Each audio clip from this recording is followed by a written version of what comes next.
What's up, everyone? It's Scotty White of World Combat Sports. Thank you all for tuning in. The undercard is currently going on as we speak. It's close to 9 o'clock where the main card is going to kick off. Um, right now, we're seeing, um, I guess the second to last on the prelims. On the undercard, Molina and Iman is in the ring. Round 4 of 8 frames. Pretty decent fight so far. But if you didn't see earlier, Ananyan upset Matias. I couldn't say anything except Matias didn't want to come out the phone booth. He wanted to stay in the pocket and trade, and he might have one gassed out, or he was seriously hurt. By standing there, by fatigue and everything else. He seemed to be coming on pretty strong, right? Well, all of a sudden he just fell off. He got hit with that right, backed him up. He stumbled, got the 8 count, and that kind of set the tone for the rest of the fight.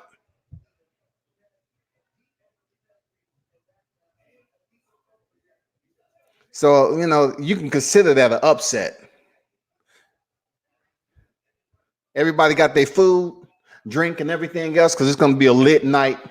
Everything's going to, change the landscape of boxing in so many ways. It depends on who wins this heavyweight fight. But on the undercard, we got some good fights, man. I just can't wait to see it. I want to see Sebastian Fundora. I want to see Emmanuel Navarrete. I want to see what Charles Martin has against Gerald Washington. And also Deontay Wilder and Tyson Fury in the main event. But this Iman and Molina fight, it's okay. It's an 8-round affair. It's okay. It's not as impactful. Shout out to Vito Mielnicki. He improved to 5-0. This young kid is 17 years old. He's been fighting every other month. They really moving this kid fast, man. If he's able to earn 10-0 before he's what? 18, 19. I mean, he's already fighting on the big stage, on the undercards. I'm just curious to see how long he can hold that fighting on the big stage like this, before they start increasing his opposition and he really have to dig down deep. But so far, man, shout out to him, man. I had the opportunity to talk to him and his team. I actually got a real nice picture of him and his team while I was in Vegas last time. Yeah, shout out to him. But definitely drop your comments below, smash the like button, share the vid. Truly appreciate everybody who's dropping through. Let me know you're in the building.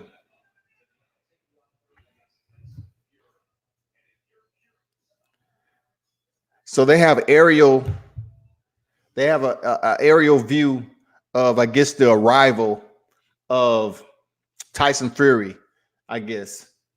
Waiting on him to come to the arena. I would think he would be in the MGM Grand, but he's probably staying somewhere else, out of sight, out of mind, to have his peace and quiet. I'm pretty sure Deontay Wilder is probably staying in a suite like he always do in the MGM Grand. He is the champion. Tyson Fury is the challenger. So I'm guessing he may be somewhere at a distant, close location. What's going on, Donna McCray in the building? Salute to you. Always a pleasure. Donette McCray.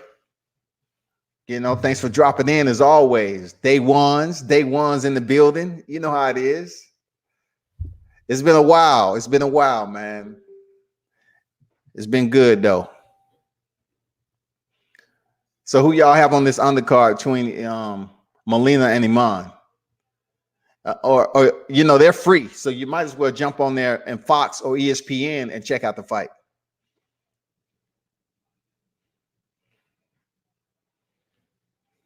Let me know you're in the building. If it's from Facebook or YouTube, I'm streaming bilateral streams for the fight tonight, live commentary. Right now they have the Iman Molina fight tied up 38-38. They're in round 5 so far. It's not a boring fight, but it's just pretty much a boxing match right now. Really, no one's dominating the tempo. But I'm not saying it's not, Iman seems like he's trying to land a shot. He's trying to sit down on his punches a little bit more. Both fighters are being consistent, though. They're not giving any space to the other. Just right outside the lead foot, active. I can say that they're both active. But it just doesn't seem like either opponent has the power to get the respect of the other. It's just boxing right now. A technically sound boxing match. That's what it's about. I can tell you right now, it's not going to be like that when Navarrete step in there or Fundora. It's not going to be that way.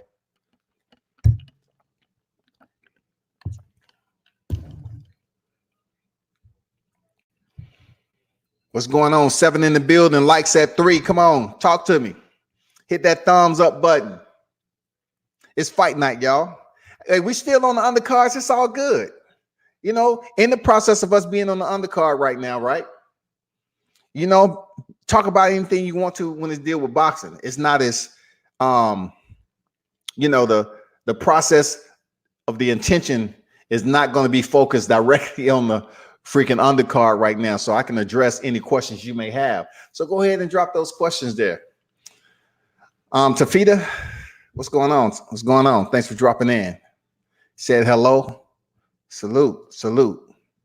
It's fight night.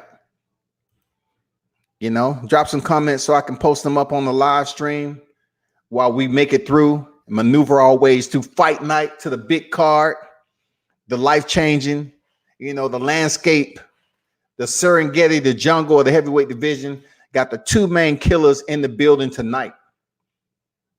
You know what I'm saying? 29-0 Tyson Fury and 42-0 Deontay Wilder. The 2 best heavyweights in the business. Hands down, point blank, period.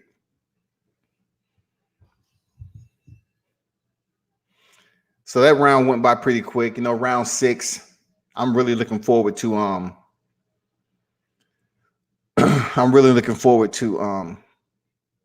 Emmanuel Navarrete's fight and Sebastian Fundora. And Charles Martin, you know what I'm saying? I'm waiting on that. So Donette McCrae says, who do I predict to win and why? Are you talking about the main event there, Donette? You talking about just the main event? If we're talking about just the main event, I have no problem answering, it's 9 o'clock, Tavita. I have no problem answering who's winning. Of course, I'm going for Wilder, right? I'm not just going for Wilder because he's the American heavyweight champion. But out of the 2 fighters, I do believe Wilder is the better fighter. And the reason why I believe that he's the better fighter, the better fighter, due to him being the hardest puncher in the division. Now, technically sound and the more astute boxer, Tyson Fury, period. He can turn over his combinations. And whenever he want to, get on his bicycle and move around and use his versatility, Tyson Fury can do that, period. Tyson Fury has that boxing and versatility to use the ring generalship. But even though Deontay Wilder doesn't put together a lot of combinations, especially on the inside or when he's coming in, usually when he comes in the last fight, he's throwing that right hand within distance. You know what I'm saying? He get in distance. So I think this time around, him being healthy, a healthy Deontay Wilder, his hand and arm being good, I believe he's going to use better movement. He's going to use more smarter decisions to throw the right or the left hand. I believe he's going to throw the jab a lot more. It would be foolish of them not to come in here and use the jab, being that they fought already. So I do believe Deontay Wilder is going to use his jab. He's going to be active on the timepiece, especially if he's standing right in front of Tyson Fury. I believe Deontay may indeed move around just a little bit more and not be so predictable You know, Tyson Fury, 273. A lot of people are missing something. A lot of people are looking at the fact that Tyson Fury is coming in here with all this weight and he has better foot movement than Deontay Wilder. You have to carry that weight for 12 rounds if it goes 12 rounds. Tyson Fury has to be able to maintain his mobility in front of the hardest puncher in boxing, period. When he starts to slow down for carrying that heavy payload of 273 pounds, he better hope one or two things. He better hope that Deontay Wilder gets tired and fatigued, and in the mid to later rounds, he don't have that snap, that sting to his punches to affect Tyson Fury. That's the only hope that he has, because if Tyson Fury slows down on the mid to back end of that fight, after leaning on Deontay Wilder and trying to fatigue him the way he does, you know, the only reason I can see him putting on this weight is he's going to try to close distance, and he's going to try to get it nice and dirty early on in the fight. He's going to try to make it, you know, an inside boxing match. He's going to try to frustrate the Bronze Bomber, make him use his arm strength to get him off, hoping, wishing that if it goes to the mid to later rounds, Deontay Wilder doesn't have that arm strength like he did before when he was just out there winging punches and Tyson Fury was on his back foot trying to avoid. He's hoping that the new game plan, that he's able to fight on the inside, use those combinations, use dirty boxing, you know, throw those hooks to the body. And what people don't understand, Deontay Wilder has pretty decent, a pretty decent beard. He has pretty decent core. We haven't seen Deontay Wilder get dropped from a body shot. So most of what Tyson Fury is going to have to do is lean on Deontay Wilder.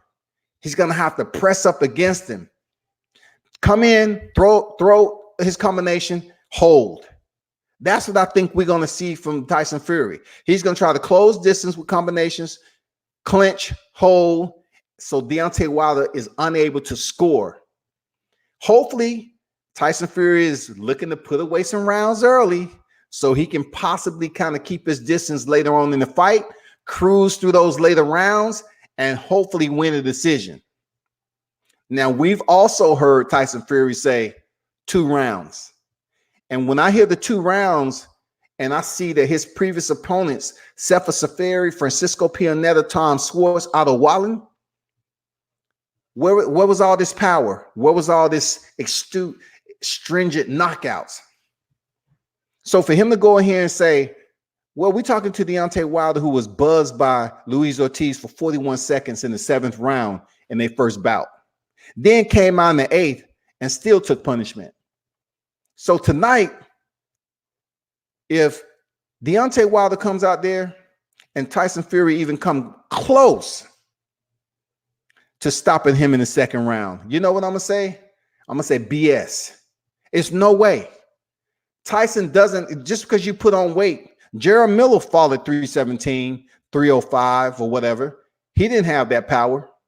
I know Jarrell Miller isn't Deontay Wilder, but I'm just saying, if Tyson Fury comes out there and even come close to hurting Deontay Wilder in the 2nd round, I'm going to call BS, because it's just not going to happen in my eyes. Tyson Fury isn't that type of puncher. That's all I can say about that. He isn't that guy. So I just see Deontay Wilder working the jab early, trying to set up that right hand the correct way. And when I say the correct way, make sure the timing is right, just like Luis Ortiz. Deontay Wilder knocked out Luis Ortiz in the 7th round. All the way up to then, he was taking that data. He was making his calculations. He was trying to methodically think when is the correct time to land that combination. And when he threw that right hand straight down the middle, it was perfect. It was perfect. And it got the job done. Over. It's a wrap. Good night. Let's go home and see what's in the bank account. That's it. So I truly believe my prediction, to be honest with you, if a knockout comes, I believe it's going to be like in the 8th or 9th. I believe it's going to be late in the fight. Seriously. It's hard to predict fights. I'm very bad at predicting fights. I just can't tell you straight up that this fight is going to be an early fight. I can't say that because Tyson Fury, his boxing lineage, his freaking mental wheelhouse, he's very smart when it comes to handling somebody like Deontay Wilder. You know, he's crafty. If you look at the way he fought Vladimir Klitschko, same thing.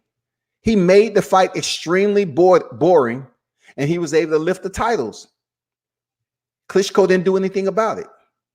So now we come to this fight tonight, and I believe Tyson Fury is going to be playing those games. He believes he's much smarter fighter than Deontay Wilder, point blank, period.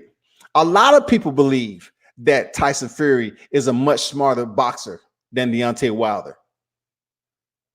They believe that.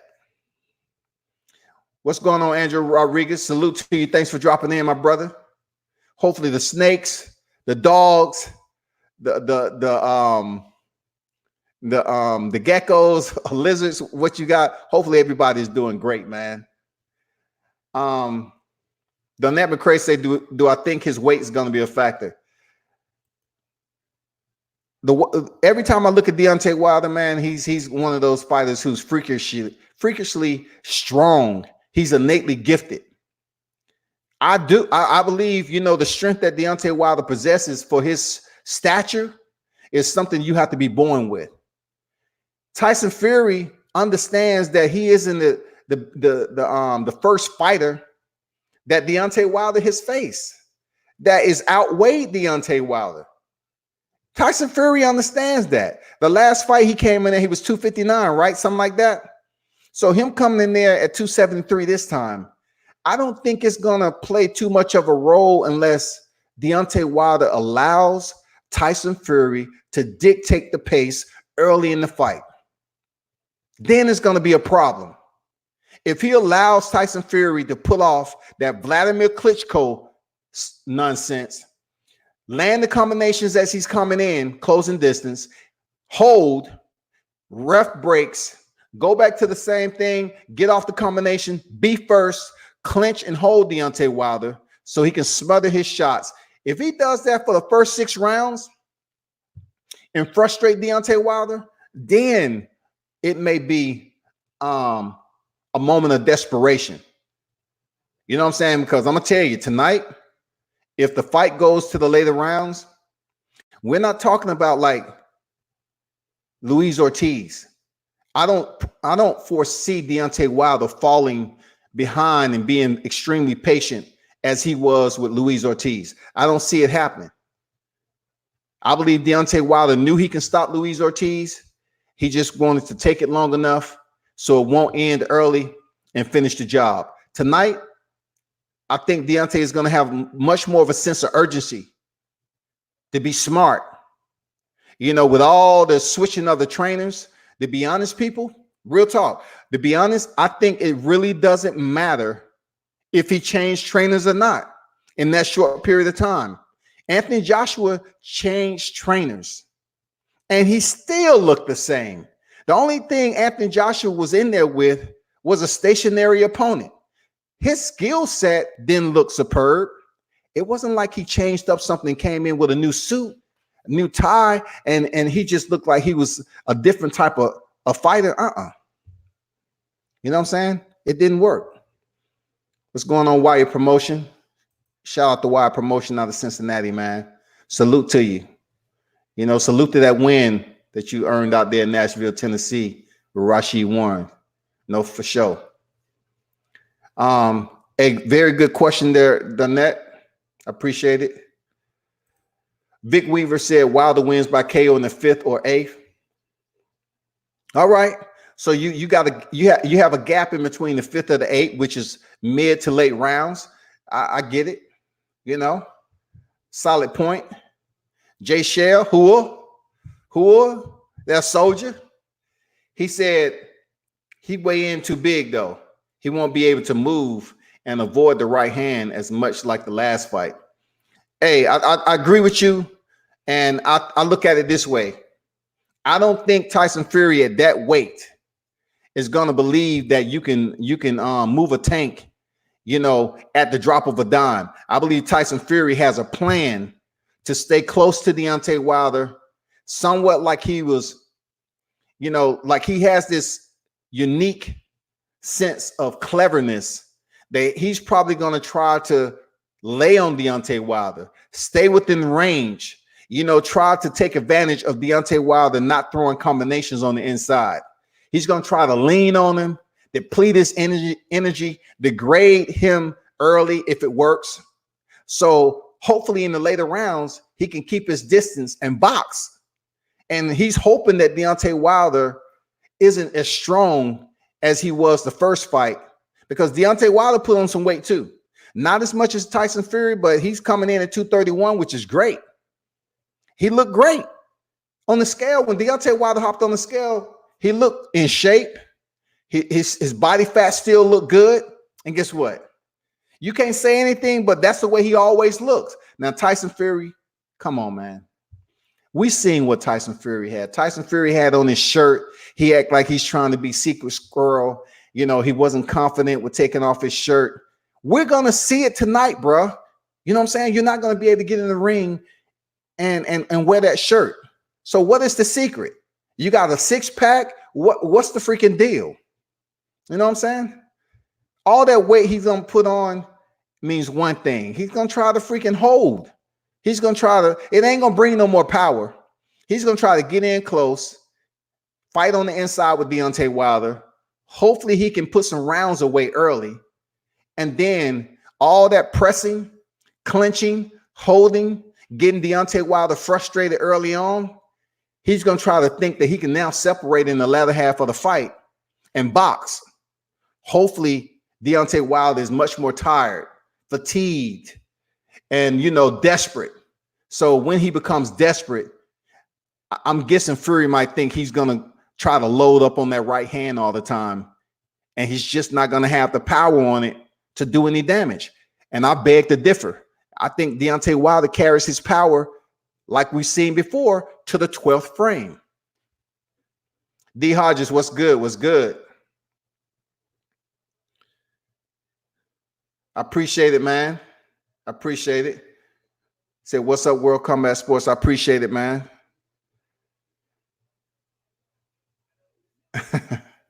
He said, damn, black man lost. What's good, man? Vic Weaver. Vic Weaver said, I think Wilder will figure out Fury by the 5th or by the 8th. Fury's conditioning will suffer because of his weight gain. That's what we can assume, man.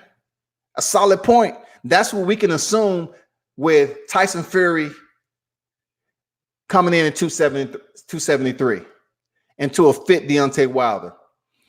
I would tell people any day of the week, you can talk about somebody's statue, their frame and everything, and they say that Deontay Wilder looks like a basketball player.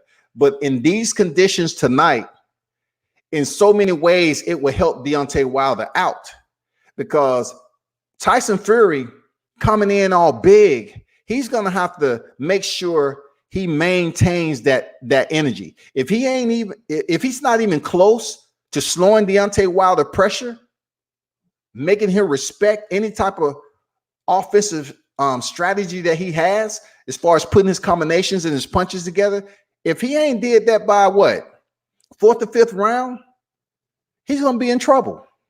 Seriously. If Deontay Wilder lands an early shot on Tyson Fury when he's fresh, Tyson Fury better hope he doesn't,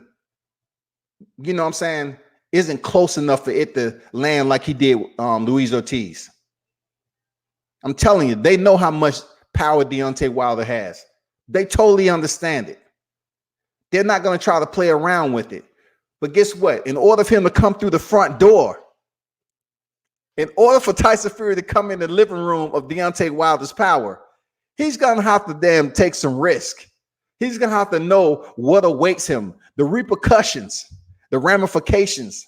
If he's to come in there and Deontay Wilder gets his timing down, he might run into that damn doorbell. Seriously. He might get it. And I'm pretty sure a lot of people are wondering if Tyson Fury is going to be able to handle Deontay's power early if he's hit. And then they're pretty much would think the same way. What does Tyson Fury has in store for Deontay Wilder?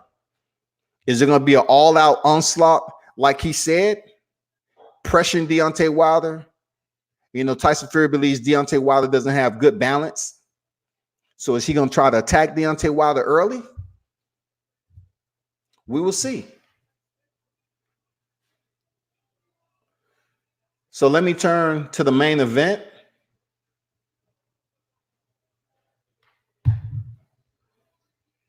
It's 9 o'clock, people. Yeah. If y'all want to donate to the channel, go ahead. You know what I'm saying? Go ahead, donate to World Combat Sports Channel. Lennox Lewis, Andre Ward.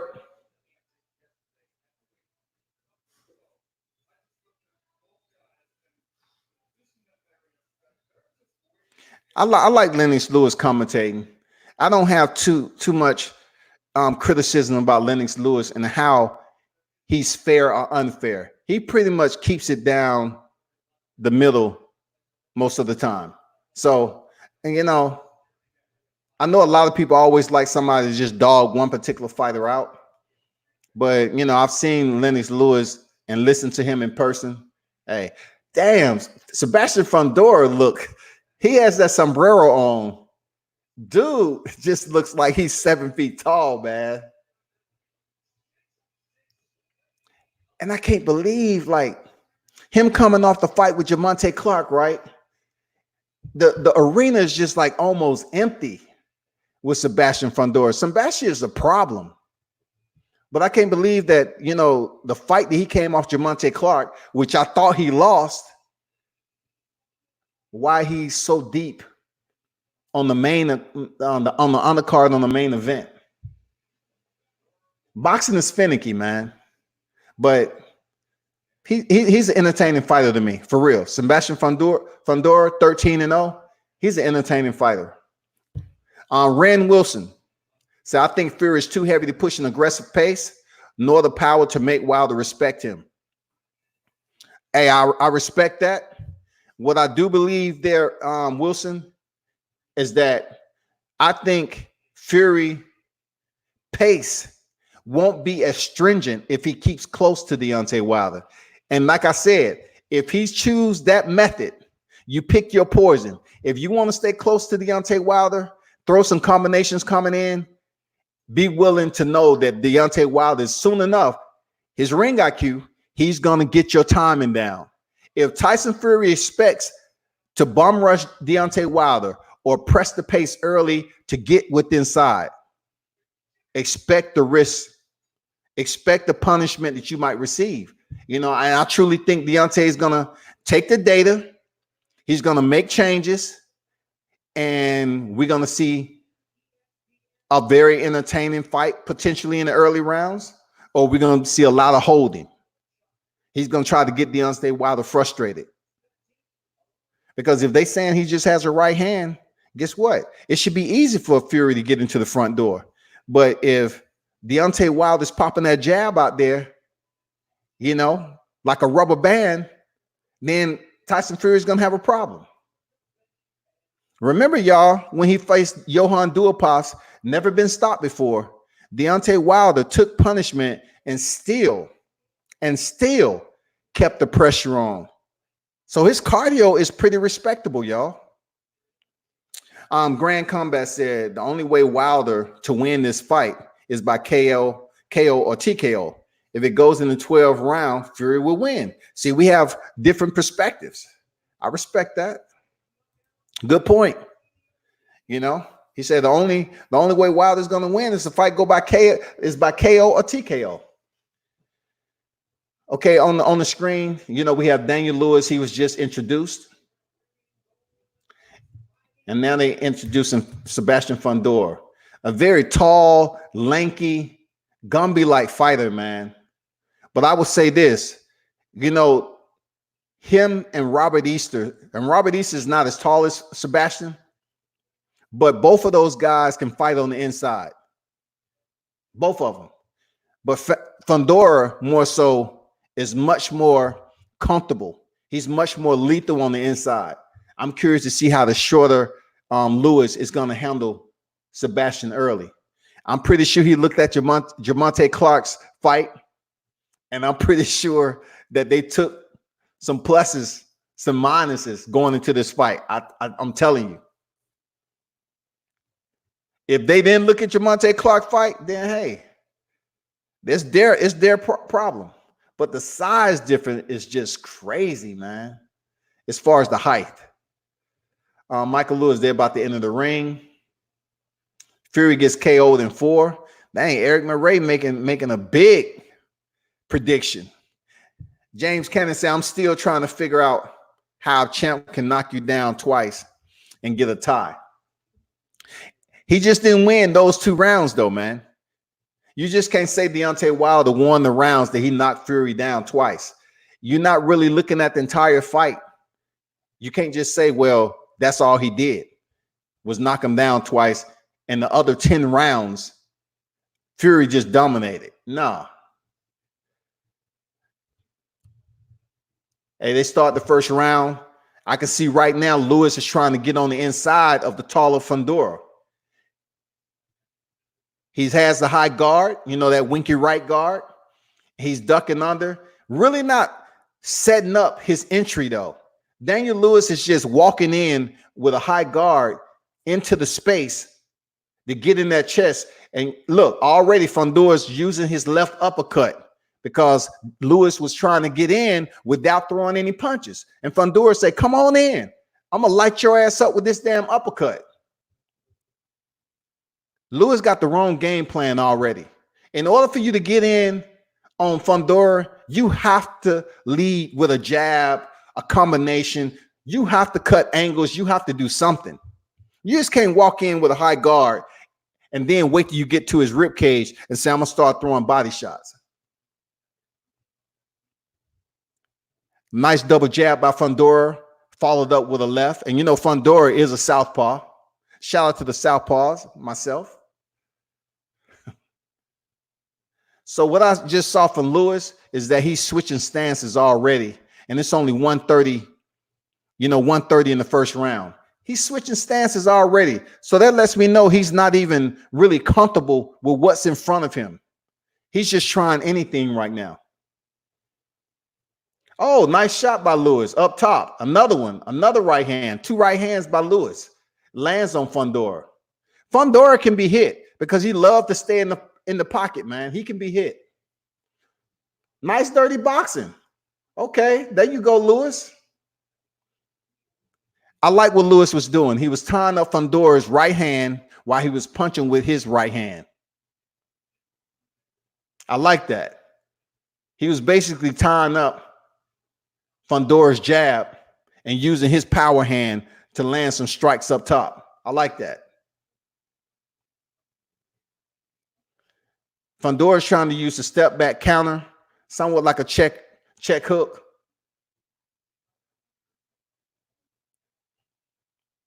Lewis is game, though. Lewis is pushing him up, using the elbow across the throat. I don't think that's legal. Oh, nice right hand to the body, up to the chin by Lewis. Fundora took it pretty well.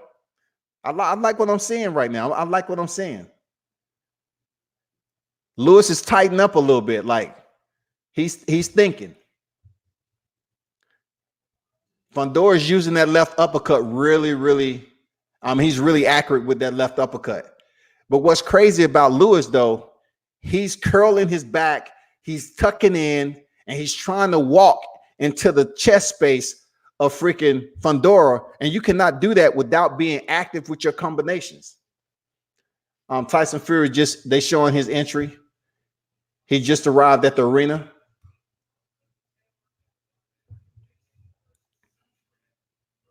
I mean, nothing big, but the Gypsy King is in the building. Everybody that he passes, Tyson Fury is all about the conversation. So first round is over with. Chris Ray say, get them likes up. I appreciate it, Chris. Mike Lewis say, Wilder got this bomb squad. Sugar Hill is giving Fury. Eric says Sugar Hill is giving Fury a fool's plan to stay in Wilder's chest. Watch. Hey, if Wilder came to them and they believe that's what it takes, you know, some fighters believe the old school, you know, the basics work. You know, Buddy McGirt believed that, and it worked out for him with Sergey Kovalev when he fought Alida Alvarez the second time. He said the basics work. So if they saying Wilder has, you know, suspect balance, you know what I'm saying, he's not the most stable fighter when he's throwing punches, then they trying to use basic fundamentals to take the fight. James Cameron said, didn't say that Fury didn't dominate him after the knockdowns.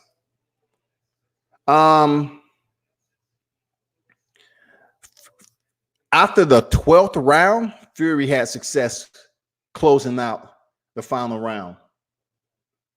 But if you take 2 rounds and those knockdowns, Fury did not do enough damage to Deontay Wilder for the round to be considered back to a 10-9 round. Those was 10-8 rounds. Fury didn't do enough damage for, you know, the round to get that point back. It just, to even it up, it just wasn't the case. They start the second round. Lewis is staying in the pocket with Fundora, but he's doing the winky right. He has the high guard when Fundora is coming towards him, and he's not moving his head. He's just standing there, taking the 1-2, and he's trying to come back with his own 3-punch combination. He's trying to give and take, give and take. So now he's holding the right arm of Fundora again, trying to punch with his right hand up top. That's not going to work too much here. Oh, I like that right hand up top landing on Fundora, but I don't think Lewis has enough power to do damage. But he's landing, though. He's making a rough fight. Oh, nice 3-punch. Oh, shoot. Fundora is bleeding. Man, he is really... This is a dirty fight. This is a dirty inside fight. Lewis, man, I'm telling you, Lewis came to fight. Sebastian is bloody already. Oh, nice right hand backed up Lewis. Fundora is bleeding from the nose, man. That's what happened. That's why I say Fundora's fighting style, it's no way he's going to have a longevity in the sport. He is tall. He should be on the outside, man. Another right hand up top. Left hand by Lewis. Nice game plan. Lewis is really digging nice uppercut by Lewis. Fundora is feeling it right now. He's taking punishment, and he's not really earning the respect from Lewis. That second round was Lewis, period. Point blank. The fight is tied up 1-1 right now. Dang. Okay, Lewis, I see you. I see you. For real. Okay. Back to James Cannon. Didn't say that Fury didn't dominate him after the knockdowns. The knockdown was only 2, but he did not dominate him, because if that was the case, it wouldn't have been a 10-8 round. So, of course, the knockdowns were what they were. They were scored as knockdowns, and Deontay Wilder was given a nod for his work during that round. But you have to take into consideration and factor in that those wasn't the only 2 rounds that Deontay Wilder won. Okay? You just can't say the 9th and the 12th round was the only 2 rounds that Deontay won, and Tyson Fury had a blowout the other 10 rounds. No. 3rd round coming up.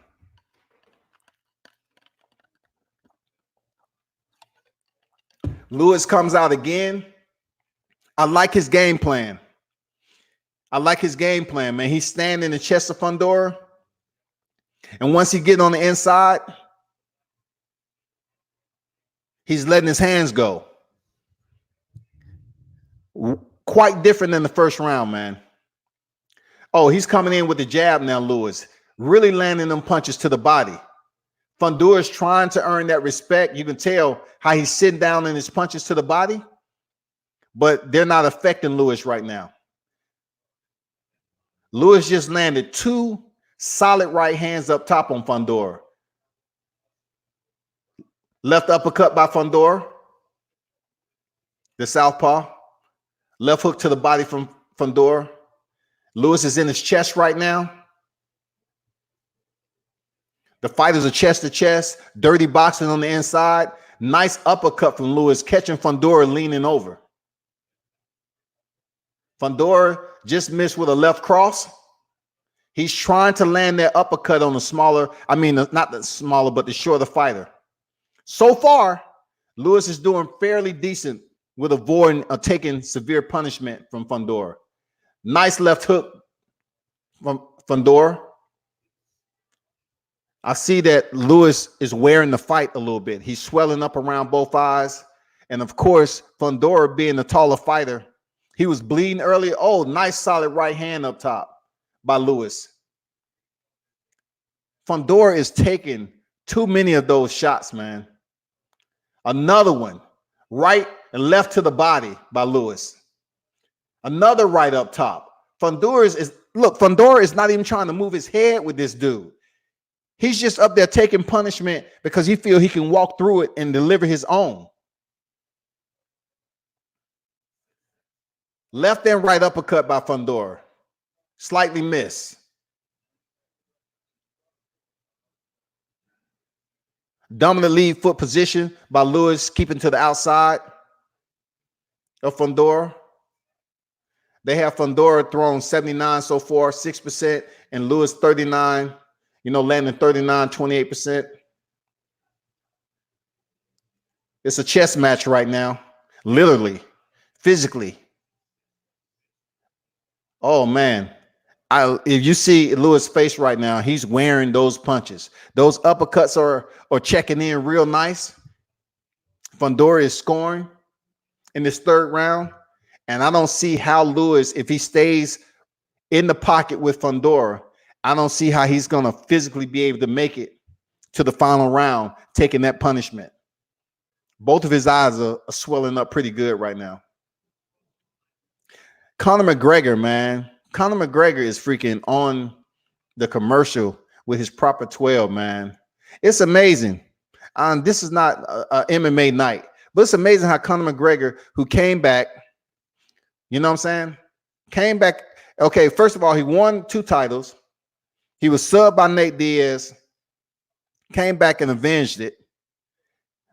Defeated by Floyd Mayweather in one of the biggest boxing matches, especially with an 0-0 boxer. Came back after a lengthy hiatus and was subbed in the 4th round by Khabib Nurmagomedov with a fulcrum choke. I'm like, and then he's just coming off a win against Cowboy Cerrone. He already had 13 losses, and Conor added a 14. But he's on a commercial here at the MGM Grand. It's wild. He did anything. He was champ, and then they lost. Oh, Fundora with a hard left uppercut. Fundora, what I like about him when he delivers his power shots, he's not off balance once he do it, to be so tall. He has pretty good balance to have legs like that. He has some very skinny legs, man.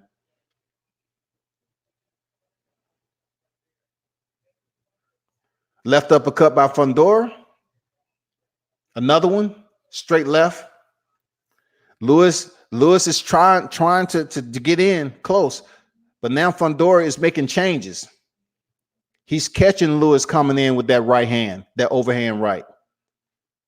Fundora's jabbing coming in, Lewis jabbing coming in, but Fundora is really loading up on that left hand counter and once Lewis gets in his space.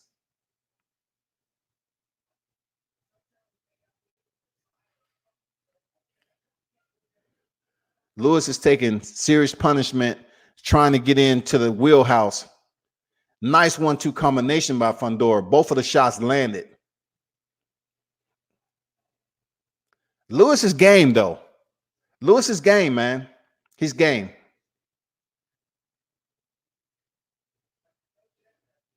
Jab by Lewis. Return counter straight left. Landed by Fundora. The fighters clinch up against the ropes.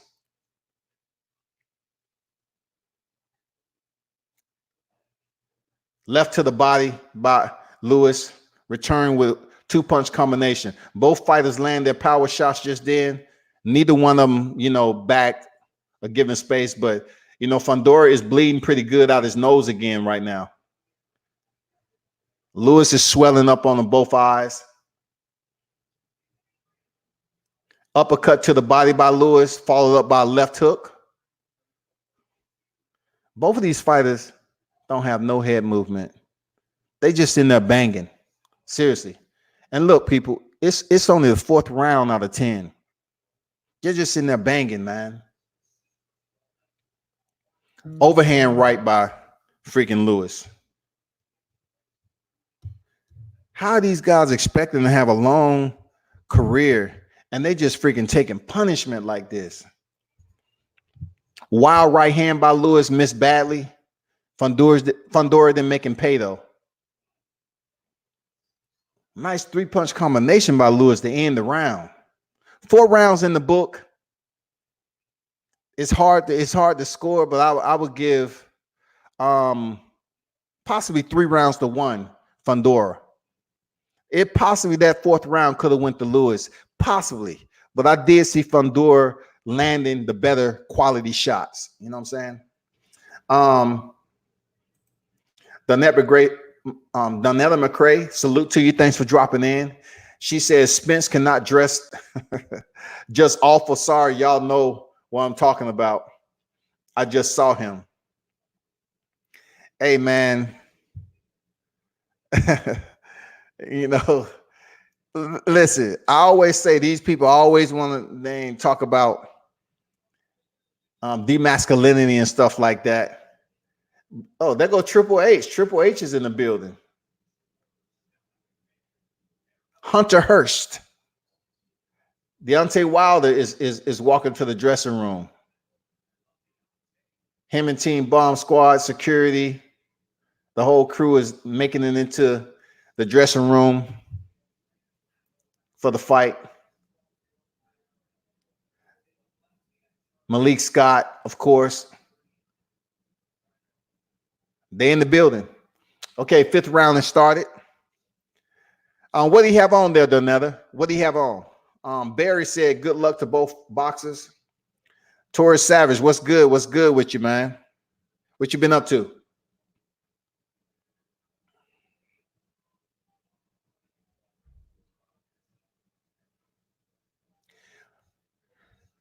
We're approaching 210 in the 5th round already. They walking through the casino? Yeah, they are. They walking through the casino. What's this about? That wasn't the case. Let me see. I'm trying to see exactly where they're at. Oh, so they're walking through the food court. Okay, they're walking past Starbucks on the right. So yeah, they came in through the almost to the front side of the casino, and they're walking down to the MGM Garden. So what they're gonna encounter right now is the fans that's out there waiting. If they are waiting, because it should be a line with fans now showing up for the main card. So they're walking in through the front. That's kind of wild. I know exactly where they at. Approaching 1 minute in this 5th round. Sebastian's still bleeding from the nose, but he's landing good solid shots. Oh, okay. They didn't walk all the way from the entrance. They took a side door. I got it. All right, cool. They didn't walk all the way to the entrance to where the patrons is going to go through the metal detectors and all that. They're walking through a back door. Got it.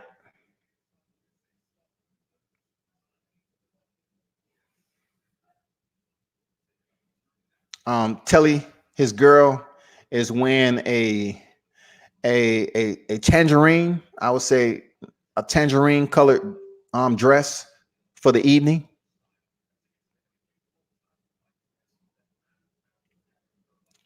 Deontay Wilder looked focused, zoned in.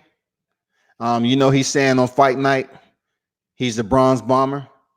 I believe it. I've seen it in the Barclays. Totally different person when it comes close to fight night. So, we'll see how it is. Getting turned up already.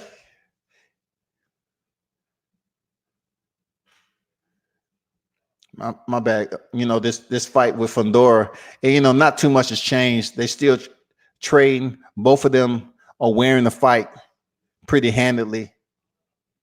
But I have Fundora up in this fight.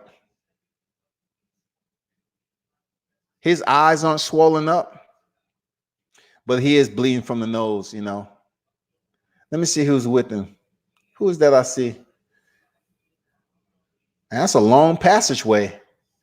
For real, that's a long passageway, man.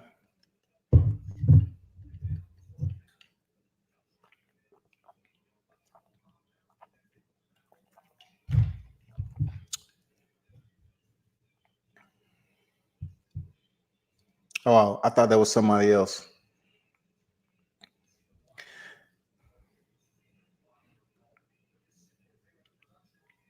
Hey, appreciate that, Taurus. Say World Combat Sports salute. Appreciate that. Those of you that's tuned in, hit the like button. Much appreciated. This is Fight Night Live. We're at the undercard right now. Sebastian Fundora versus Daniel Lewis. Daniel Lewis is 6-0. Sebastian Fundora is 13-0. And right now, Fundora is driving the fight pretty well. In my opinion, for both fighters, they're taking too much punishment. They're not moving ahead. Okay, now they heading down the escalator to the actual dressing room. If you saw my video last time, I was able to be at the bottom of the steps when they actually came down this time. So they going through this. Now I know exactly where they come out at. So when I'm in the MGM again, I know exactly where to be at when they come out that door.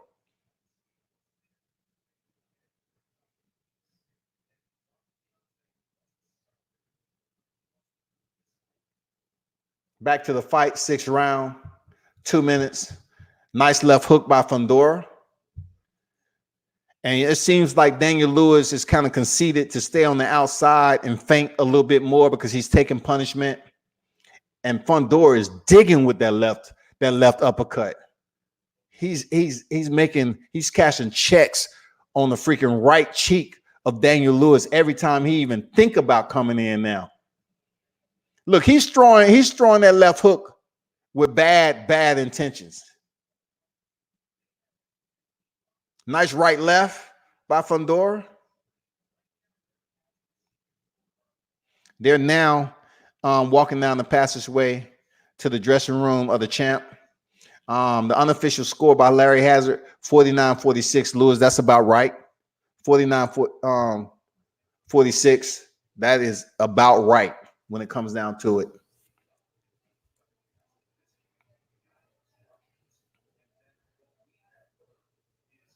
That's a long walk. I know they're walking slow because they have the network cameras and to get the whole entire, but that's a pretty long walk. For real. And the champ will be 35 years old this year in October. So he says he has about 4 or 5 years left in the sport, I believe. But he'll be 35 years old this year. So we look for, for this fight and possibly bigger fights for him in the future. Of course, you want to see him and Anthony Joshua, but I think Anthony Joshua is on his knees right now. He's in a closet. He has Mother Teresa or whatever he worships. And he's hoping that Tyson Fury pulls this off so they can kind of say, okay, yeah, bring Tyson Fury over here to the UK so we can put that same referee that was in there with Joseph Parker, Anthony Joshua. And so we can get this WBC belt so I can not only be the 2-time unified champion, now I can be considered undisputed heavyweight champion. That's what Joshua is praying for right now. Believe me when I tell you. Lord God, just please look at me in my eyes tonight. I just want you to do one blessing. I want you to just bring that green coveted title back home with Tyson Fury, so me and Eddie Hearns can basically set up the perfect master plan to get this title over here to the UK. I know we can do it. I have confidence in Eddie Hearns. I have confidence. Oh man, that's a nice jacket Deontay got on. That's a very nice jacket. Dang. Hey, shout out to the designer that basically put that fire on the champ's jacket. That's nice. It has a picture of him with the mask and crown on, but not the same one he wore last time. We're in the 7th frame, y'all. Daniel Lewis comes out, pushing Fundora back. 2-punch combination, and Fundora quickly make him pay for it. You know, he knocked down. Let me see. No, okay, he didn't call the knockdown. It was a slip. But Fundora, what he's able to do is push him off with the jab now. I don't know if he hurt his left hand, but he is keeping Daniel Lewis honest by rushing in the way he was, putting the jab out there, touching him, and then landing that left hand. Nice right hook on the exit by Fundora. He tried to step around Daniel Lewis' lead leg and hit him with that right hook. Very slick. Left uppercut by Fundora. Lewis up top with the right, overhand right. It lands, but to no effect. You know, nothing serious. Shout out to Bob Arum. See him over there through the ropes.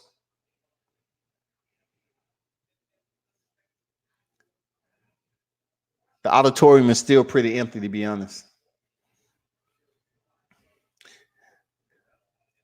Fundora is you know, active on the stick, man.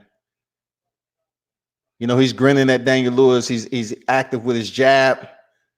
He'll double up on his jab and then come with the left uppercut. The only thing when Daniel Lewis get in close, Fundora loves to lean downward, fight short. He don't have to do that. Either get out, you know, exit, reset, instead of just freaking bending down and leveling out to the height of your opponent who's much shorter than you. Touch jabs by Fundora. Lewis is game. Double right hand by Lewis.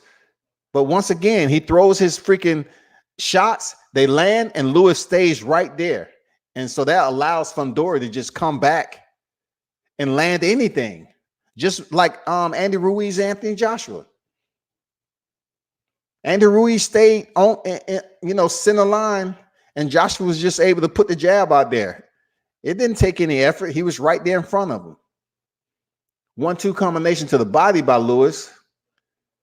Left cross return by Fundora. The fighters clinch. You know, a lot of holding in the 7th round. This has been a grimy fight. Both fighters have been toe-to-toe, phone booth, close quarters. Fundora is winning this fight now. And, you know, thank God it's the 7th round, because Lewis' eye is looking the worse for wear. And Fundora, he has some visible damage, but it's not as much as Daniel Lewis. You know what I'm saying?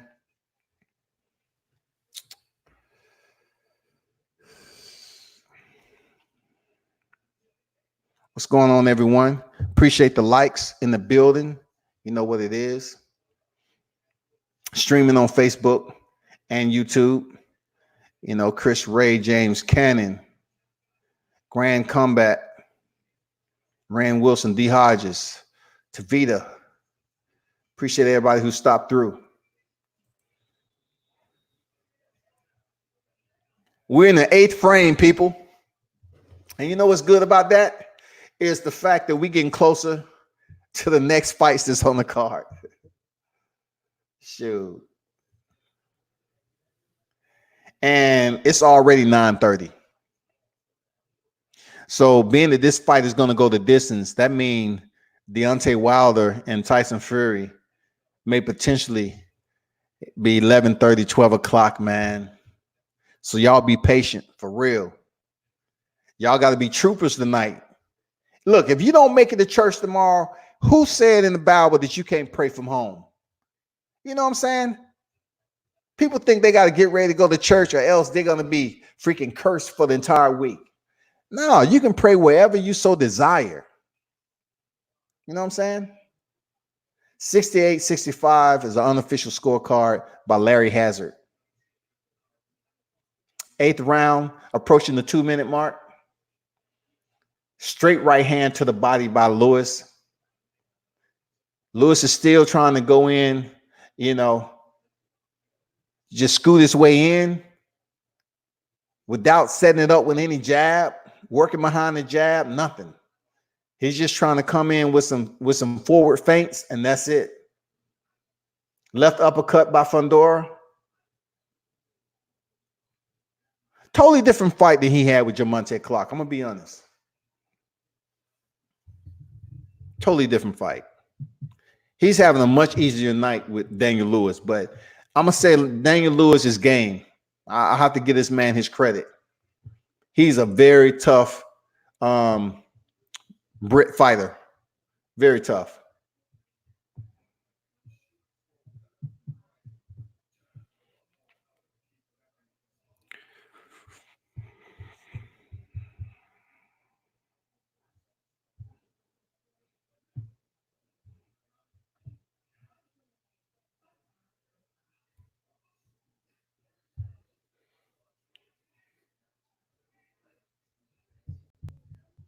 Hey, Lewis is still landing though. Hard left hand by Fundora. I like that. He threw a left hand, he threw the 2, and then popped him with a jab. Doubling up on the jab is Fundora. Nice. Sweeping left hook by Fundora missed badly. He's thinking in there, Lewis is still pressuring. He's still trying to close the gap without any freaking lead, without any punches. 1-2 coming, nothing. He's not even active when he's trying to get into the space of Fundora. He's went back to what he was doing in round 1. Double jab by Fundora. Easy round for Fundora, man. Easy round. We head into the 9th round. Out of 10. Replay. Both fighters land their power shots. Lewis had the better exchange out of that. These fighters are not giving an inch. Like, they're just standing in their space, man, and trading. They're not even moving their heads, yo, man. Like, come on. How long do you plan on boxing? Pugilistica is a real problem. Look, Sebastian Fundora is in the junior middleweight division. 13-0 fighting like this already. Young dude. But he has the wrong game plan of being so tall and not moving his head. Like, he has abrasions all over his shoulders, collarbone, all that. But he's a game fighter though, man. It's just the wrong game plan.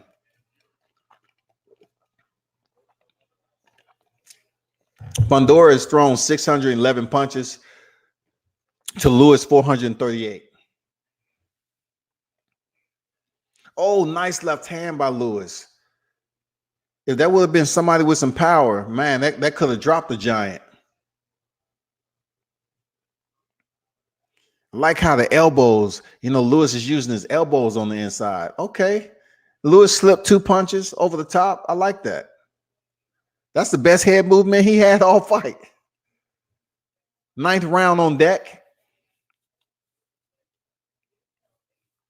Man, Lewis is a tough fighter, man. Mad respect.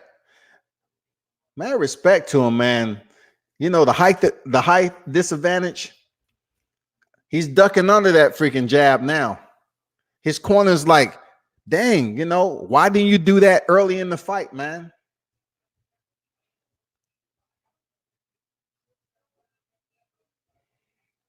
Left hook by Fundora. Right hook to the body. Another right hook by Fundora.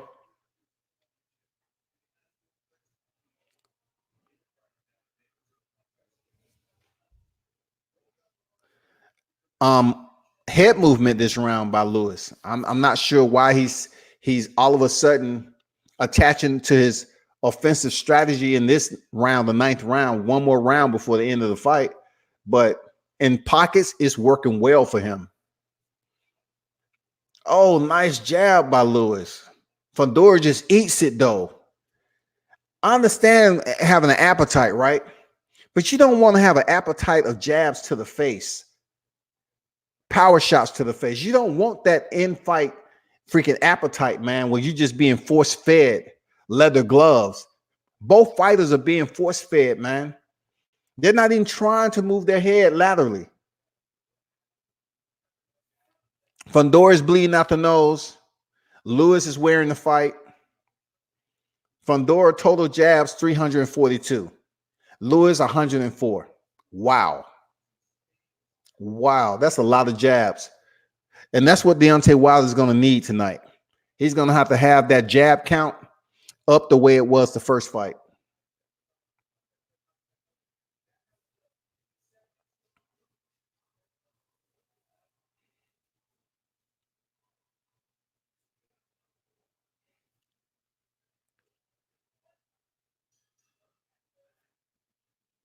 I'm pretty sure that Fundora won that round too, to be honest.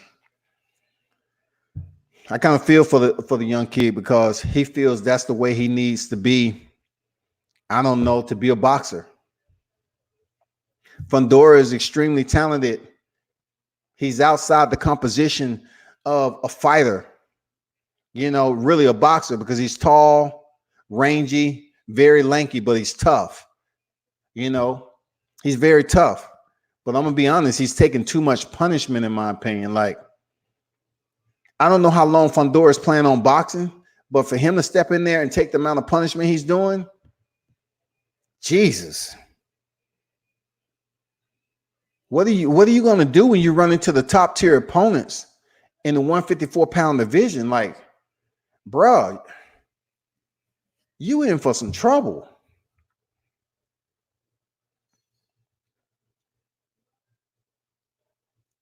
I just wish you know, you can be tall and have head movement. You know, get with James Toney. You know, learn how to fight on the inside. James Toney was one of the best to do it, man. They need to get with a fighter who can fight on the inside. Unofficial 88-83, Sebastian Fundora. They gave him the last 3 rounds, 7, 8, and 9th.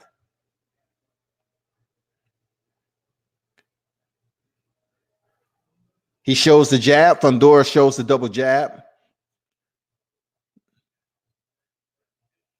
The check hook on the way out. Lewis is basically ducking up under that jab this round. A little bit too late, though. It's the last round, the 10th. Now, you know, Sebastian is giving him the right hook out the door, you know, on the exit. He's stepping outside the lead foot of Daniel Lewis and touching him with that right hook on the way out. Somewhat with like Rigondeaux was doing to Solis. Almost the exact same thing. Sebastian Fundora is a southpaw. Rigondeaux is a southpaw. Basically the same exit point. They're checking him with that right hook on the way out.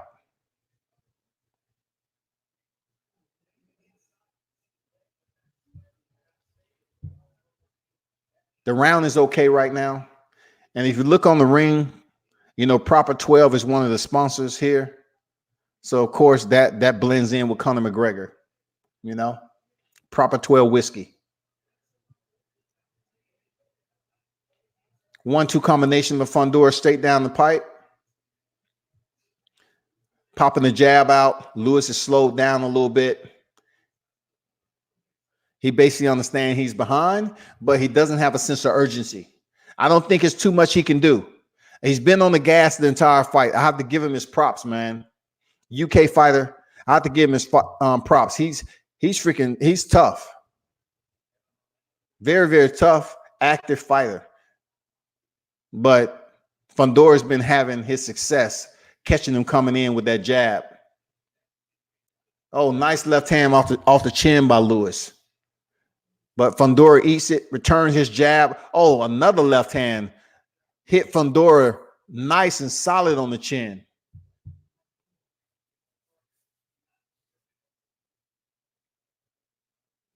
Man, somebody need to get Fundora a freaking defensive coach. James Toney, you out there, man? Shoot. This kid, man, only 13 fights in. Jesus, man. He get hits too much. He get hit too much. The fight's over. Easy win for Fundora. Easy win to the point where he's ahead on the scorecard. But tough grinding fight, man. Seriously. Tough fight. Daniel Lewis has some bad tattoos, man. I like those tattoos you got. Look, let me get something straight, right?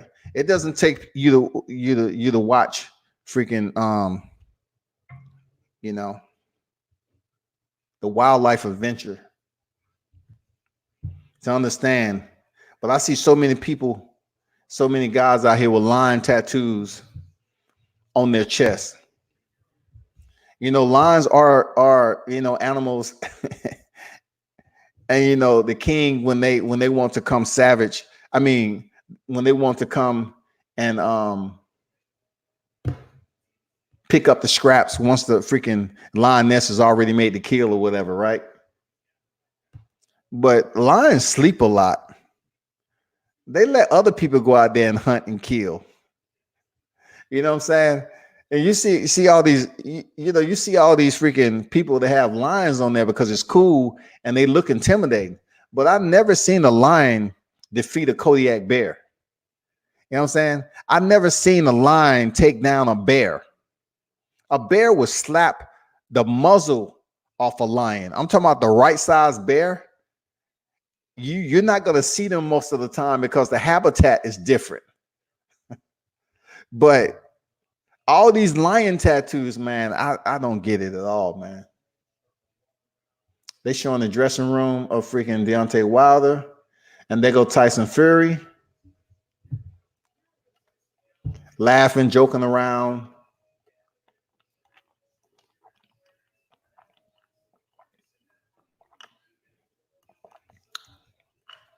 Sebastian Fundora, man, he has a smile on his face, but man, I know he's gonna feel this fight tomorrow. This is easy.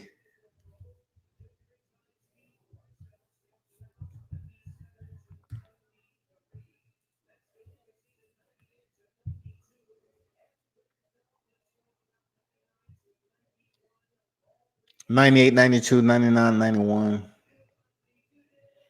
14-0 Sebastian Fundora.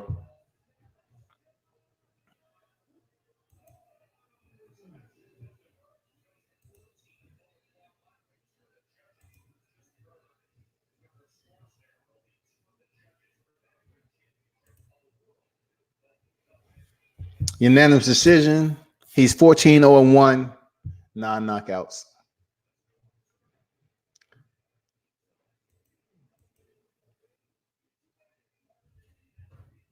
Let me see what he's talking about.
Who they about to bring up now? Okay, Deontay Wilder uses just promo.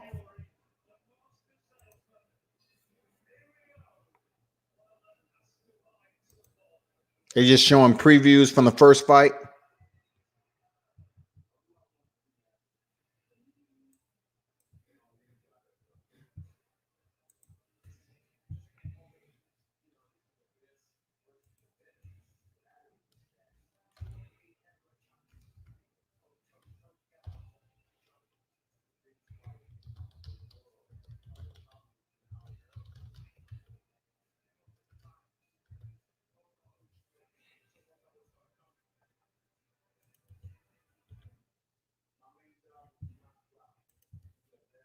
Deontay say his main job is to knock you out.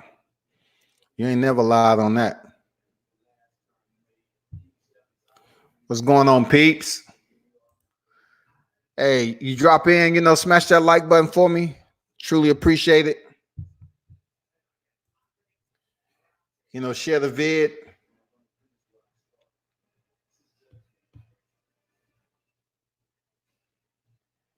Ahmad Bashar said, what time is the fight, UK? I'm thinking in the UK is going to be around 2 or 3 in the morning, right? I'm thinking, because the fight over here, the main event's not going to be on at 11:30 or 12 o'clock there, Ahmed. So in the UK, I'm pretty sure it's going to be about 3 in the morning or 4. I'm not sure. Don't quote me on that. Brad say, will I be able to watch the fight on this channel live? If so, you the man.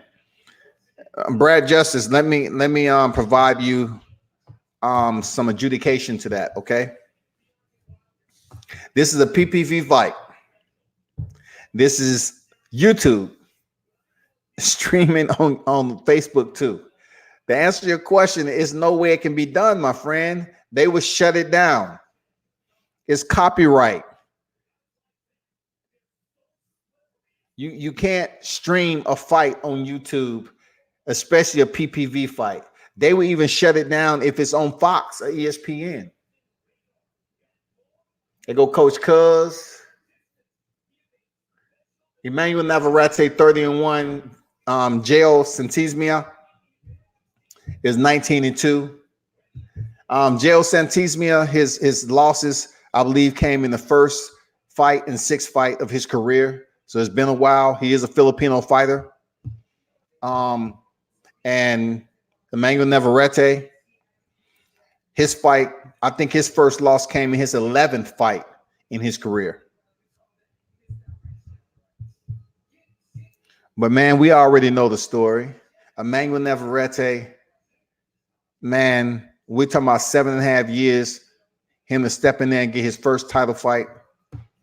He went in there with Isaac Dogboe and won via unanimous decision in a 12-round fight. He punished Isaac Dogboe. He was coming forward, somewhat similar to Daniel Lewis.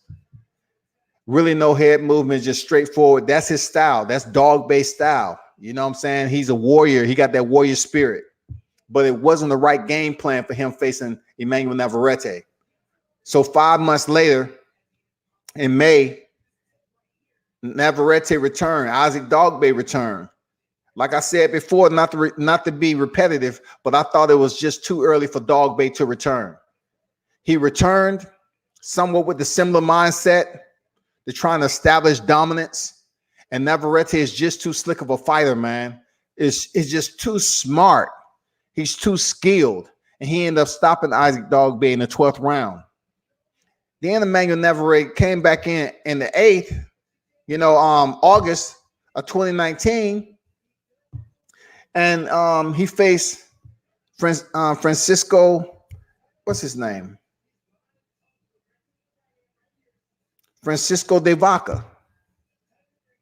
Stopped him in the 3rd round.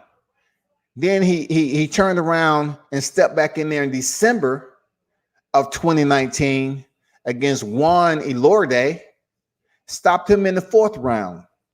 Then he should return December 2019 and face Francisco Horta, and he got then stopped him in the fourth round. You want to know the records of the fighters that he stopped? Dave Vaca was 20-0 like freaking Isaac Dogboe. He was 20-0. Then you look at one Elorde, he was, I believe, 28-1. And then Francisco Horta, I think he was, I forgot his record. But both of them didn't have that many losses to their ledger. But that was like Isaac Dogboe in May. Then in August, you had Debaka. Then in September, you had Elorde. And then I believe in December, you had Horta. Crazy. Crazy schedule, man. And he won all of them. Very, very respectable fighter. I'm looking, Filipino fighters, man, they freaking tough. I'm looking forward to this. This is one of the fights I've been looking forward to, man. As long as I keep getting opportunities to fight, I would take advantage of it. This is the Navarrete. All fighters have goals. 5 title defenses. The fact that considered the most active fighter fills me with pride.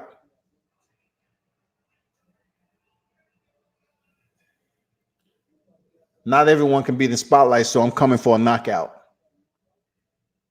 So listen, one thing I can say about Navarrete, being an active fighter, he is not taking much punishment while he's staying active. He's going in there and boxing.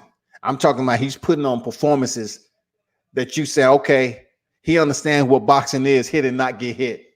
Seriously, dude is the truth. Santismia, 19-2, 16 knockouts on his way to the ring.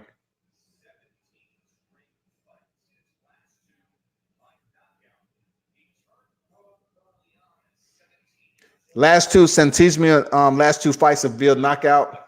But check this out. Navarrete's last 14 fights, he's 13-1. 13 knockouts, 1 decision. And that 1 decision is versus Isaac Dogboe.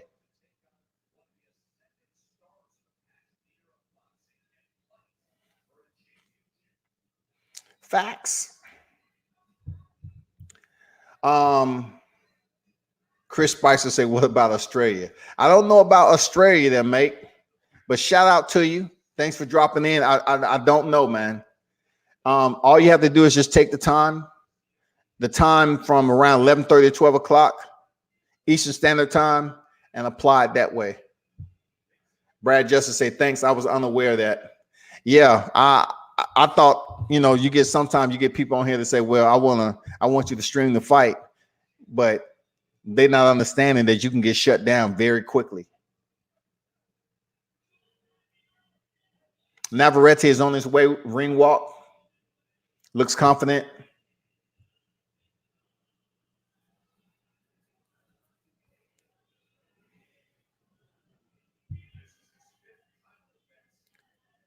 This is Navarrete's 5th title defense. As I just went over, he went in there, defended his title against Isaac Dogboe in a rematch from taking Dogboe's title. And then he defended against Debaka, and also Elorde and Horta. So this would be his 5th title defense. This looked like a younger Manny Pacquiao back in the day, but I don't want to, sit up here and put that huge burden on this guy, Santismia. Fighter introduction on deck, Jimmy Lennon Jr.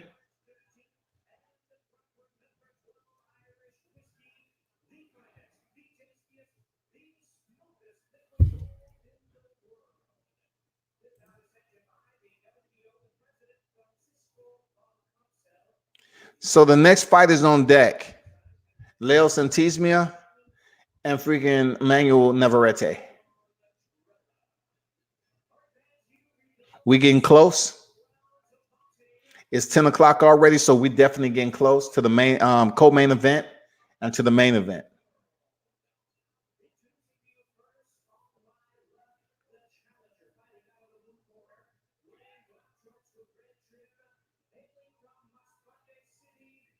I'm looking forward to this fight, man. Filipino fighters are tough, man.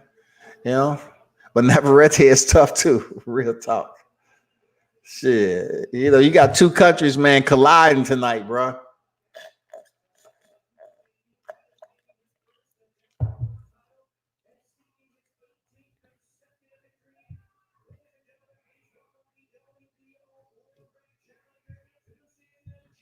Hey, smash that like button for me. That thumbs up button. You know what I'm saying? And give you play-by-play commentary for you. For those of you that just couldn't order the fight, do me a favor and smash the like button. I appreciate it. Been going on just short of an hour and a half. You know,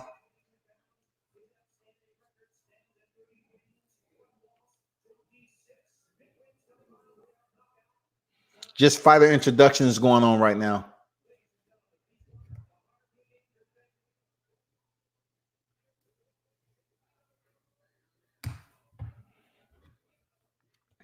Those security people look like they just waiting. They say, "Man, hurry up and get ready for the intro.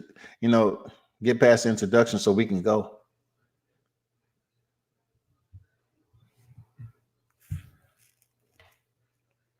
Russell Moore is a referee.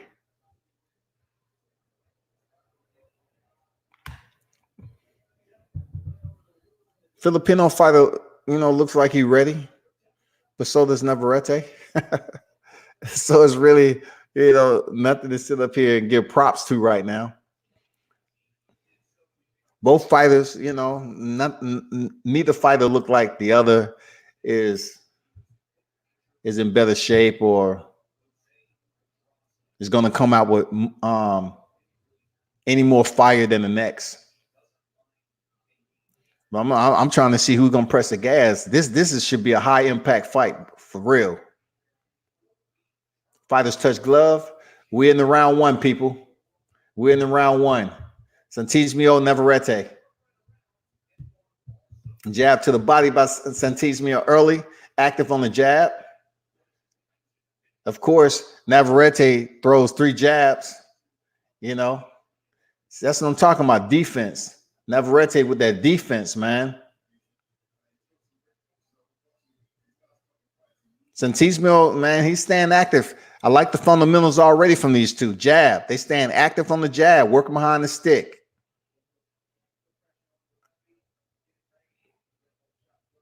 Both are orthodox fighters. No, really, is no power shots being thrown right now. Just both of the fighters are just filling out. Oh, nice left hook, man. Caught on the glove by Navarrete. Good defense. Santismio, I like what I'm seeing from Santismio earlier. Very active on the jab. Both are bouncing, on the toe, on the balls of their feet. Fluid.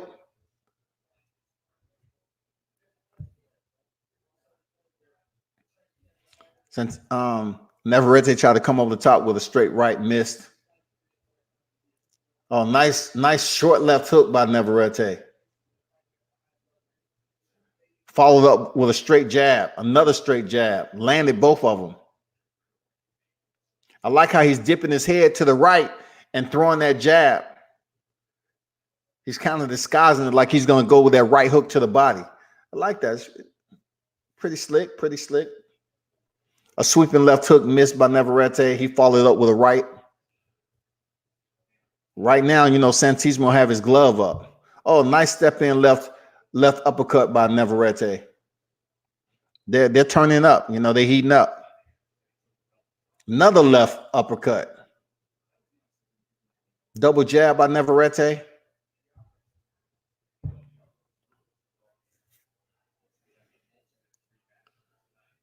Man, he's so fluid. You know what I'm saying? Easy, composed is Navarrete. He's just so composed, man, and how he set up and delivered his shots. Nice jab to the chest, man. Center square. Right to the diaphragm. Triple jab by Navarrete lands easily to the body. Navarrete is just moving that wheel. He's moving to Santismio right. He's just landing the jab, moving that wheel freely. Easy first round for Navarrete. Easy. Easy round. That concludes the first frame. Left said Shinobi. I'm not showing the fight. You can't show the fight, bro. There go Terrence Crawford stepping in the dressing room with Deontay Wilder. Terrence Crawford is back there with Deontay Wilder, and Deontay is just pacing back and forth. So he's taking the fight serious, man. He's pacing back and forth. It's still early for him. I'm not sure why he's walking. They still got the co-main event, so I see Tyson Fury just sitting down like he's a happy hour or something.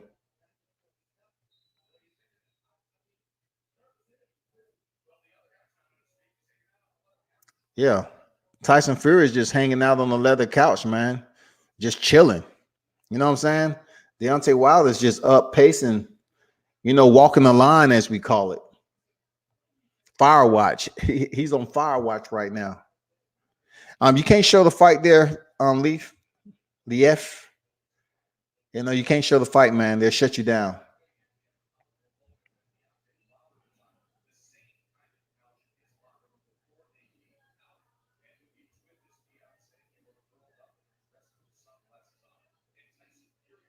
Double jab by Santismia,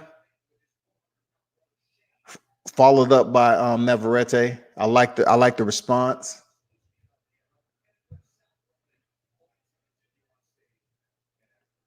Double jab by Navarrete. Both fighters are very active.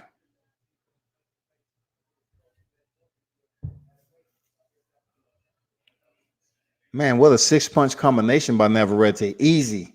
He almost landed every shot, man. Just easy, getting off easy. Jab by Navarrete, easy.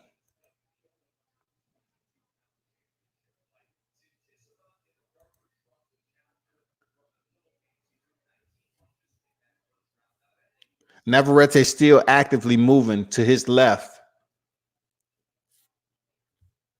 And in the process of moving to his left, man, he's staying active on the jab. And then he'll use that sweeping left hook. Very nice. Santismio just landed the overhand right. Nothing serious. I'm just trying to find out if Santismio has that power, any power. That's going to be effective in the later rounds. I'm not seeing that right now.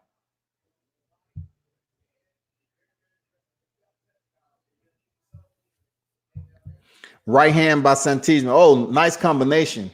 He bagged Navarrete up on the ropes. That's the best combination of the fights. And Navarrete come back with like 2 shovel left uppercuts, man. Easily done. 2-punch combination left and the right by Navarrete. Now, it's almost like Santismio pissed him off. They're starting to get with it now in the second round. 3-punch combination by Navarrete. Nice. Followed up with a left jab.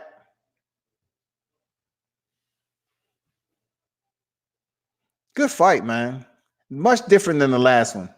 Neither fight is taking serious punishment, but you can tell that they're very active.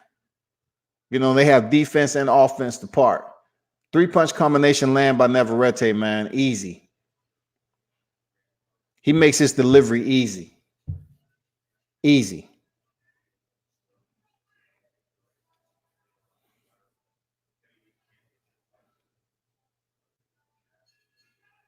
End of the second round. Very much more active than the first.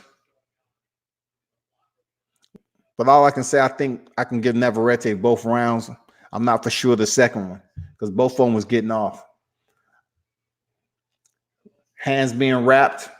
I believe this is Charles Martin. They're not showing his face, but from the tats, I think it's Charles Martin getting his hand wrapped. Now that's Deontay. Deontay is getting his hand wrapped. They just showing him. Mark Breland, Olympian, former world champion. Stephen A. Smith back there with Deontay Wilder in the back.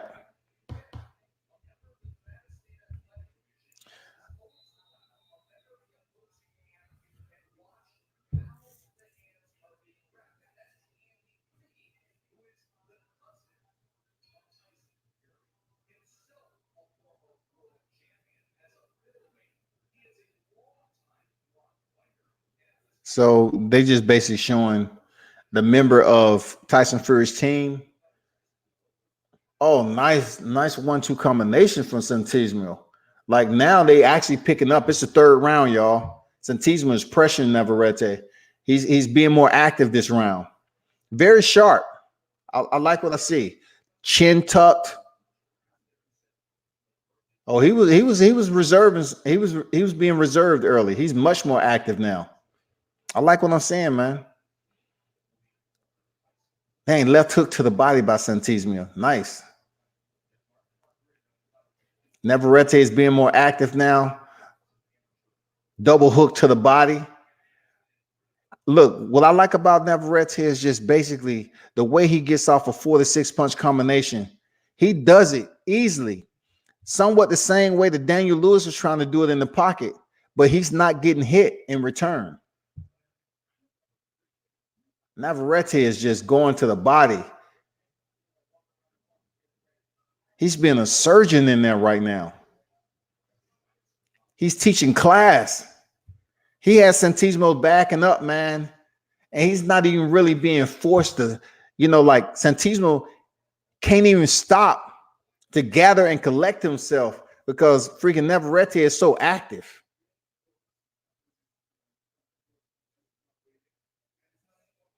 If he don't put anything out there to slow this pace down for Navarrete, he's gonna get ran over like a speed bump.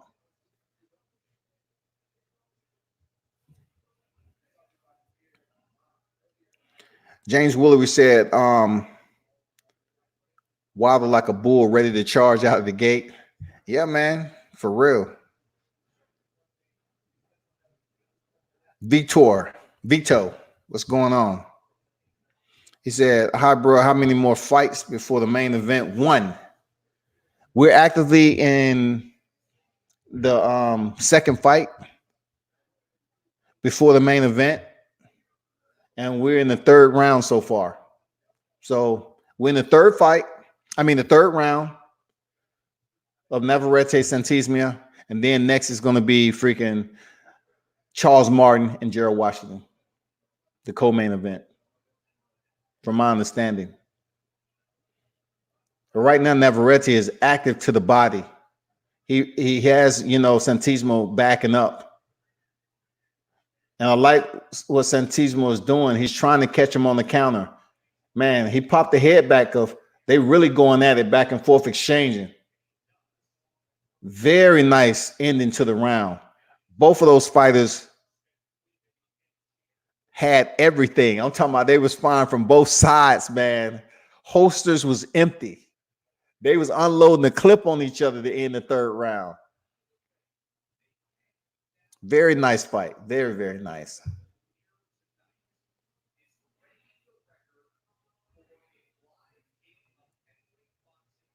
The arena's starting to fill up a little bit. They got the Skycam, the Panoptic View. It's still a lot of empty seats in there, but believe me, it's a lot of people out there drinking. There's a lot of people out there sipping on some proper 12 whiskey.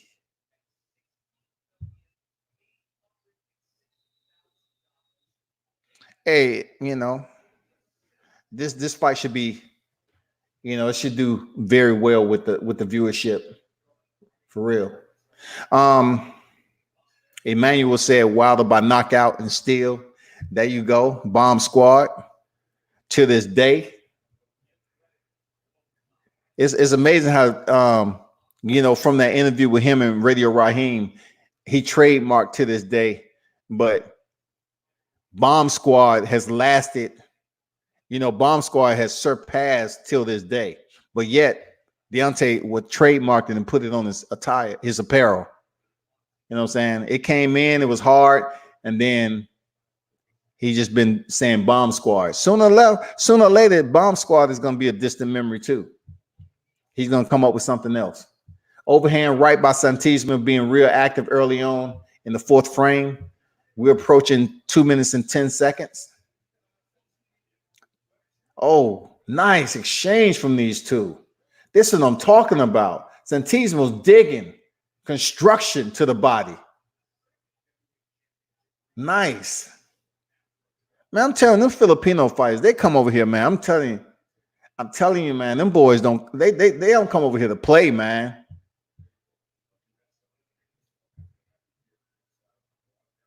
Navarrete is a different beast, though. See, Santisima will get off, and then when Navarrete comes back, he's active for damn near over a minute. He's just landing punches at will.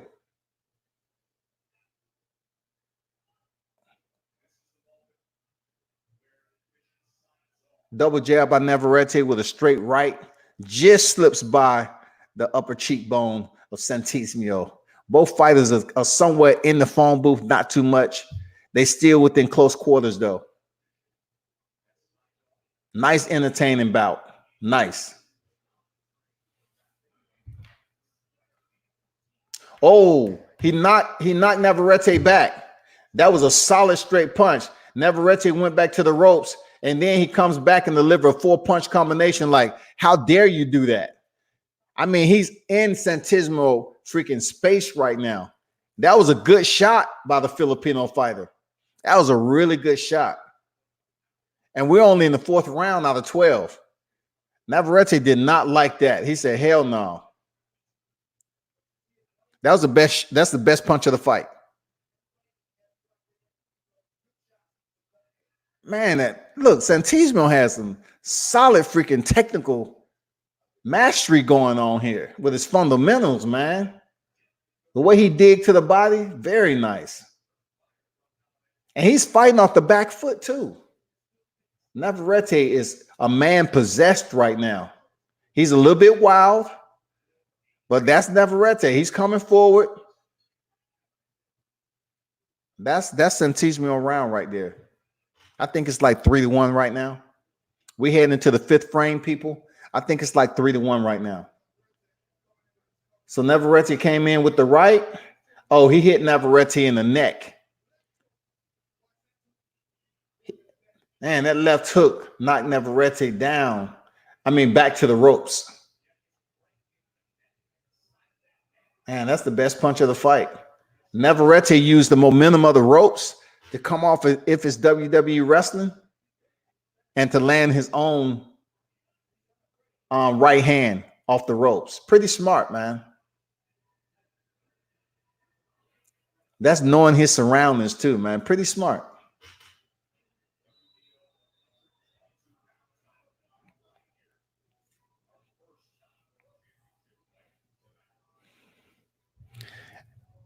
Hey, those of you that's in the building, appreciate your support, tuning in tonight. We're only moments away from the co-main event, of course. We're in the 5th frame of Navarrete Santisima.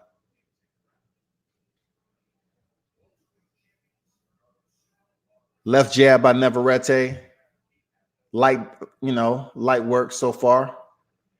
3-punch combination by Navarrete. Unofficial scorecards 39-37. Navarrete. And that's about right.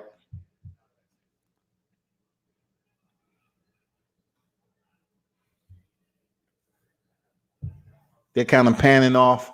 Deontay Wilder's getting his hands wrapped by Mark Breland.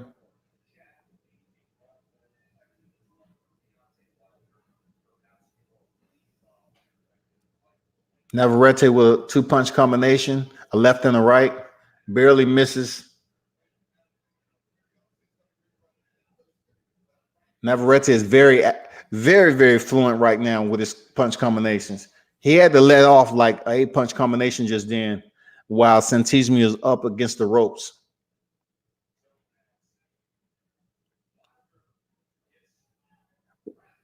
Wilder's getting wrapped and Fury's just sitting on the sofa doing nothing.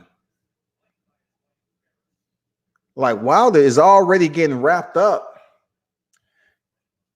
and Fury's just sitting chilling with his wife. Shit, Deontay Wilder might knock somebody out in the dressing room. He's getting wrapped up so early. They better keep security back there. The Bronze Bomber might catch a body. The amount of punches thrown for Navarrete is 375 to Santismio 137. The fighters are going at it up against the ropes. Santismio is just standing mano a mano, man. Both of them are trading. Oh, 4 punches landed by Navarrete. He's backing Santismio up against the ropes. Oh, he's running him down, Navarrete. Just like he was doing Dog Bay, man. This Filipino fighter's in trouble right now. He need to create some space. He's trying to do the shoulder roll. Pretty slick. Oh, he's taking punishment. Navarrete is landing at will. This is almost going like 15, 20 punches right now. And he still haven't taken a break. This guy's about to take a knee. He's holding on right now, which is smart. That punch set right there in the 5th round, Navarrete has turned into another gear, y'all. He has turned this fight into another gear. The Filipino is breaking down, and he made it out the round. Navarrete spends a lot here. He spent a lot of energy on that. You can tell it in his corner. He got his hands up. They're trying to fan him. That took a lot of energy in the amount of punches he just landed on Santismio. It had to be over 25 punches, man.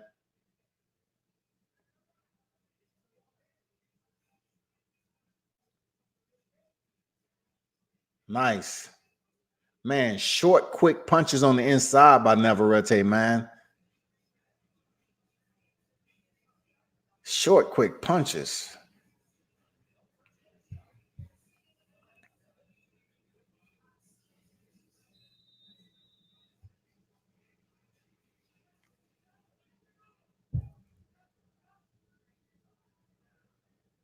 They slowly packing in MGM Garden Arena. They slowly, you know what I'm saying?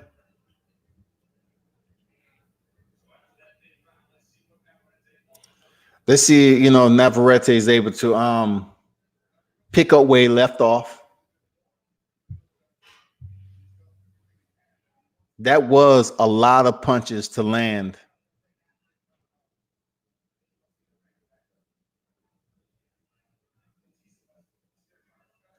Hey, Boomerang Gang, you're right, man.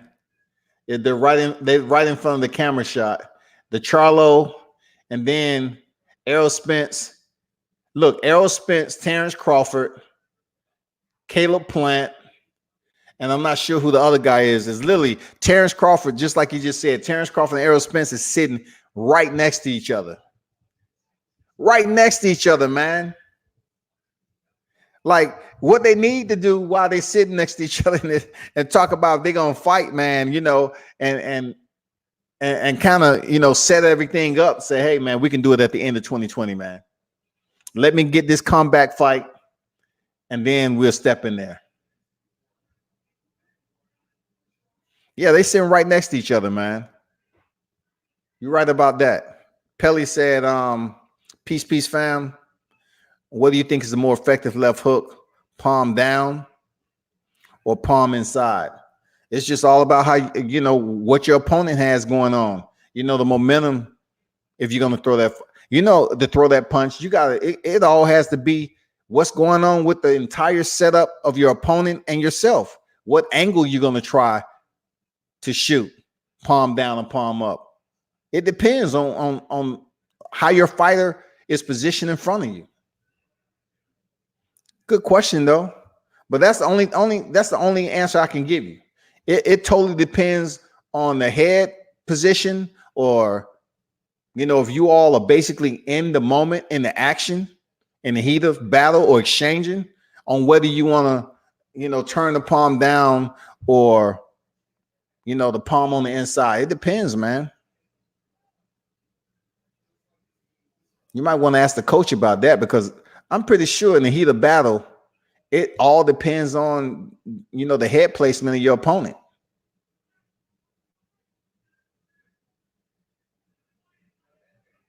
Depends on your power too.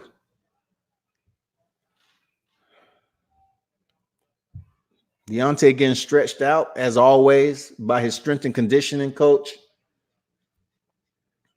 Now the Gypsy King is up with his crown on, and he's basically trying on crowns, y'all.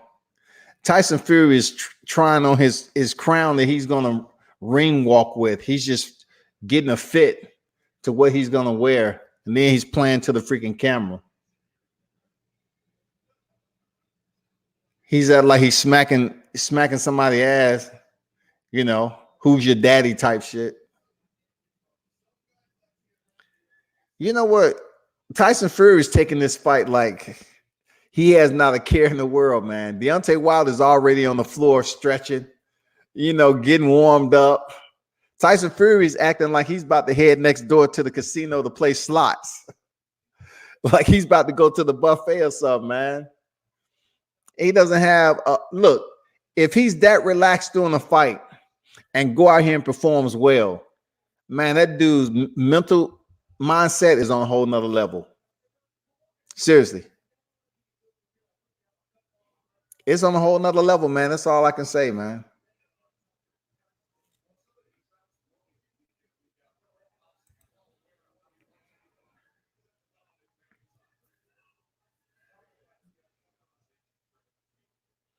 Hey, we're in the 7th frame, 2:45 into the fight. Into the round. Navarrete's bouncing on his feet. Santismio still, game. He's still in front of him. Nice 1-2 landed for Navarrete. Man, this guy's going to be a problem at 130. 487 punches thrown by Navarrete to Santismio 191. Beast mode. Beast mode, man.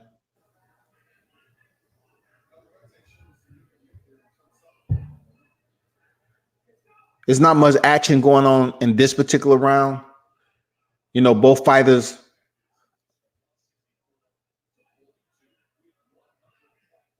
Now Santismio lands a hook to the body.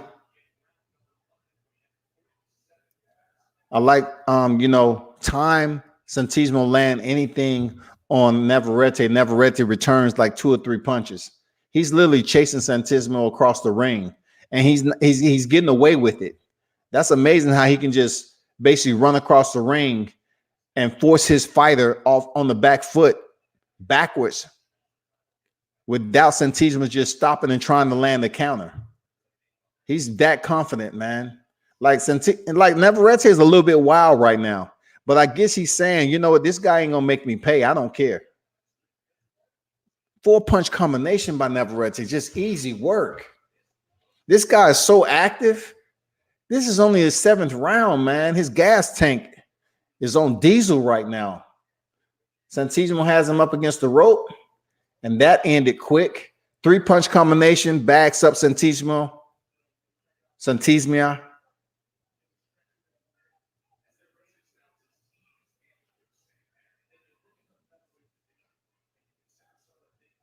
Nice left uppercut by Santismio too.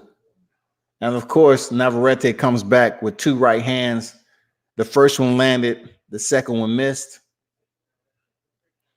Navarrete is a little bit, too loose right now. He's just coming in here throwing anything he feel like.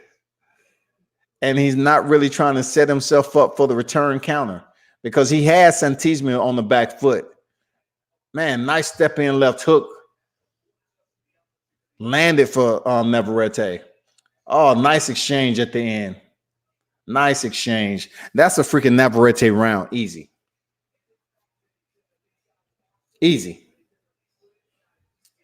Timothy Bradley, Sean Porter, Max Kellerman, and Brian Kinney. And look, let's commend Sean Porter for his outfit tonight because he was tripping. He was putting the brothers back a little bit. We was like, Sean Porter, we have concern.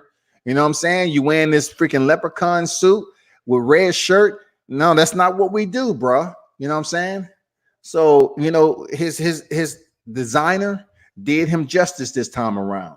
You know what I'm saying? They did him justice. They got him looking clean, ready for the damn main event.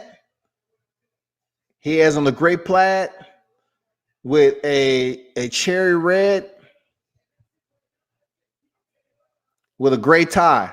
Everything kind of blends in right. You know, he's rocking the paisley tie with a plaid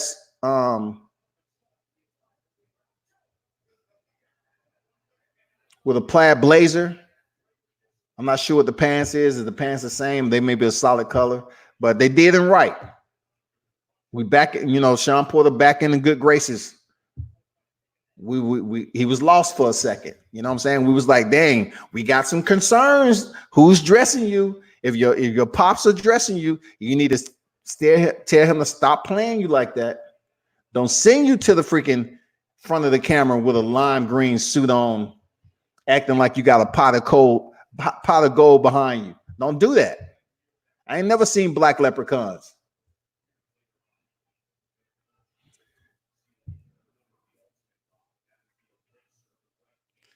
Errol Spence looks so disinterested. Errol Spence like, man, what's going on with this? Man, I need to get back home so I can chill. The unofficial scorecard is 59-55 in favor of Navarrete. Man, he is landing on Santismia.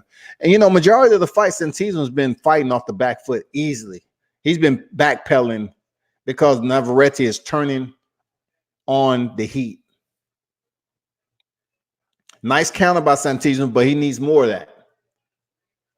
Navarrete has no fear. 4-punch combination, easy right there. Then finish it up with another 2-punch.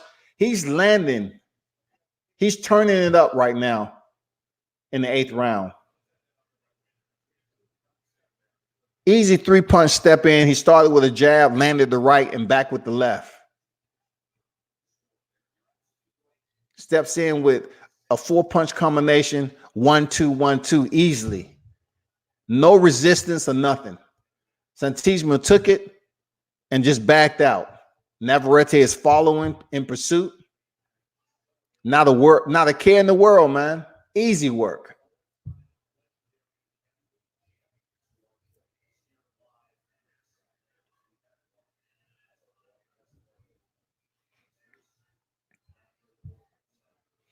Dana Long, what's good in the building? Salute to you. Thanks for dropping in. World Combat Sportsman on deck. We're past the halfway point on this Navarrete Santismia fight. Very entertaining, active. And the next fight is going to be Charles Martin and Gerald Washington. If you can't see already, it's 10:30 already. And we're just in the 8th round of this fight. So then we have a title eliminator, the next fight, the co-main event, and then we have Deontay Wilder, Tyson Fury. So we're looking at about 11:45 or 12 a.m. Guaranteed. So the only thing I'm asking you all, right? I have a Bible here with me.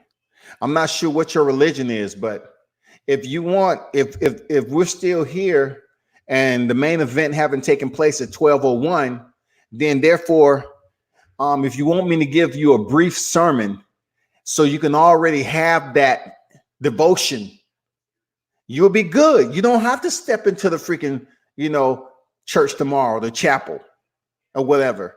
You don't have to congregate so early. You can come in late and say, hey, Reverend White gave us a midnight sermon while the main event was about to take place. We prayed already. We good. We got the acceptance from the Holy Ghost. And, we just don't have anything to repent from showing up to church late. We stayed up for a good cause. We had to see this heavyweight fight tonight. It's very important. and we was getting live commentary from World Combat Sports. So he was able to take out a Bible, give us a little sermon, you know, lead us in prayer and bless us. And then the rest is it. I would serve communion, but being at remote location, it'll be, difficult for me to get it out to everybody so we can have a drink together. So y'all stay tuned. Just be peaceful. God is good. Don't worry about it. He understands. God understands. We got a big fight tonight. So, we want to have midnight services. We can pick any book of the Bible besides Revelation. Any book of the Bible and have a short sermon and we'll be good.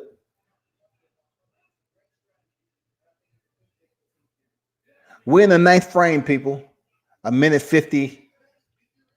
Santismo is trying to establish a little bit more authority this round. But it's just impossible, man. Every time he come forward and land 2 shots on Navarrete come back 4 to 6 combinations. Dude is just a complete animal, man. I mean, technically sound. 130, you better get ready. Junior lightweight, you better get ready. You better get ready.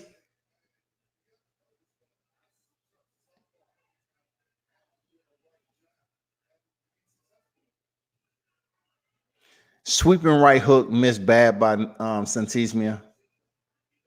He's still thinking in there though. He's still game, but he's in there with the real punctual, accurate boxer. Navarrete, when he gets wild with his punches, it's not to the point where he's exhausting himself from being reckless. He's just going through the motions to set you up for what he really want to throw. Oh, Navarrete just twisted his hand like this, like Leo Santa Cruz does. He showed him the right hand. He said, "Hey, this is what you about to get." That's the same thing Leo Santa Cruz does all the time. He twists his right hand. I think that's Jamal Charlo that's standing up. Probably telling somebody, keep running your mouth. Keep running your mouth. Lines only. Strong finish by Navarrete to end the round. Strong finish. They heading into the 9th frame right now. 9 out of 12. This is a championship bout. There go Hunter Hearst, Triple H with his wife. There go Gordon Ramsay. If he's the one that was cooking tonight, man, I bet that food was delicious. Oh, Michael J. Fox. What's up, Michael J. Fox? Haven't seen him in a while. Steve Harvey, Jerry West. All right. There goes Sam Watson. Who else in there?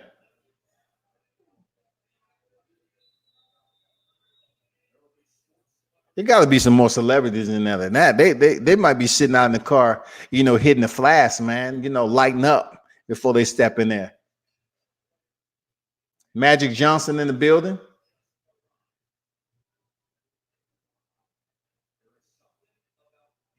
Star-studded. MJ is in the house.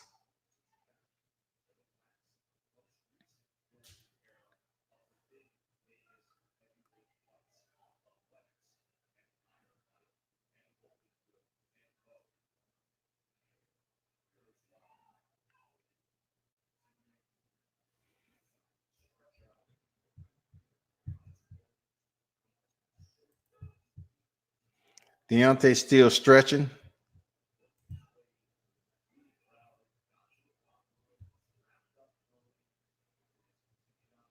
Deontay is ahead of the ball game. Like, we still have the co-main event, so they're getting this stuff out the way. They being proactive. They ain't messing around, man. This is serious business.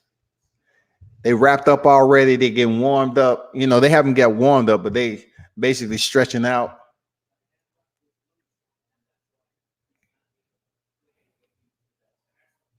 Michael Lewis say Fury better bring that energy because Wilder ain't playing with him.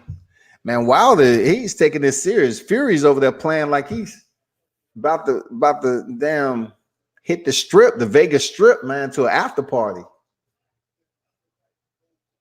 I'm curious to see, man, like who has the better pre-planned warm-up session. Is it going to be Deontay Wilder, Tyson Fury? Because Tyson Fury is not even close to being wrapped up yet. Navarrete is still active, landing the jab.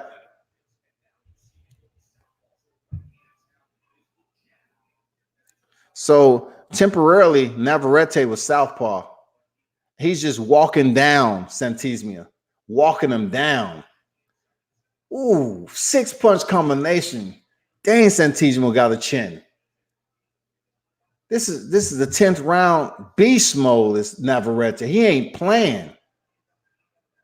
Oh, I think Santismia might be close to going down, man. He's taking some punishment. He's taking some missiles for real, inbound. And the only good thing that may be in his favor, he has a damn good chin. He's doing well so far to keep it standing. Navarrete is just turning on the freaking field. Jeez. What a tough fighter Santismio is. And I like how Navarrete is he knows when to be active, and he'll be in the process of throwing punches. And then Santismio would try to counter with, really sit down and come with a hard punch, right? And Navarrete moves just out the way, just outside of the punch itself, slips it and go right back to work.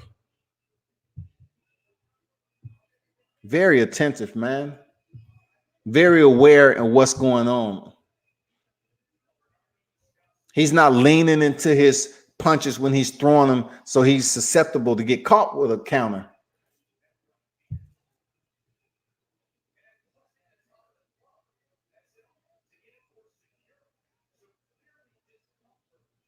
Oh, his right hand, Santismio right hand may be hurt because he shook his hand out that round too. So his right hand may be hurt.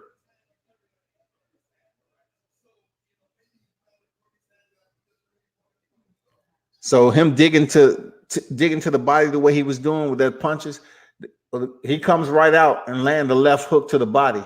So we're in the 11th round, man, championship rounds. Navarrete is comfortably ahead, easy. Jab by Navarrete, man, followed up with a right, 2 lefts.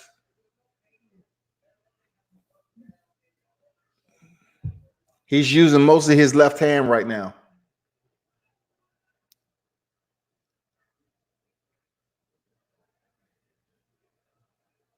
He's changed southpaw right now, Navarrete.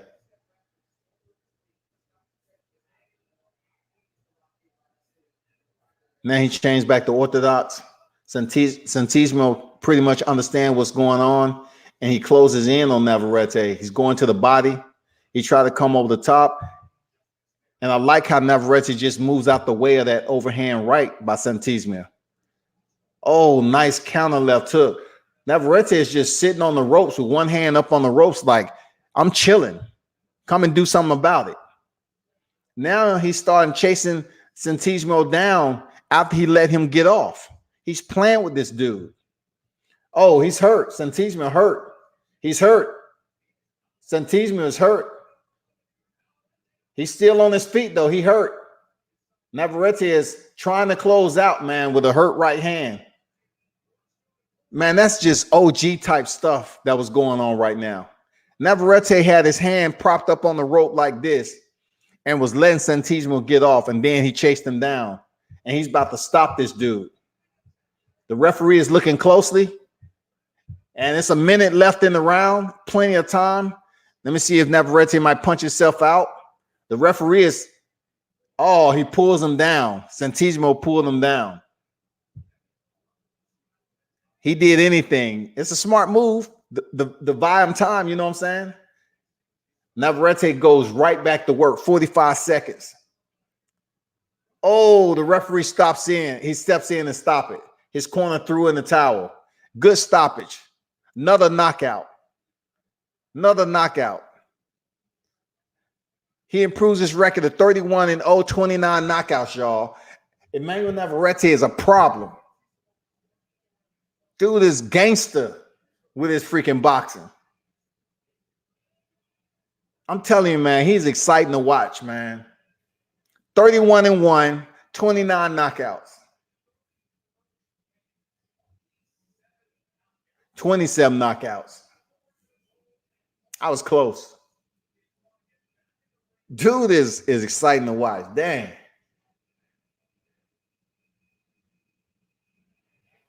Dang. Okay.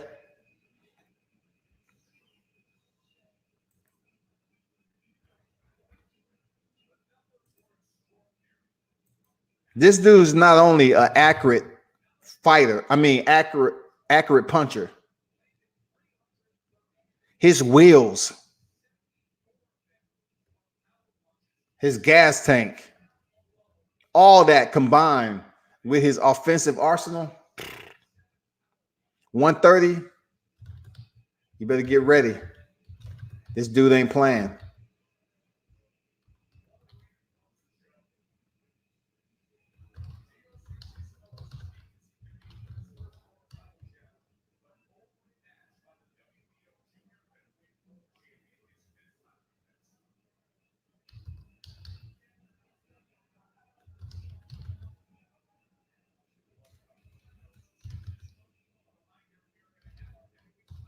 I'm just putting up the results.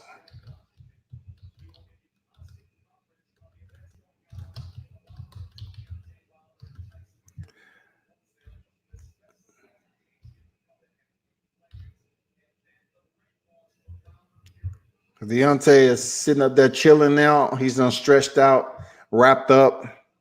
He ain't playing around. He's ready. That's the Bronze Bomber right there, y'all. That's the Bronze Bomber for real. He's in the zone.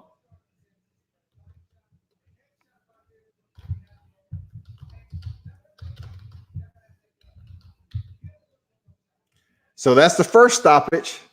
So that puts us a little bit closer to the main event potentially being before 12 a.m. We'll see.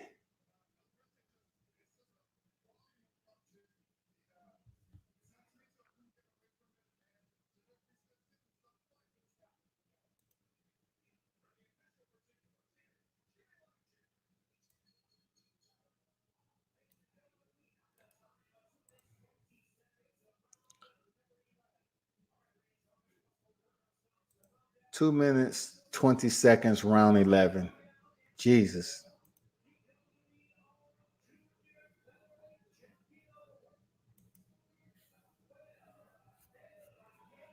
Man, I know that Filipino fight. I know Santismia is just like, damn, I got stopped by this guy. That's the first time he's been stopped in his career, I believe. That sucks. That sucks, man. That was a good fight.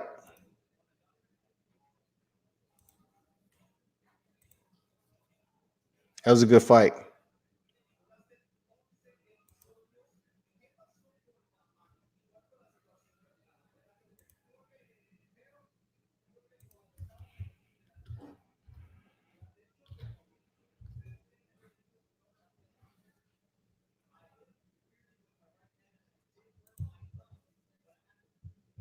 So Navarrete is saying he hurt his thumb.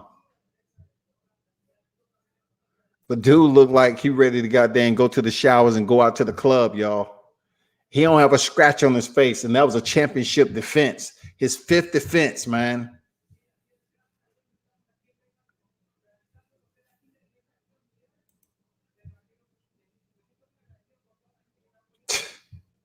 Oh, they was taking off his glove. His hand must be really hurt bad because they was taking off his glove and he had to sit on the stool.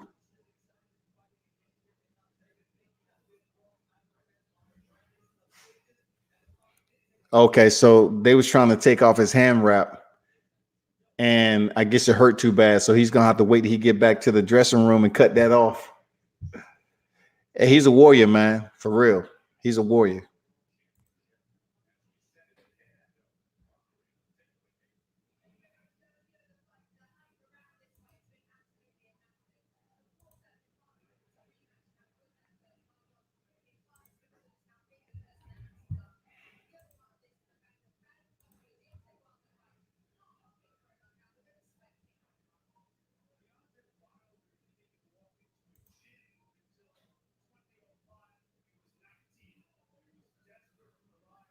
They said then Deontay Wilder didn't walk in the gym until 2005.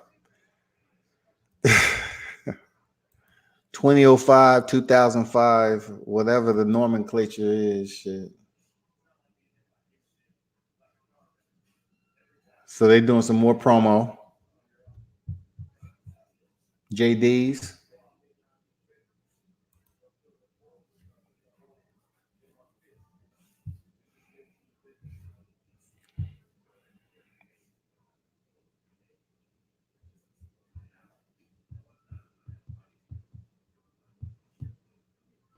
Just doing some promo.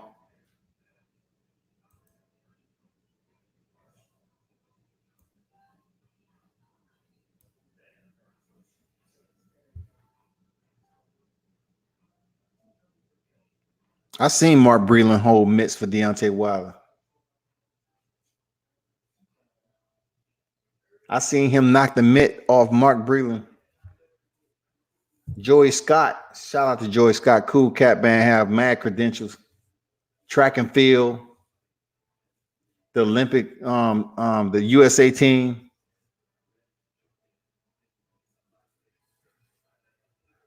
JD's out of Tuscaloosa, Alabama.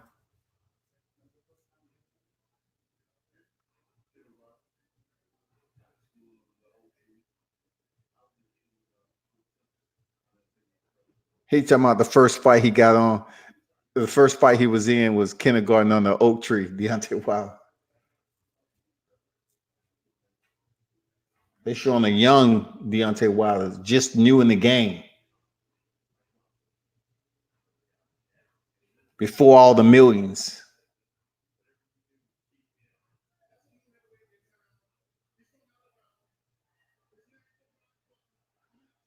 They showing the old school, man, when he was fighting in the regional.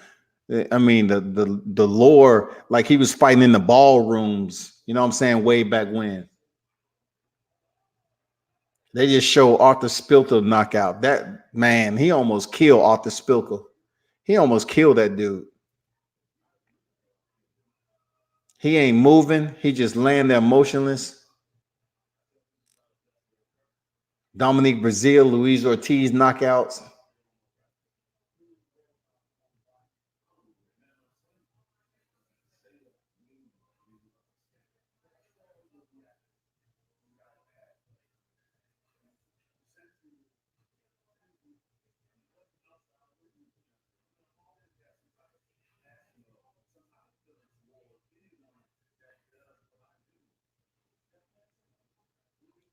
Antron Sims. To answer your question, you cannot stream the fight because it's PPV copyright. You cannot do that. They will shut it down. And I'm not trying to get shut down for however many days. You know what I'm saying? I already know how it works. And in case you didn't know, no, I can't stream the fight. Believe me, if I could, I would oblige. You know what I'm saying? Real talk. I would oblige, but you can't stream the fight.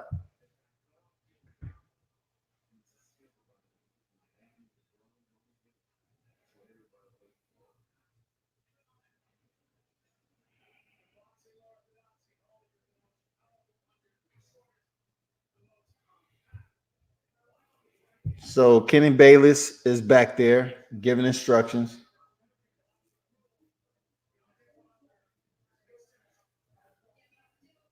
The Bronze Bomber man is looking at him like he about to freaking swing on Kenny Bayless.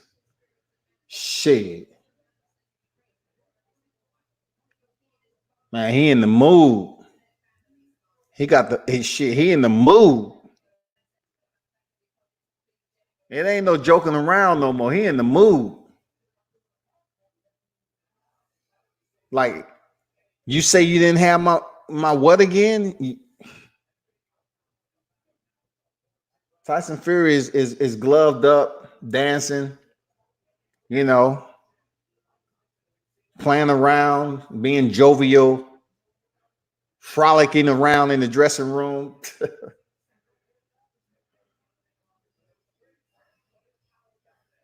Dude is acting like it's just another day at the office, man.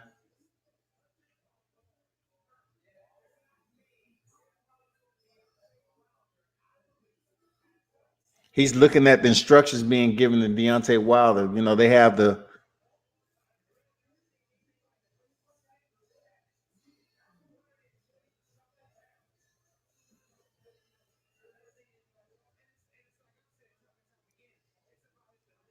Kenny Bailey's better keep his distance from the bronze bomber. Shit. He might not make it to the ring. Shit.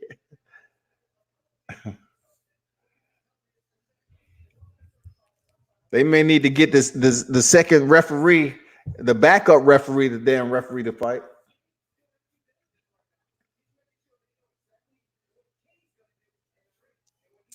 Yeah, we getting closer.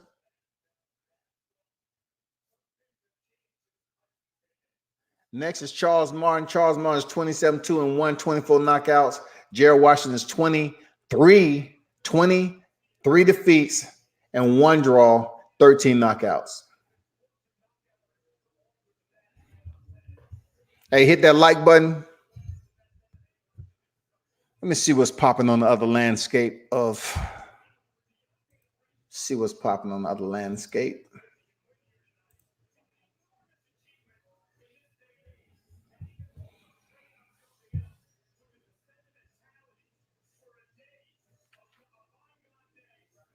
Taking out the shoes.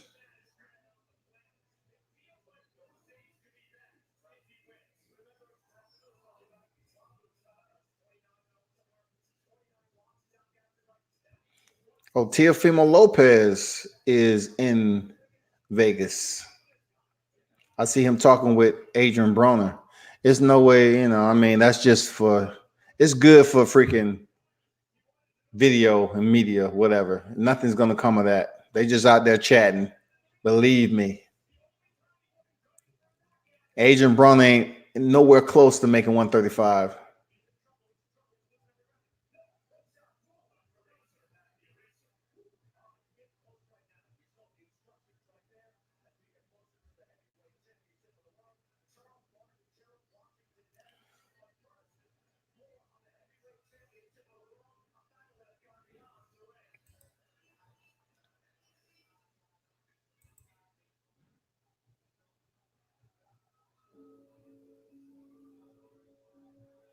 Doing some more promo right now.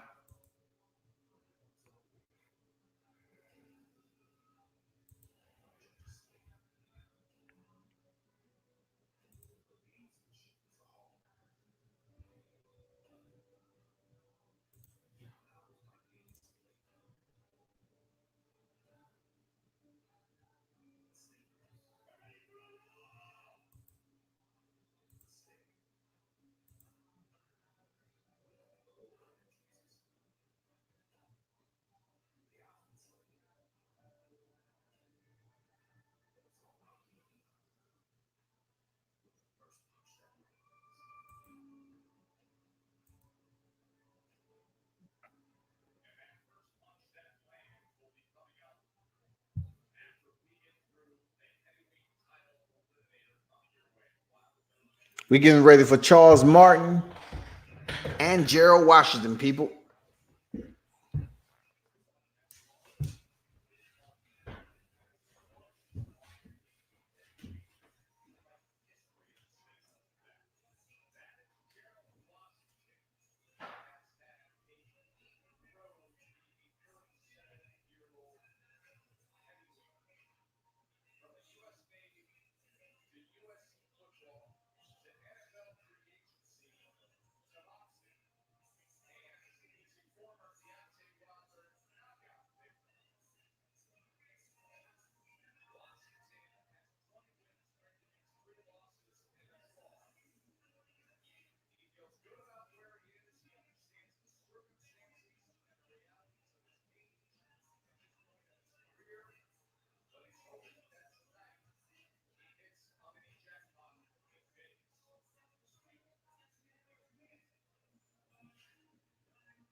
Both fighters are in the ring. That being Gerald Washington and Charles Martin.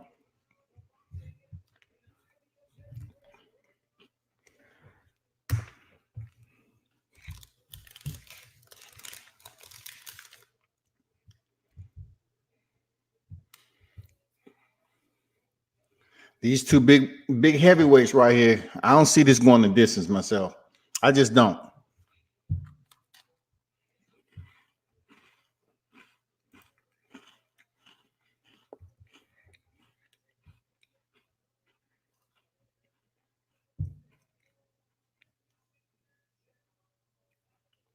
Gerald Washington served 4 years in the Navy. Shout out to the vets, man. Shout out to the vets. Shout out to the U.S. Marines. Devil Dog Shock Troop. Hoorah.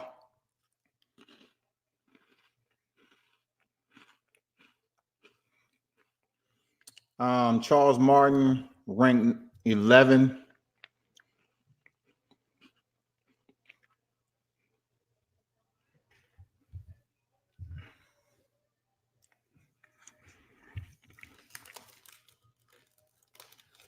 I don't know. Gerald Washington had bragging rights. Supposedly he knocked out Charles Martin in sparring, so he got some bragging rights. We'll see how it played out in the ring. Tony Weeks, man. You remember Tony Weeks? When he was in there with Marcus Brown and freaking Badu Jack, drenched in blood. Man, that was one of those moments, man, that picture would be a classic forever.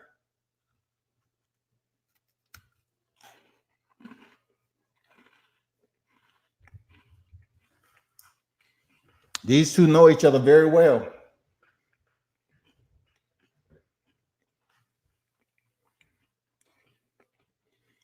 I don't know. It's something about this fight. It seems like it's going to be an early closer, y'all.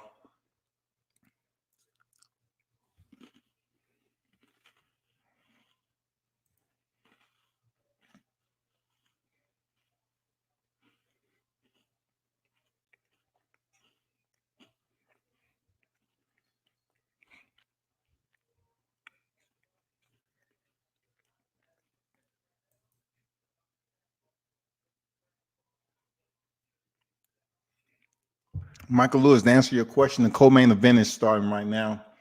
The co-main event is on deck. Charles Martin pressuring. You know, leading off with the jab. Charles Martin is the southpaw. Gerald Washington, orthodox. So for those of you that's tuned in, we're close. It's 11:08. We're making good time. It's the first round, and I'm gonna be honest. I don't think this fight is going the distance. So we might get Deontay Wilder and Tyson Fury before too late. Real talk. I think we're gonna do pretty decent. I think. Don't sit up here and hold me to the damn coals with it.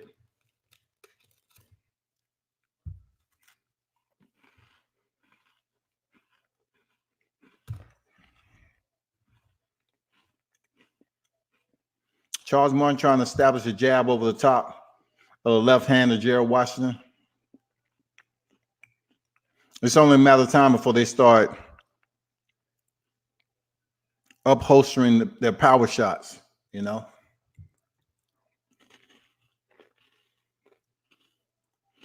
Oh, Gerald Washington first to get off with the right hand, straight down the middle. You know, Charles Martin took it pretty good, though.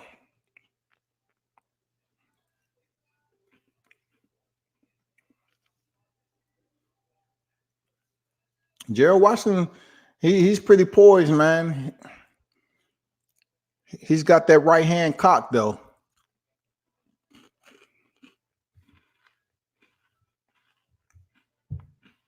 Charles Martin very, very active on his jab.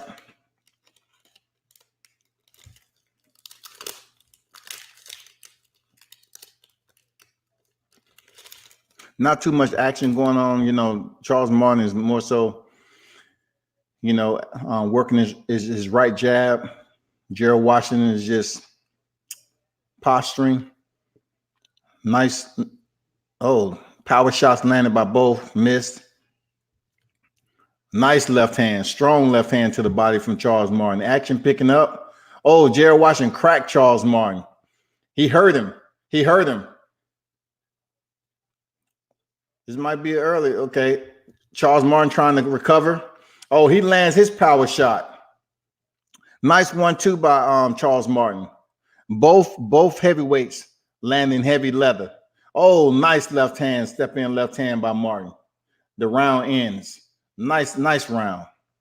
Man, this fight ain't going the distance. Hell no.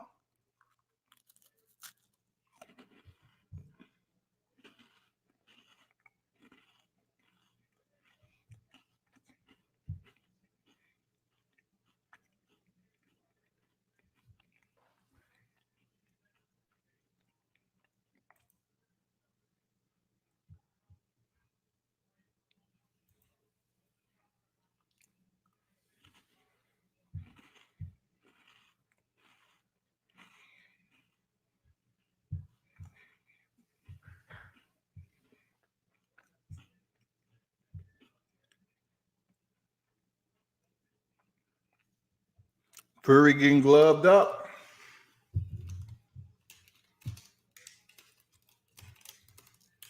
Fury's getting gloved up. He got wrapped up late, but he's playing catch up. You know what I'm saying?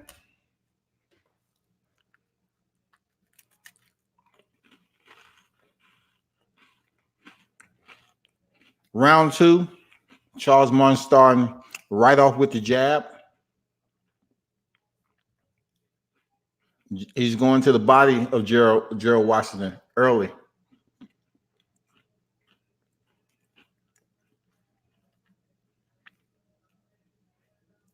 Washington seems to be waiting for a counter for Martin to get in close so he can land that right hand.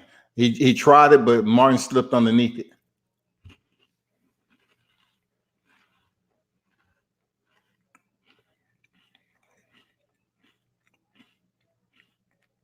Rashid, Charles Martin, and Gerald Washington.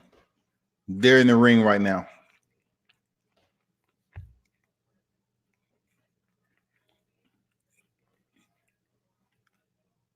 Not much action, y'all. Feign, a lot of feigning from Charles Martin. Gerald Washington is standing a little flat-footed, wait for the counter. He's there for Martin to land that power shot, though. He's just waiting and waiting.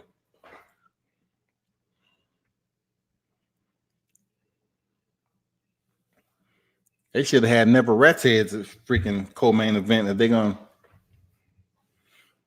Come on, y'all. Pick up the action. So Deontay Wilder is opening his pair of gloves out of a package, a FedEx package. Has the Bomb Squad emblem on it. The black and gold gloves. Fresh black and gold. I just can't wait to see the outfit that the Bronze Bomber gonna have on, though. You know, he always come, his battle guard, man, is on a whole nother level.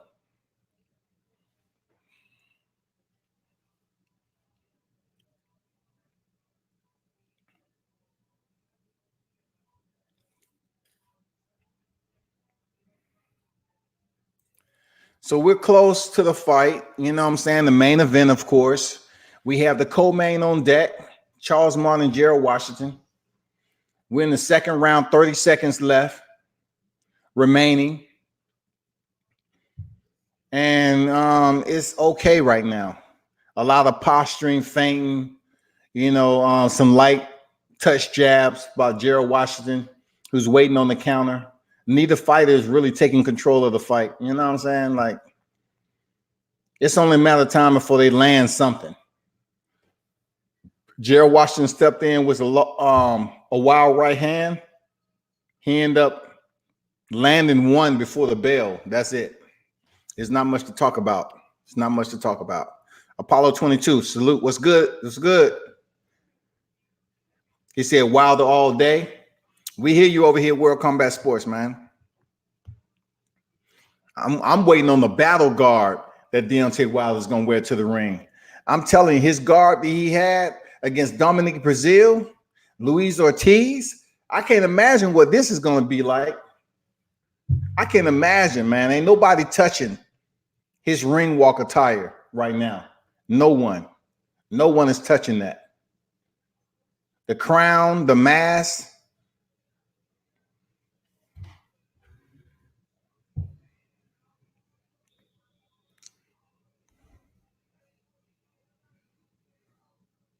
Mike Tyson is in the building. Mike Tyson walking this like he a freaking a ruler. Mike Tyson walking this like he's a former president. That man has on black with burgundy slacks. Probably just stepped out the limo from firing up hot boxing. You know what I'm saying? Oh, nice left hand by Charles Martin. Gerald Washington seemed to take it well, though. But, you know, that's there all day for Charles Martin. And Washington just standing there waiting on the counter. He's there, man. He ain't moving. He ain't going nowhere. He's just waiting to counter with his right hand. And Martin finally stepped in and made him pay with the left, straight left down the pipe. Another one off the chin of Washington.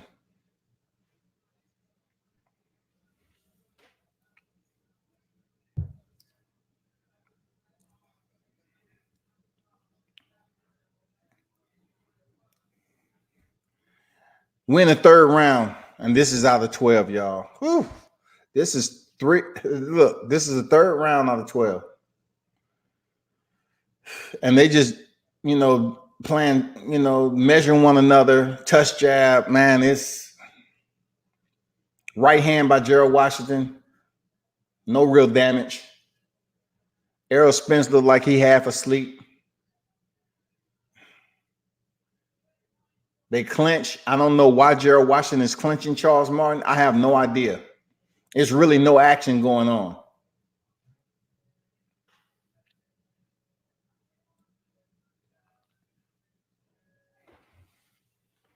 Leave some comments in here, man. You know what I'm saying? What's your prediction on the fight? Leave some comments. Talk to me. I know it's late. Those of you that's tuned in, it's the third round out of 12. IBF eliminator. Charles Martin, Gerald Washington. World Combat Sports. Shout out to the veterans. USMC retired. I know I don't mention it a lot on live, you know, for my own reasons. I just give a shout out at the right time for the veterans, you know, the comrades in arms from all across the spectrum, globally, all services, man. Salute to y'all. I just talked to my boy that's out in Afghanistan yesterday. He was one of my recruits when I was on the drill field. Now he's freaking looking to pick up E9. Just crazy. This is my recruit. Private. This cat is now waiting to pick up E9. Dang, that made me feel old as hell. Hey, the third round just finished, man. We're going into the fourth. Nothing real to report. You know what it is, man. We're waiting for the grand entrance.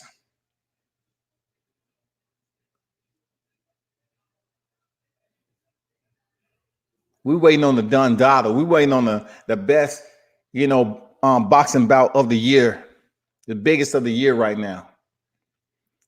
Mark Breland warming up Deontay Wilder on the mitts, getting those gloves nice and soft, you know, so them knuckles can visit the neighboring fighter Tyson Fury's chin one more time. Let me see who this is.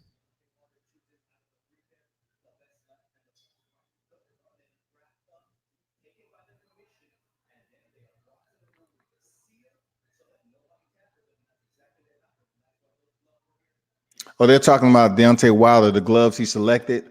and why they were sealed in a package, to make sure they wasn't tampered with. Charles Martin active with the jab. Now he's stepping in with his left hand, trying to do serious damage. And he landed on Gerald Washington. Washington is still, maintaining the same space. Now he charges Charles Martin. It's just like somebody's getting knocked out sooner or later. It's just a haymaker fest right now. Both of them throwing their power shots. Nice step in, straight left by Martin. Barely grazed the cheek of Washington.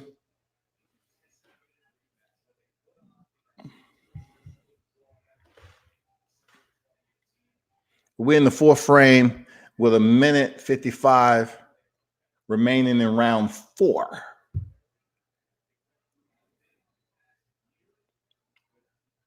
Of course, those empty seats you saw early, they now feel, man, we're getting ready to play ball. This is what everybody been waiting for. It's close to 11:30. And, if no one get knocked out anytime soon, we're going to be here past 12 a.m.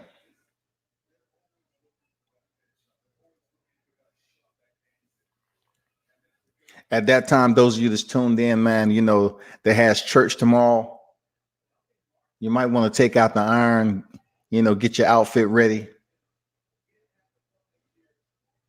so you won't be late. What is this? What Sunday is this? Let me see. Oh, it's not the third Sunday. It's the fourth Sunday. So I don't think communion is served. I think communion is served most of the time on the third Sunday. Just checking. Not a problem.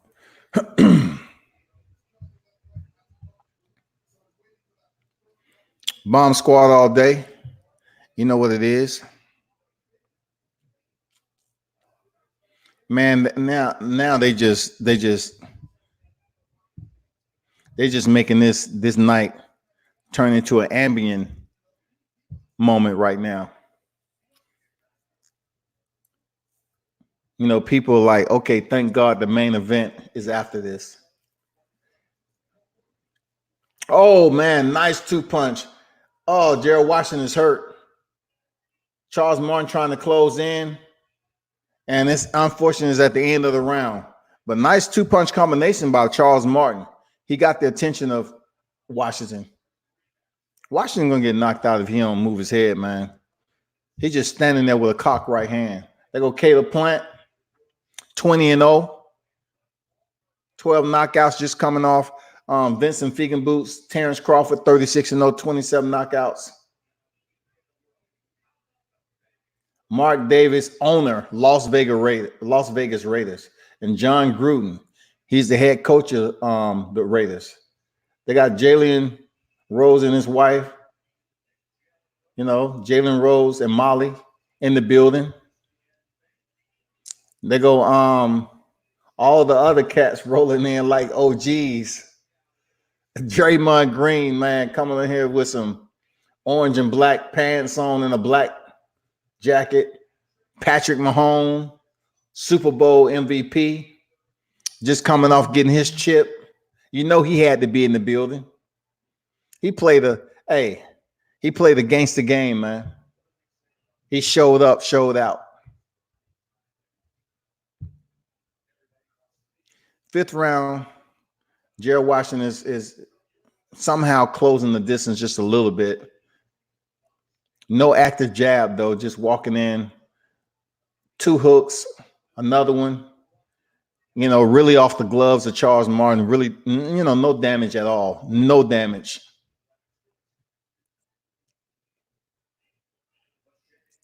Man, Gerald Washington is just extremely flat-footed, man. I have to, the check I can give Charles Martin is he's just bouncing around. At least he's a little bit more light on his feet than Gerald Washington. Gerald Washington's just walking around in a circle.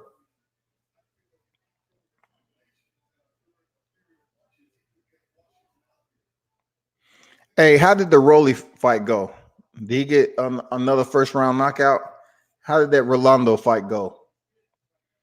Straight right hand by Gerald Washington. No real effect though. Just light. Somebody know what happened with the Rolly fight?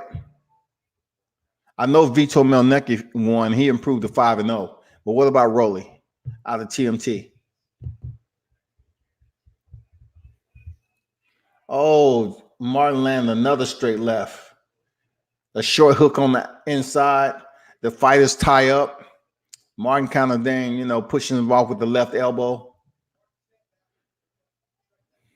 I don't know if these two really have mutual respect for one another. That's why they just not digging down and getting doggy dog with it. Get off my block type of fight. Nice 1-2 combination by Martin. Gerald Washington looked like he's getting a little bit fatigued.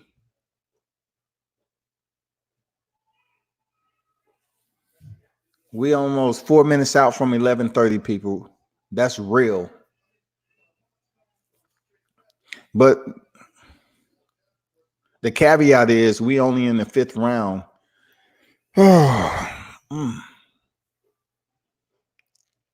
Somebody grab me a Red Bull, Monster Energy, something. I need an old Fanta. Give me a great Fanta. Something, a mellow yellow with a Mr. Good bar. I need something. I'm about to fall asleep. Oh, the mouthpiece can't. So it was Gerald Washington. Oh, Tony Weeks thought it was Gerald Washington's mouthpiece. And he said, "No, that's his, homie."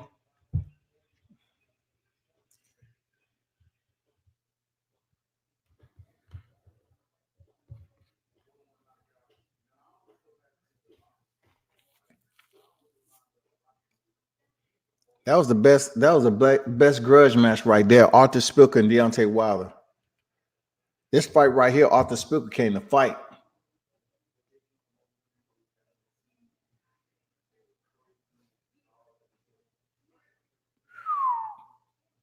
Did y'all see that knockout? Jesus Christ. Y'all talking about he don't have no inside? Man, he has to use that against Tyson Fury.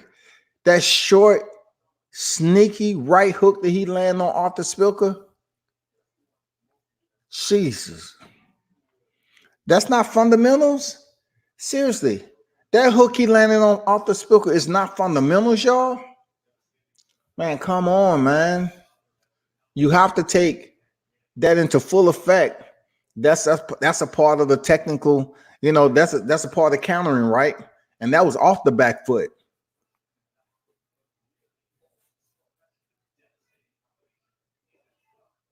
He cut that clip. He took that clip right out the movies right there. He sent freaking Arthur Spilker down to the morgue almost. Hey, people, we in the 6th round. Give or take, we in the 6th round. Now, what I want to do is basically report some of the action, that's going on. But there's really not nothing to report. Because both of these fighters have history. They're a little bit timid about engaging. We really haven't seen both of them start to unleash any real power punch combinations right quick. It's just a lot of feint, touch jabs, posturing. It's not much going on, to be honest. I'm not going to lie to you. I'm being completely honest. Right hand by Washington. Oh, boy.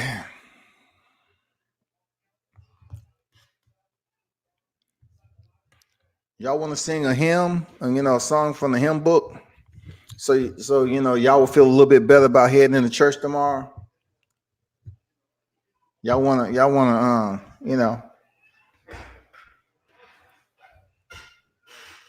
sing "Go Tell It on the Mount." Oh, he knocked down Gerald Washington finally with a straight left. I told you it was only a matter. Oh, he's done. Man, Gerald Washington know the referee told him to come over there. Man, he knew. Man, Gerald, I felt Gerald Washington was going down anyway. Charles Martin went over there to hug him, man. Man, come on. Gerald Washington got knocked down too easy just then. And then he act like he didn't know who the referee was, so the referee called a fight. So guess what, people? Yeah. What? What? We there. 11:30. We on time. We gonna get to see the main event on deck before 12 a.m. Real talk. And you know what? You might be home by 12:01. It's according to when they come out. You know what I'm saying? We out here. We out chill. Good. This is what we needed. This fight is over with. Hurry up and get the post-fight analytics interview, and let's get it going. Let's show Deontay Wilder with his ring walk attire, and then get Tyson Fury. Get both fighters in the ring. Let's kick this out. Any final betting odds? Starting at 100 stacks. That's what we're looking at.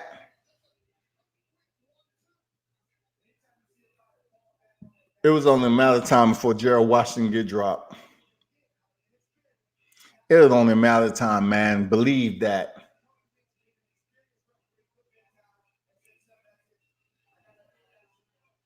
Gerald Washington coming here to win tonight. We up, y'all. We up.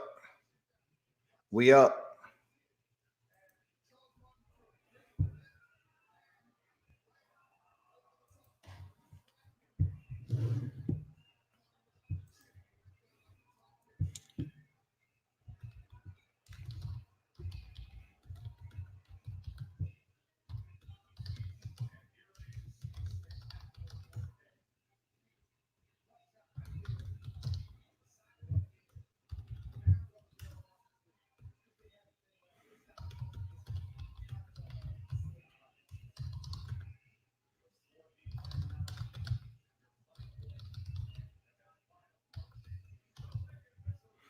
I'm glad that fight finally ended there, Charles Martin. For real.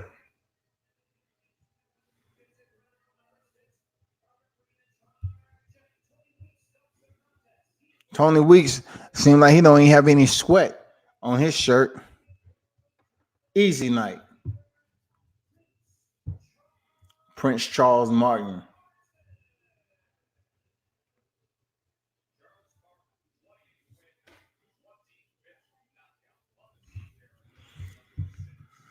Good for you, man. Congrats.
So they're gonna honor Tommy the Hitman Hearns, it seems.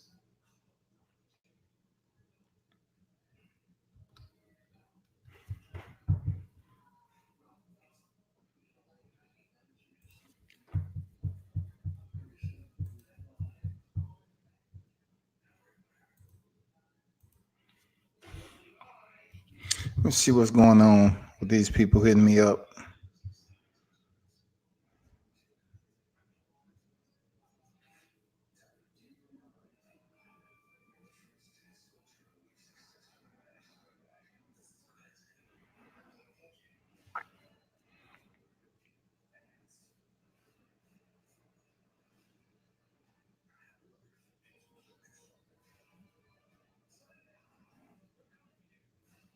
Hmm.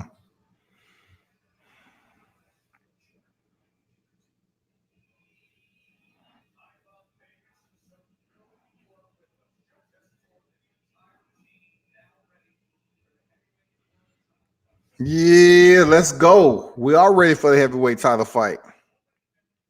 We need to see if it's going to be one of the best that we can put in our boxing annals and archive for a later date and say, you know what, this was a special moment in the MGM Grand. Let's go.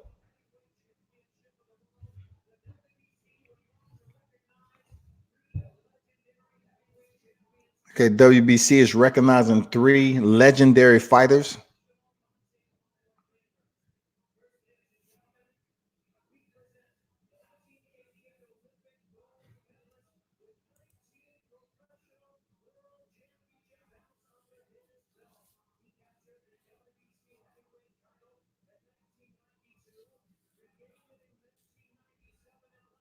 Hey, they're just recognizing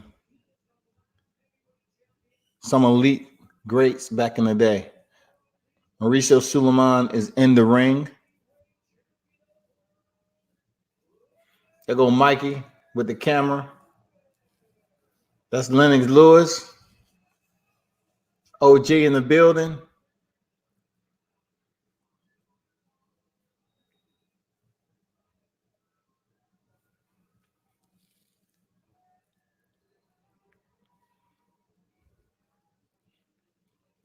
I look like the same suit he had on in Nashville. But who am I? I'm just a media guy, you know. He didn't have to do too much work for it, you know.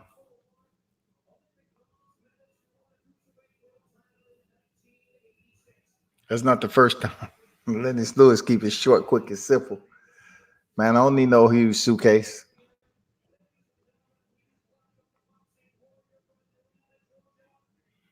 Dang, Mike Tyson is in the ring, man.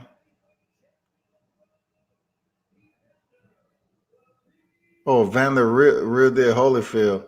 Oh, he's just waiting on his friend Holyfield, Mike Tyson. Dang, Evander Holyfield look like he can step in the ring again. He looking shape. Is something cooking up with Evander? I know he said he was looking to come back. You know, he looking in great shape, man. I hope he ain't coming in there with Larry Holmes. Evander looking great shape, man. Like he fight shape ready. Look at the size differential from Evander and Lennox Lewis. Wow, man. And Holyfield had to go in there and fight that man with that height, man. It ain't no joke. Boxing is no joke, man.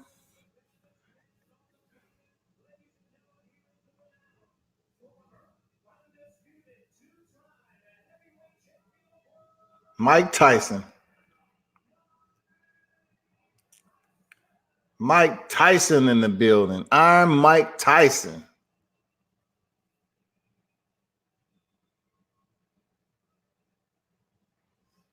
They treat that man like a god, man. 50-6, 44 knockouts. We all know what was going on in that 44 knockouts. A lot of oohs, ahs. Are you sure you want to order the fight? Because they ain't lasting over the first round.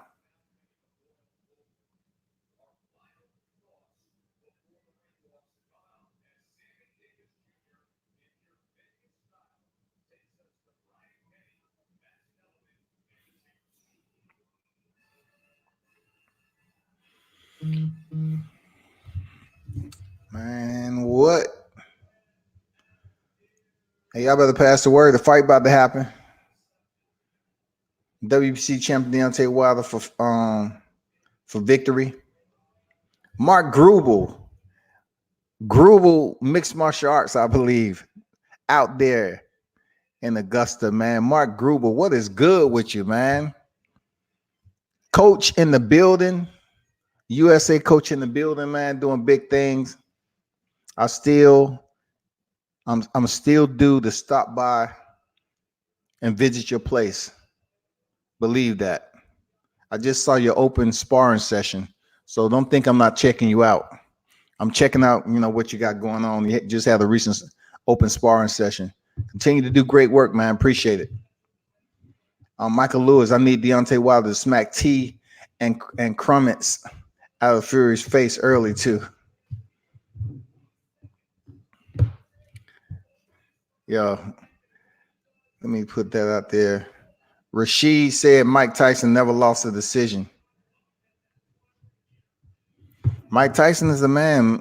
He's recovered from all the demons that he was a part of, and the public accepts him, man, as like a freaking God almost. With all the damn discrepancy that he had, his career and going in there just being destructive, one of the most nastiest, tenacious fighters you will ever step in there with, man.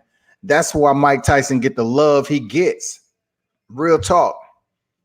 I can see why he upset Deontay Wilder, say he'll knock him out early in their career.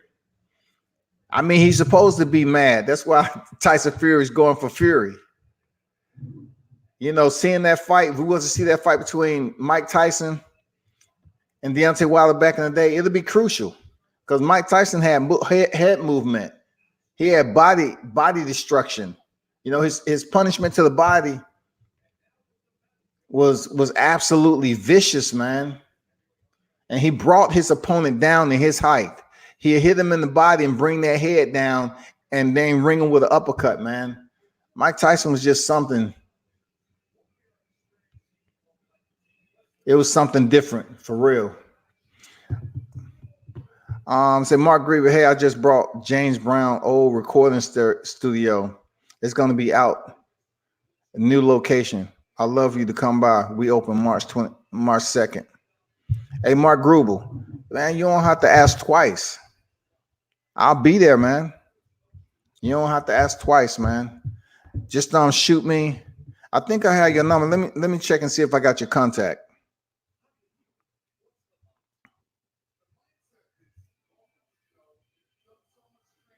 Can you drop me an inbox, what the address is going to be and everything? I appreciate it, man.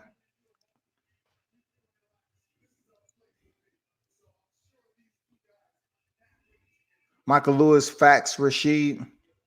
1986 Mike will kill any heavyweight today. Man, with the quick, Mike was just a tyrant back then, man. His hands was like swinging 2 cinder blocks. G-Man 94, listen in work here in Dublin. It's 4:45 a.m. Man, what a trooper. Shout out to G-Man 94, man, from Dublin, Ireland. Hey, speaking of Dublin, Ireland, did my man Paul Felder defeat Dan Hooker? You know what? I got to find out myself because Paul Felder, one of my favorite fighters, man. He was facing Dan Hooker. I think he's a better fighter than Hooker. Claim to fame, Hooker knocked out James Vick, who's been knocked out 2 other times prior to that. So I can't really put too much emphasis. But I would be hard pressed to say he goes in there and finish Paul Felder. Nah. I know my man Paul Felder pulled this out. I know he did. But can you drop that address to me? That Mark, I appreciate it. What? Hooker edged out Felder in a thriller? Wow. Unfreaking believable. I never would have thought Hooker. Dan Walton, God Save the Queen. He's the one that's up here singing the preambles for the fight. Jesus. Oh my God, I'm gonna get up out of here. There's nothing to see here. Nothing to see. Fighters are praying, Tyson Fury, them praying right now. It's on, people. It is on. It's done. Everything else is done. It's a wrap.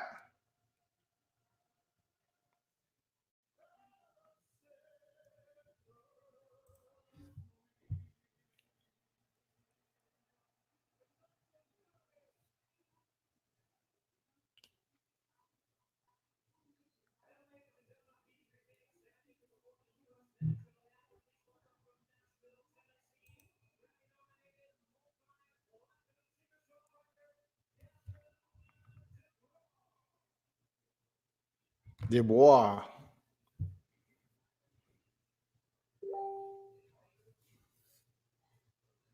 Star Spangled Banner. Gavin DeGraw. All right.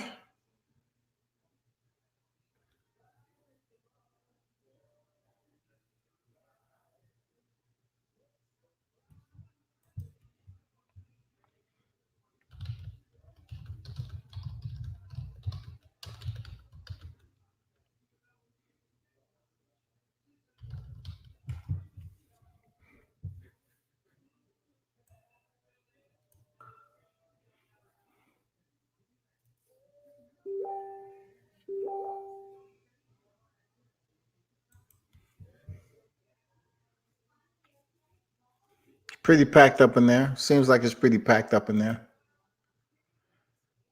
This is what we all been waiting for. The time is now. You know what I'm saying? It's time for these two fighters to settle the score. That's what we need. We need some confirmation to who is the best heavyweight fighter in the heavyweight division. That's what we need. We need some confirmation. And definitely I want Deontay Wilder to win, because that's going to let me know Anthony Joshua is going to fall further and further back. He's going to probably vacate some of his titles, so he won't be held so much accountable for trying to unify the entire division, because we all know unification trumps are mandatory, right? So, he can make some shit happen. But I know Deontay Wilder, if he win this bout right here, he's not going to hurry up and jump in training camp unless he has proficient amount of time.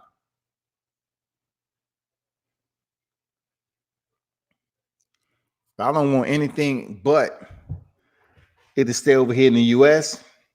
And, the loser has a rematch. You know what I'm saying? It has a rematch clause already established. But of course, it all depends on how that loser takes the loss. Who is it going to be? The only right person to lose tonight that makes any sense is Deontay Wilder. If you're going to talk about a rematch, are we really caring about Tyson Fury losing and come back and seeing it again? Like, if he loses, that's what we expect. We're talking about 11th defense over 4.5 years. The only right person to lose to make a third trilogy that the people will come back and see, it'll be Deontay Wilder. That's without saying.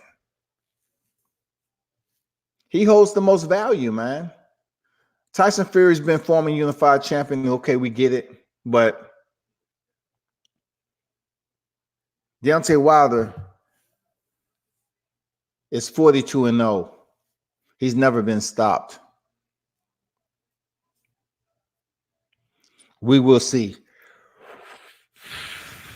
Mark Gruber said, fun fact, Caleb Sweethand's Plant used to kickbox, had the honor of having him in Italy, Trinidad, alongside his father for the kickboxing matches. That's cool. I just, came out from Nashville, Tennessee, drove up there from Atlanta to cover Caleb. Like I said, I like him as a fighter, very low key. I talked to him and his dad last time I was at the MGM Grand, down to earth type of fighter, man.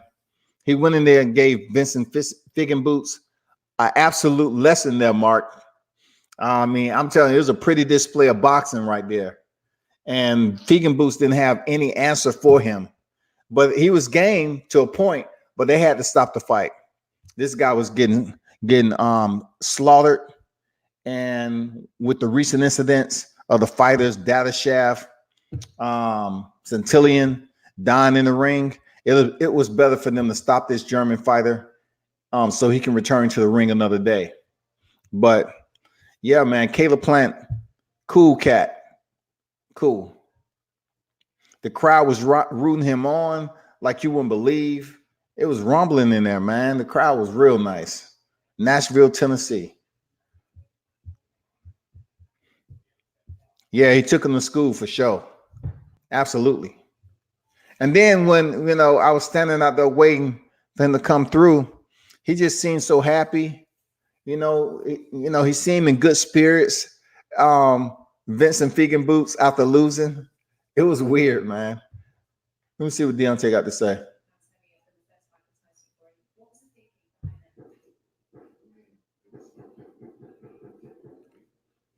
Somebody's firing guns back there.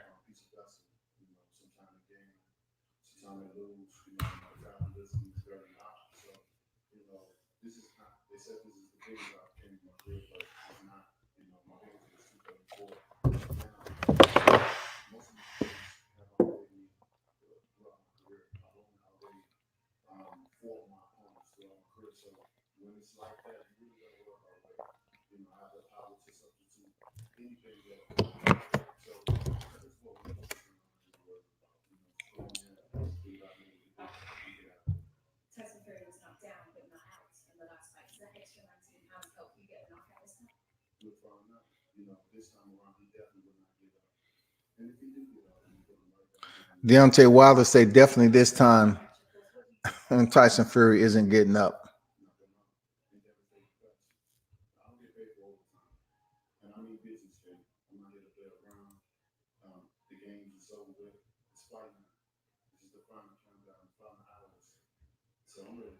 He says the final countdown, the final hours, he ready to go.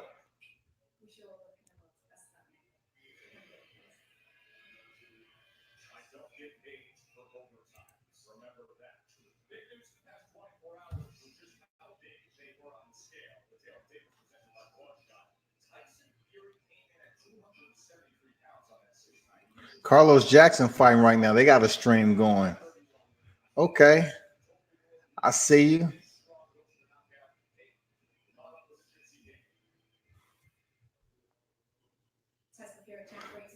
Gypsy King on deck.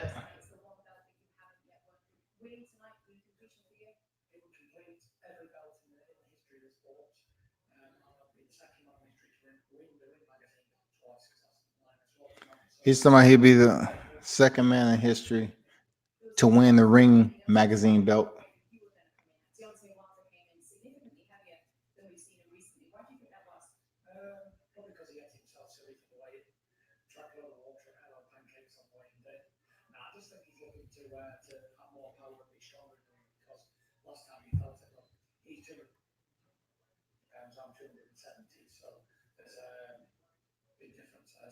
You was 273 pounds. You wasn't 270. Man, Carlos Jackson's in a war over there in Dominican Republic. That guy is in his space, man. He's trying and trying and trying. Man, these guys are going to war. Let's go, Carlos. Push him off for you, man. Let's go, Carlos.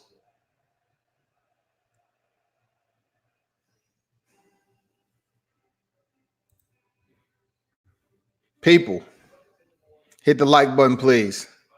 Michael Lewis say, where you at, bro? They outside busting off. You ain't even tripping too much. Be devil dog. Hey, Michael Lewis, that's the best way I can put this. There are certain utensils off camera. That's all I can say. There are tools surrounding me. But I know what I just heard with somebody getting off at least about 8 rounds, at least from the next neighborhood over. Tyson Fury ring walk is upon us. Thank you, Lord Jesus. Let's go.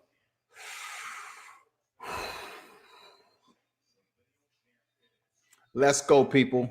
It's fight night. It is happening, going down right now. Ain't no problem. But it's about to beat one. Tyson Fury has on this cape, this robe, rather, that looks like an old ruler, king or something. And I know it had to be some king or something because Deontay Wilder wears a crown or whatever.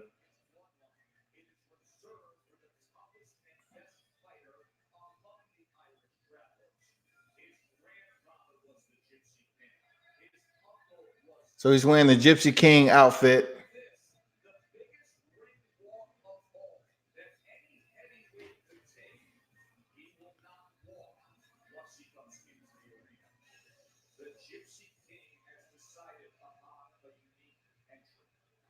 So he's not going to walk once he entered the ring. I guess they're going to bring him.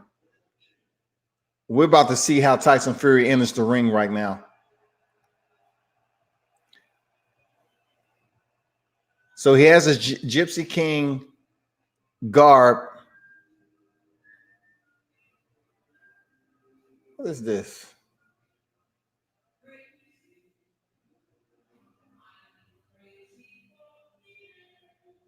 And you already know what that music's about.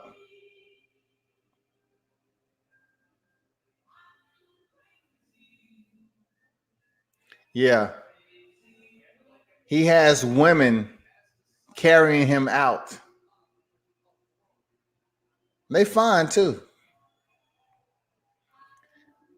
They're rolling him out because they ain't carrying Tyson Fury. They're rolling him out as if he's the king being transported into the heat of battle. I like it. It's cool. I'm trying to see if they're going to be able to walk it all the way down to the ring. They're just controlling it. It has wheels on the bottom, it seems. They ain't carrying it. I know that. He has a high back king chair. I like that. Gold.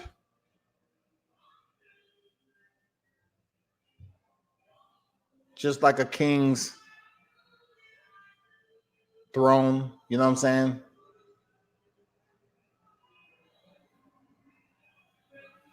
There's a lot of people out there.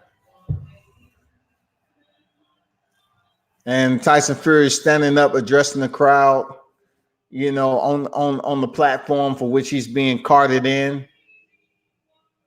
I mean, he's above everybody. You know, it's cool. I like that. I like that. You know, everybody gets to see him. He got his outfit on, sitting in the king's chair.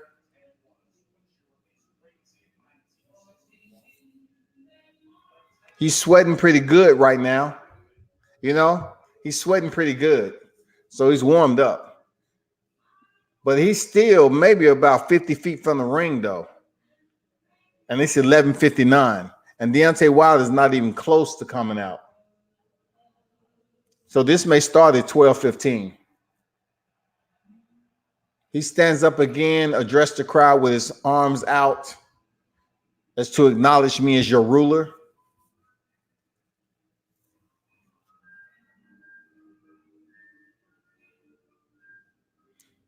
Let's go, Bronze Bomber. Let's go. Where you at, homie? Let's go. The steps are coming down. I guess he's about to walk down the steps. Don't miss one.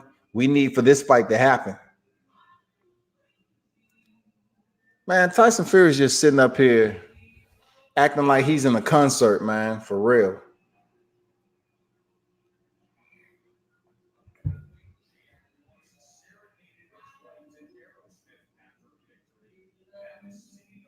Coming down the steps. What's Shawty on the left, though? Second on the left.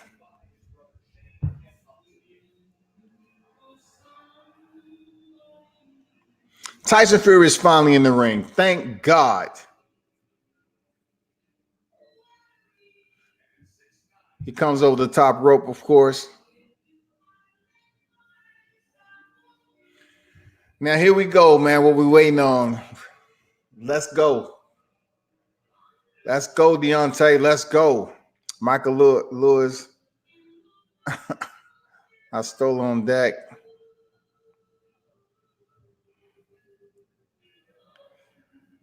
Let's keep thinking that this is all fun and game. Let him keep thinking it's all fun and games for real. Let me see what the climactic moment going to be for the ring walk, man. The battle formation, hailing out of Tuscaloosa, Alabama. I've seen 2 of them already. This has to be even better for Bronze Bomber. Shout out to Stitch Duran. Deontay Wilder's back in the back, still with his shirt off, huh?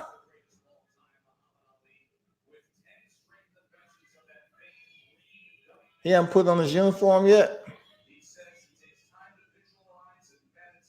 He must gonna be make Fury wait then. That's the only thing I can imagine. He's not even dressed. He gonna make Fury wait.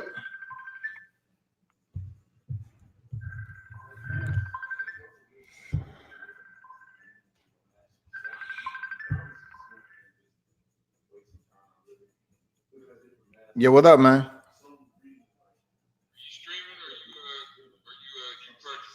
No, I'm still streaming, man. You know, the main event is on right now, so I'm still streaming. That's a Floyd-inspired entrance right there. What? Oh, yeah. He tried. Yeah, he tried.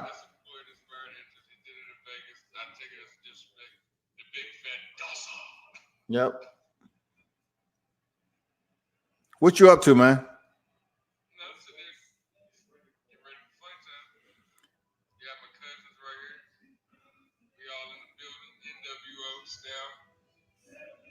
Okay. I mean, where Hulk Hogan at if that's NW? Y'all like the Nubian, no, you know, the Ebony freaking NWO?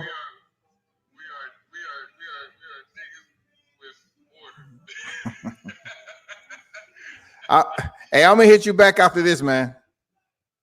All right, cool.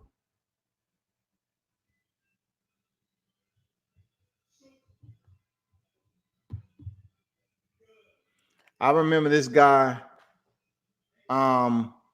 singing that Luis Ortiz fight too. Yep. I remember him being there at the studio. He performed at Deontay Wilder Luis Ortiz fight.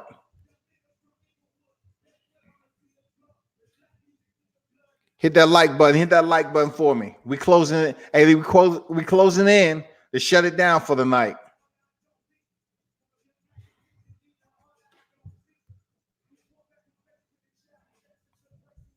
Michael Lewis said, let them think that that's all about. After Mayweather, everyone tries to copy his swag all the time to this day.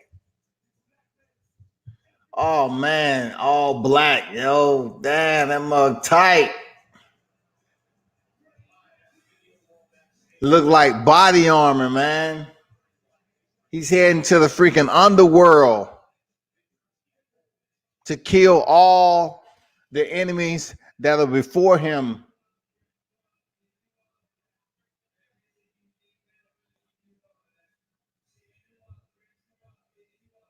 That look like an X-Men outfit. You see, you got the skulls on the side. This is darkness. This is going to the freaking dark side of boxing to go to war. Look at the mask.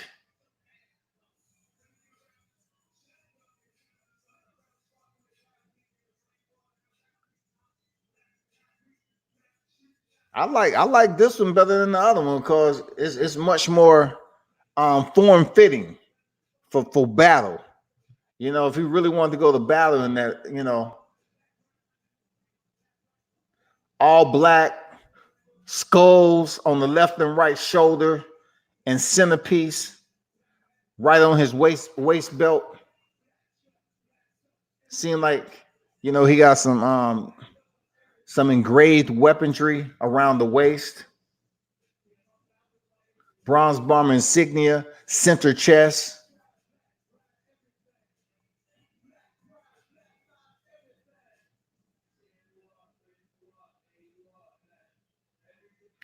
The eyes of his mask are glowing orange. The mask is all black. It's a full face mask. You can't see none of his face. It's exactly what you would see in a freaking video game. Exactly. It's showing you that, he's gradually increasing his ring walk attire. That right there is nice. That's one of his better ones right here. The eyes are glowing orange. The outfit is fully black. The top portion of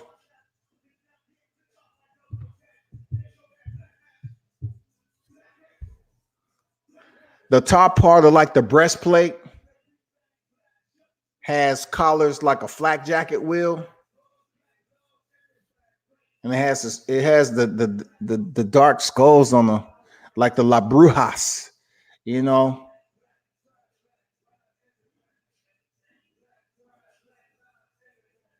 like what the La Brujas worship, witchcraft.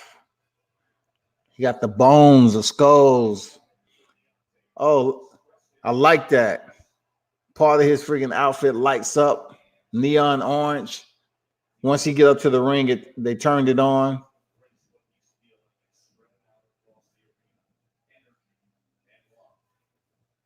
That's darkness right there. That outfit right there is like, I'm going to the deepest depths to battle. That look like you're going to find the worst demons, the demons that have basically caused you harm or destroyed your homeland, and you coming back for revenge type of outfit. That's what that looks like. We're now here, people. This is what we've been waiting on. 12:08. We did not make it in ahead of time before 12, but we're here now.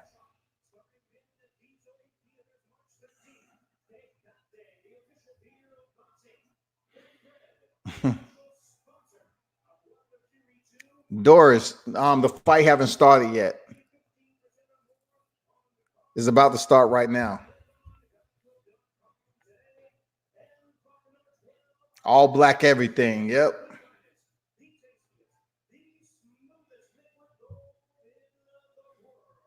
You better not walk out here talking about no second round knockout, and it happened, Tyson Fury. No, I ain't buying that. The Bronze Bomber is in the building. The Bronze Bomber is in the building. The Gypsy King stands patiently across. Fight fans, here we go. This we've been waiting on.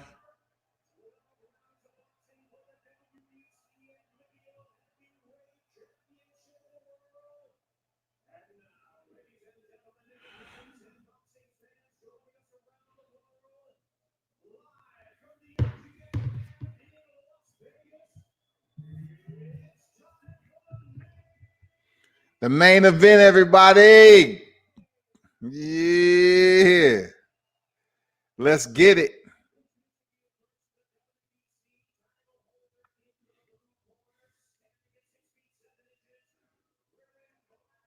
They booing Deontay? Man, get out of here. Y'all tripping. You let all them UK fans and y'all booing like that, doing freaking American champion freaking introduction. Man, y'all tripping.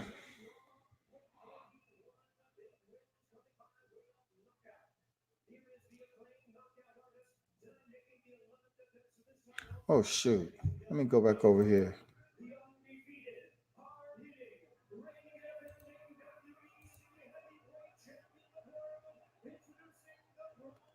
Bronze Bomber has been just introduced.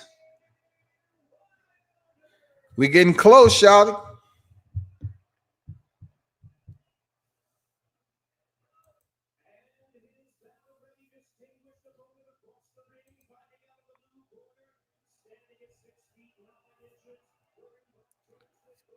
You know, all them people up there cheering Tyson Fury, man. They just really want to show this man love, regardless of what he's done in his past. Acceptance is a an acquired taste, ain't it? For real.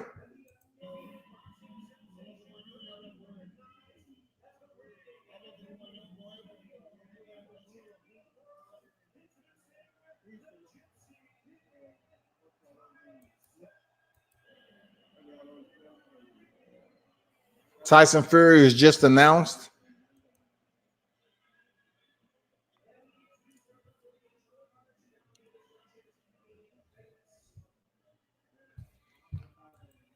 Fighters are meeting at the center of the ring. We're about to get this on. What are you doing?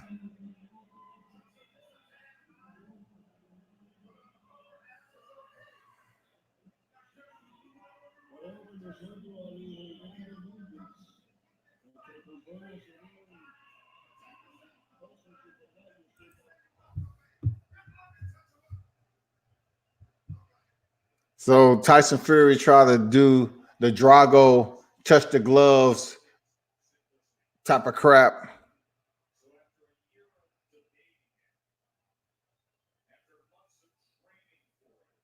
It's on, people.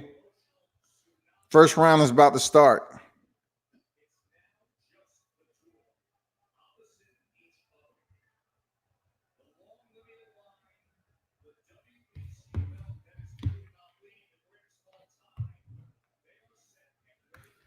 For those of you that's tuned in, it is now. It is here.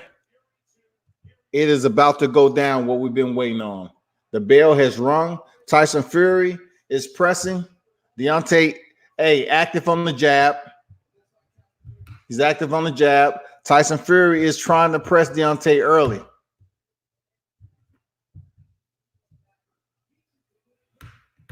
Deontay is using his jab more to the body. Double jab up top by Wilder. Fury is walking him down, feinting a lot, doing the flinch, flinching, trying to get a reaction from the feints.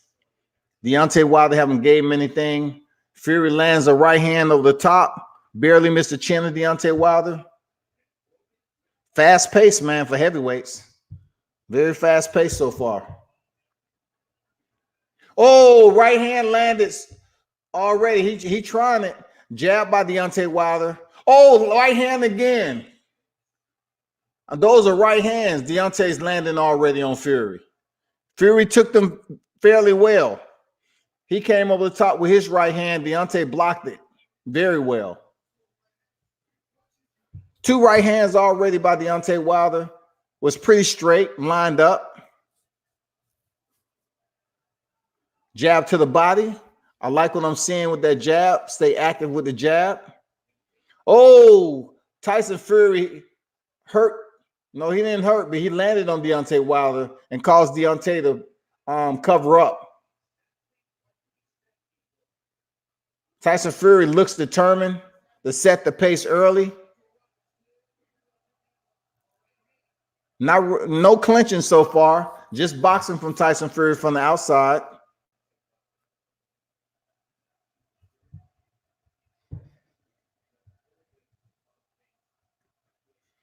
Feigning from Fury. Deontay's just backing up. He's on, he's on the back foot, just circling the outside of the ring. Touch jab by Fury, double up. Not too much action going on. Deontay being patient not to land those two right hands. He's not just rushing in, but he is waiting on the counter from Fury. A lot of, gamesmanship being played right now. Feinting. Oh, he landed another one, Tyson Fury on Deontay. Deontay come back with 1-2 to the body. Fury comes back. Deontay goes straight back. I don't know what's going on. Why would he go straight back on the ropes like that? Thank God Fury stopped coming forward. Fury is pressing forward. He tried with a 1-2 combination, barely missed.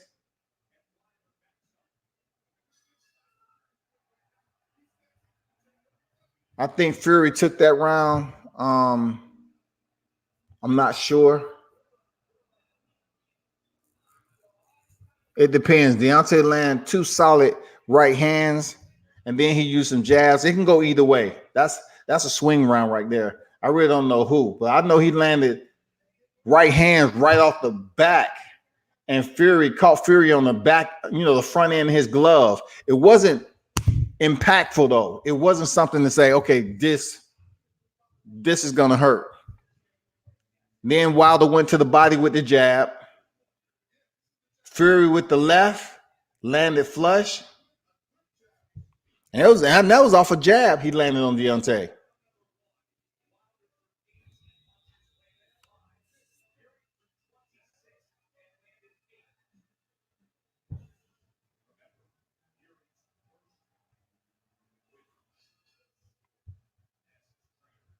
Fighters begin the second round.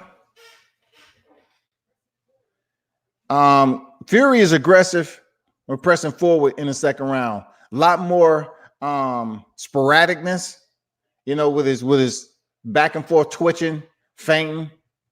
He's really pressing the pace right now. I like that by Deontay, going up, jab up top, jab to the body. But Deontay is not stand stationary for Fury to come in there and land. He is moving backwards when he have to, and then come forward. Nice step in jab by Fury. Nice step in jab. I like that. Oh, another right hand by Deontay almost lands. Then he comes down to the breadbasket and land the jab. Deontay, don't go straight back, Deontay. That's what he's waiting on, for you to stop in the corner and you go straight back. Ooh, that 1-2 by Deontay just missed Tyson Fury. That has some goddamn gas on it, y'all.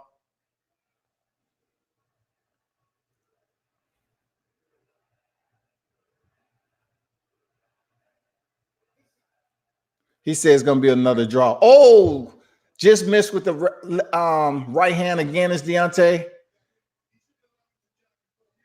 He needs to get that jab working though. Just don't start loading up on the right hand, because Fury is right there in front of you. Fury is pressing, coming forward, stand just at distance. Deontay doing a great job with keeping them honest with the jab, double jab to the chest by Deontay. Fury just landed a double jab, catching Deontay coming in. The two fighters clinch. What I tell you, two fighters clinch. Bailey separate them. Deontay come in with the right hand again. Fury took it well. He kind of landed on the back of the left ear.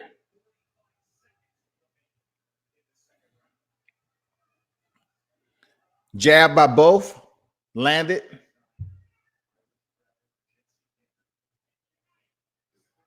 Fury's bouncing around on his feet. It looks fluent. Oh, he hit Deontay with a straight jab.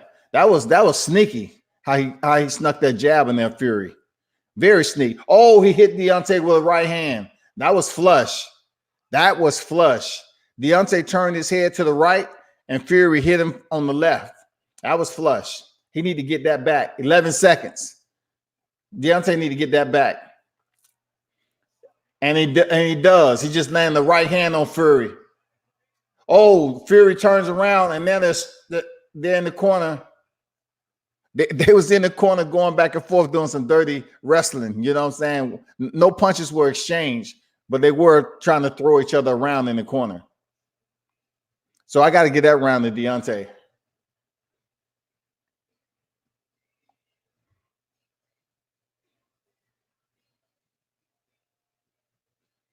Really no instructions in the corner of Deontay. Mark Breland, he gives the water.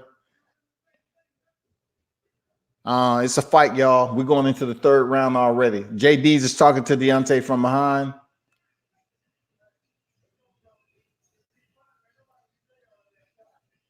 Sugar Stewart is basically saying, "Don't worry, it's gonna come." Whatever they talking about. You know, you have Stitch Duran in the corner. Good fight so far, but you can see something is brewing. Something is building up. It's only a matter of time.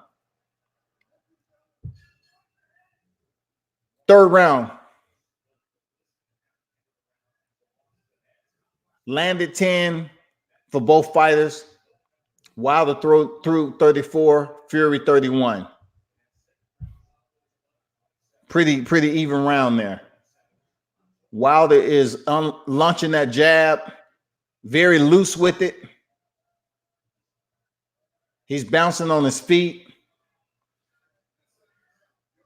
Deontay is going to have to get, he caught Deontay with a 1-2 combination. Deontay's holding right now. Tyson Fury is very fluent early on. Very, very fluent coming in with that jab, 1-2. Oh, he's distracting Deontay. Now Deontay is trying to come back.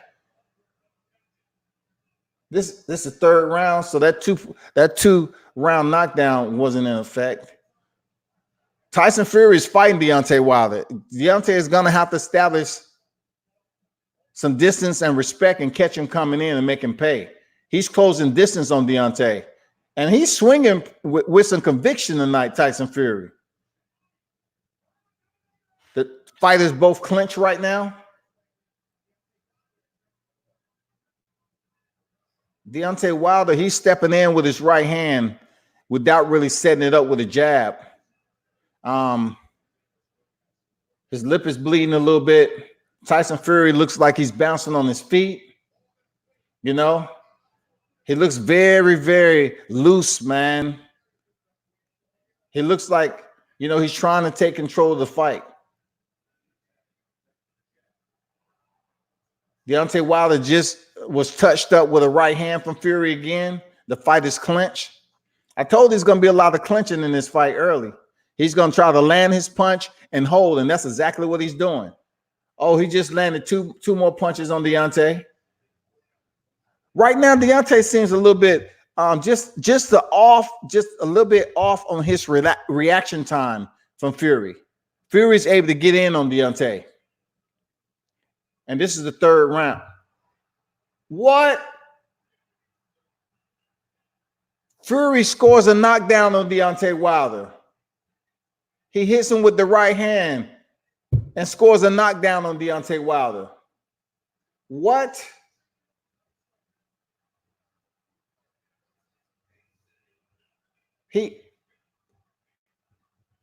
Deontay Wilder damn near pulled Tyson Fury down to the ground. It's chaos right now.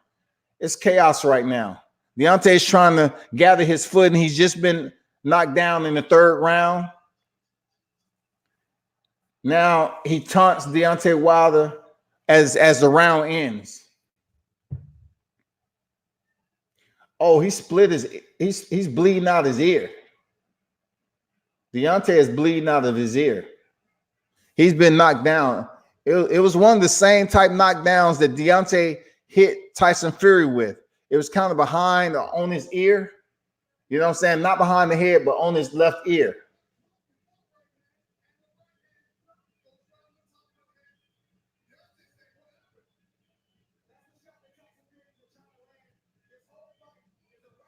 Damn, Deontay went down a little easy. It was a shot.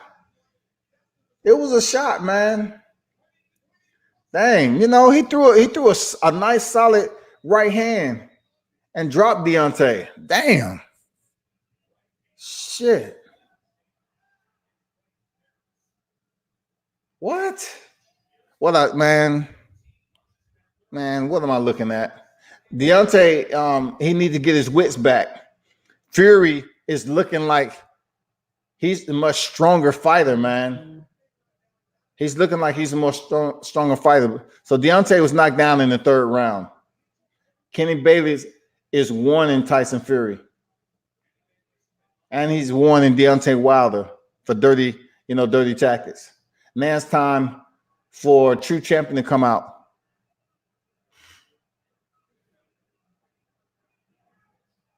Deontay Wilder seems not to have his rhythm back and know what he wants to do to kind of answer Tyson Fury. Tyson is active with his jab. He's coming through with some hammers. I'm serious. Tyson Fury is coming through with some malintent.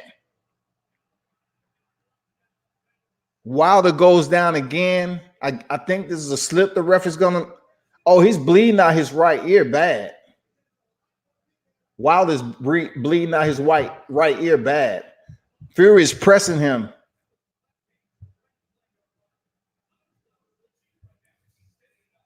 Left hand, bruh. I don't even want to say what I'm about to say. I don't know what's going on. No. He's landing his jab and his right hand on Wilder every time he steps in distance. Every single time.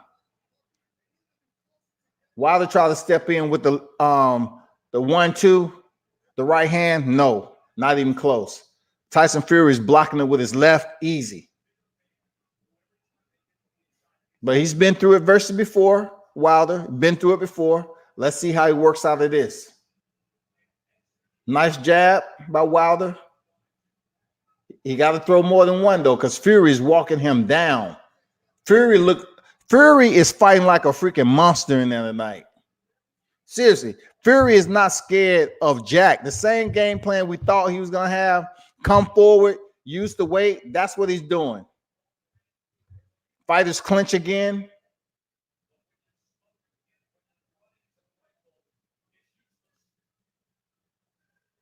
Now Deontay is ducking up under the combinations that Fury loves to throw when they get in close. Fury's closing distance with the combinations, and they clinching. Just like I said, the fight was going to go in the first half. Fury's going to come on the inside, land his combinations, and clinch. Deontay Wilder's looking the worst for wear, though. He's not looking as fine-tuned and solid on his jab. Like when he throw a jab, he's not even shooting or sending the right hand. Tyson Fury just hit him in the back of the head, too. There's a lot of holding and grabbing right now. 7 rounds left in, 7 minutes, 7 seconds left in the 4th round. A lot of holding. It's not looking good right now, but the fight isn't over. Tyson Fury's been having success in the fight. He's looking like the more stronger fighter. Absolutely. Deontay Wilder, ever since the knockdown in the 3rd, he's been a bit discombobulated, unbalanced, lacking stability on his combinations. Tyson Fury is looking like the more, the fighter with the most power. It seems like he has more energy early on.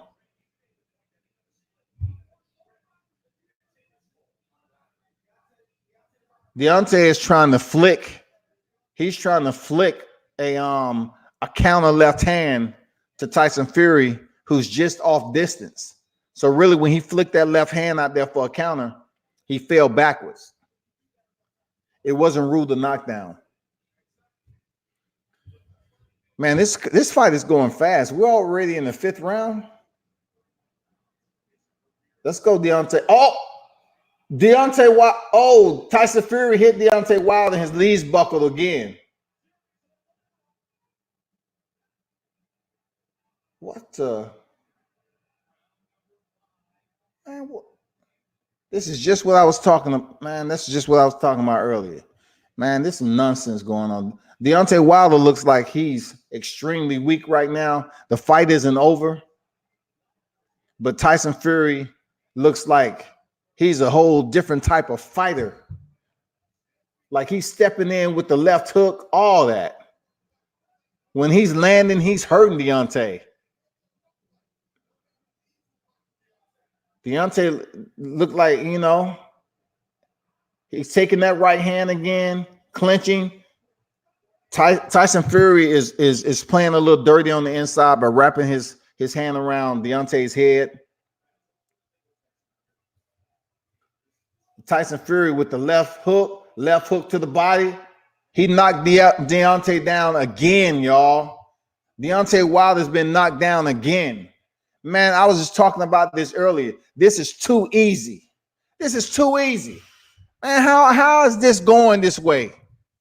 How's Tyson Fury got all this strength? How? Is it Deontay overtrained? I don't get it. How's he able to do this like that, man? So he has a knock. Deontay's about to go down and get stopped. Tyson Fury's landing combinations on the inside. Deontay's trying to tie up. Deontay looks out of it. His mouth is bleeding, ear bleeding. Fury's in control of this fight. Easy. Don't count out Deontay yet, though. He might have something left to come back. It's the 5th round. How can Deontay goes down so easily this time? What are we looking at? See, just like I thought it was. Fury's leaning on him. Fury's leaning on him, man. He's holding every. Whoa! I think Deontay might be hurt. Oh, uppercut by Fury. Deontay ain't getting away. He's not getting out of the way of none of that. He's taking a point from Fury. Kenny Bayless just took a point from Fury, so, you know, the knockdown in the 5th may even it up. I don't know. Put it back at a 10-9, whatever. But Deontay Wilder's in the corner. He looks stunned. He looks a little bit fatigued. Fury's just wild. He's just reining in. And Deontay's coming back just a little bit. Oh, Fury hit him after the bell. Listen, people. Listen. Listen to me. Deontay Wilder, from what I've seen all the other 43 times, I've never seen him look like this in a fight. That doesn't mean it's over. I'm just saying I've never seen him look lethargic. Like he doesn't even look like the stronger fighter that he can return anything that would get Tyson Fury's attention. Tyson Fury looks like a beast right now. He looks like he has all the power.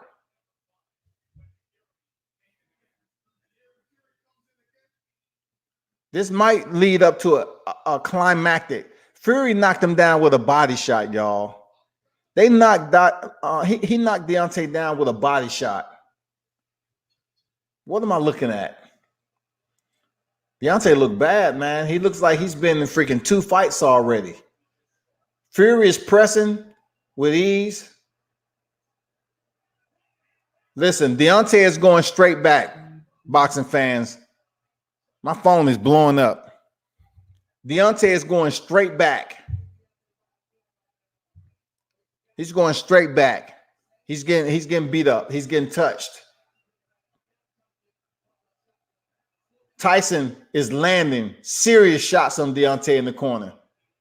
Leaning on him. It's the same shit I said, man. He's going to lean on Deontay Wilder and get on the inside with combinations. He's throwing 2-punch combinations and going in there and clinching and leaning on Deontay. Nice body shot by Fury. Deontay is holding on. Really hasn't been, trying to get off any combinations. He's been shut down right now. Oh, nice 2-punch combination by Fury. Deontay's trying to measure him with the left hand to come with the right, but Fury is smothering him. He's leaning on him, zapping that energy off the ropes. Same thing I mentioned earlier. Fury just lands a right, kind of off the glove of Deontay. But Deontay has been down in the 3rd and the 5th round. He's behind in this fight. He's fighting back. 6th round, Deontay is fighting back. He shoots an uppercut, miss. This is what Fury wanted, to lean on Deontay and fight on the inside. And that's what they're doing. That's what they're doing. It's a fight. Fury is all over Deontay. He's mugging him. He's mugging him. He's smothering the punches. Oh, they throwing leather in the corner. Deontay ain't gave up. He fighting. I just seen Fury take a breath now. I just seen Tyson Fury take a breath.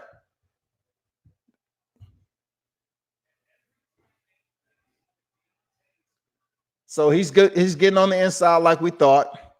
And he's leaning on Deontay, making him carry all the weight. Man, Wilder looks bumbly on his feet. He's about to go. He's just like, he can't even stand up, man. Like, this is like overtraining or something. Like, oh man, freaking Fury is licking his tongue out on the shoulder of Deontay Wilder. He was licking the blood off Deontay Wilder's shoulder, man. He's giving Deontay Wilder a whooping right now. It ain't no ifs, ands, or buts about it. Tyson Fury came in here. He's licking Deontay Wilder's blood off of him. Tyson Fury's a fool.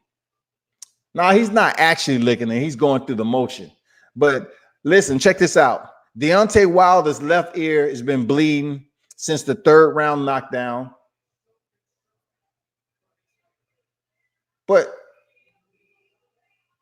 Deontay Wilder is leaning. What? Deontay Wilder is leaning, on JD's like he's sick, like he's out of it. I don't know what's going on with this fight, but I can tell you what I talked about earlier. I'm not gonna talk about it till after the fight. Seriously. The fight ain't over with. Let's see what Deontay has. It's the 7th round already. He looks like he's damn near covering from pneumonia. He looks really bad, man. Let's go, Deontay. Get back in the fight, man.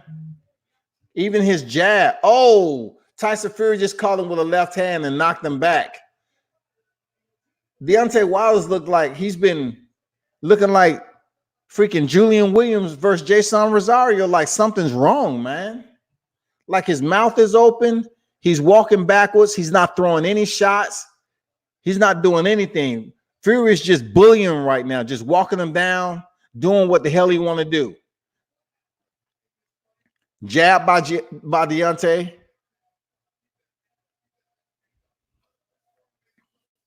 Oh, another jab. Deontay head popped back. Oh, Deontay tried to come off with the 2. He missed badly, though. He tried to come back. He missed bad.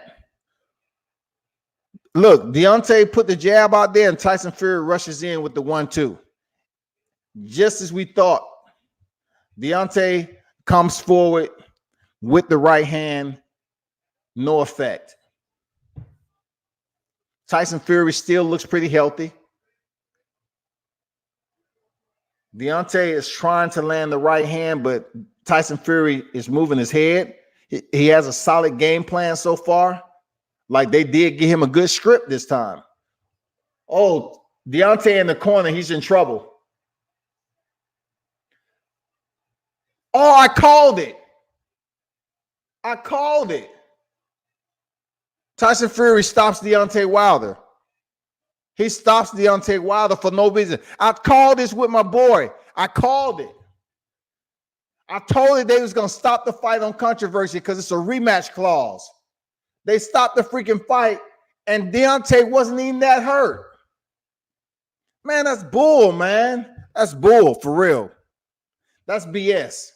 Anyway, for those of you that's tuned in, they stopped the fight. Tyson Fury is the new WBC champion. Knew this already.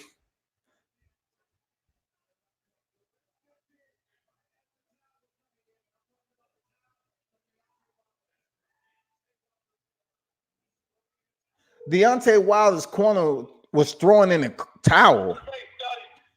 Bro, what did we talk about earlier about this controversial stoppage? What did I tell you? It's going to be a controversial stoppage, right?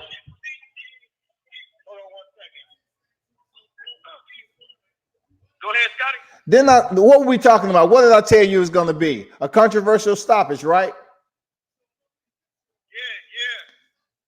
A controversial stoppage, man. Deontay didn't even look like himself today, right? Didn't I say the right person to lose tonight is Deontay? Yeah, he didn't look like himself, Scotty. Kenny Bailey stopped the fight, man. And he really wasn't even taking that much punishment. I said it was going to be a controversial stop, bro. Hey, Scotty, I'm going to tell you something, bro. Like I mean, you was talking earlier, this goddamn corner is not training him right, man. I'm thinking.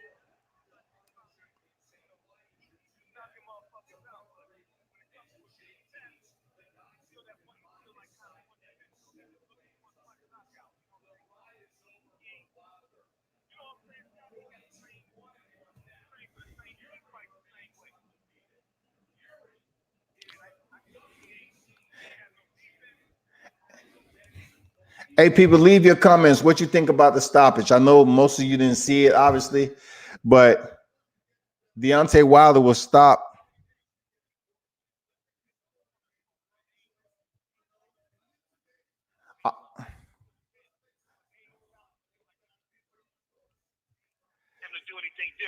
Man, I told you it was going to be a controversial stoppage, and Deontay Wilder was going to lose this fight.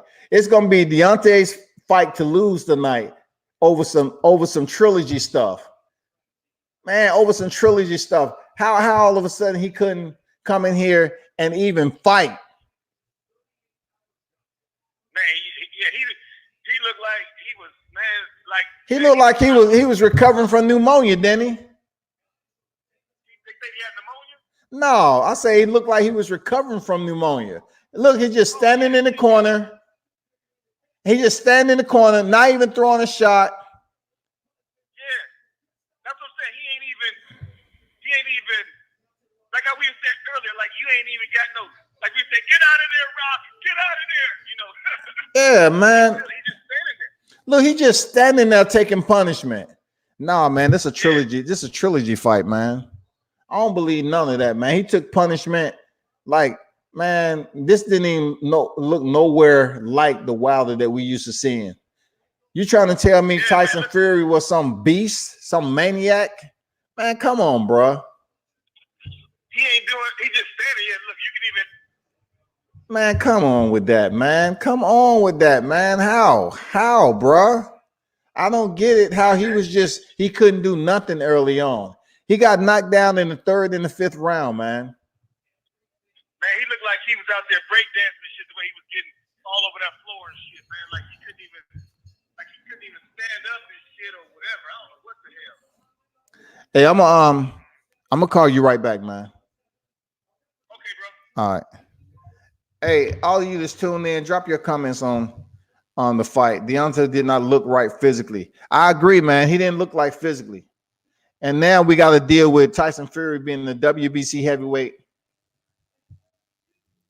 and the new.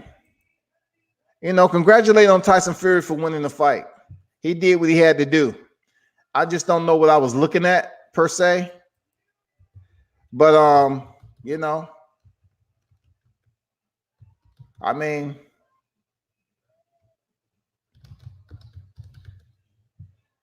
y'all give me a minute.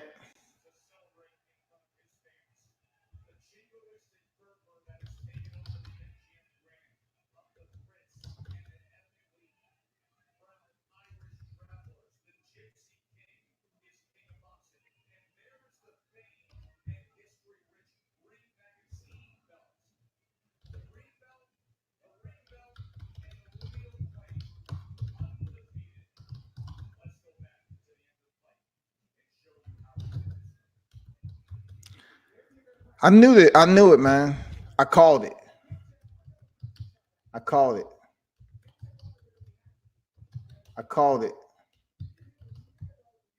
They was gonna come back for a trilogy. I called it. This is remind me of Andy Ruiz, man. Shoot. As much punishment as he's been in, why would your tower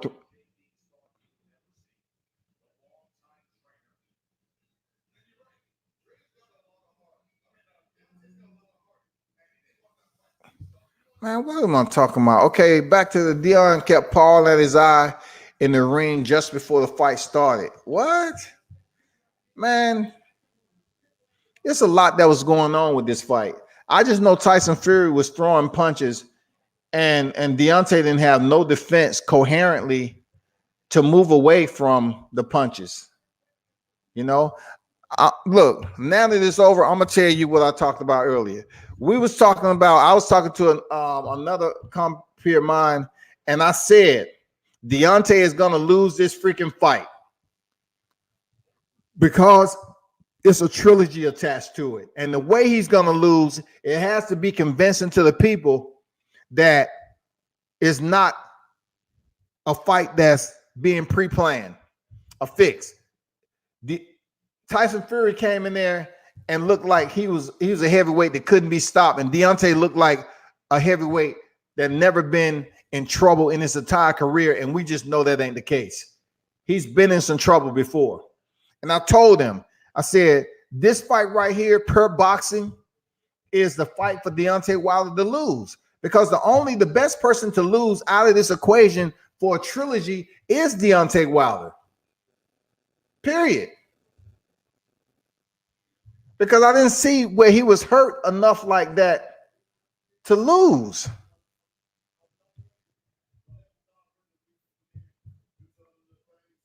He says legs was weak.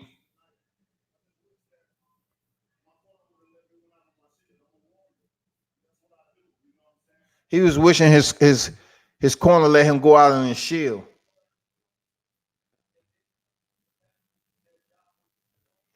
I don't understand this. I'm not trying to gather this, but I'll understand it when I write my article though. Raf Ramirez, why let your fighter get hurt bad? I understand not letting him get hurt bad, but if you looking at the fight, he really wasn't getting touched like that in the final flurry. He wasn't really getting hard punches landed on him. It just looked like Deontay Wilder was out of it. Man, my instinct is good. Man, my instinct is I respect what I'm feeling. I knew Deontay Wilder wasn't going to win this fight. I knew he wasn't. I just didn't put it out here on social media. I say, man, they have a trilogy in place. This fight is going to look. And I said it on my live yesterday. I sent the subliminal out there. I said, don't be amazed. Don't be shocked that this fight doesn't go the way you want it to.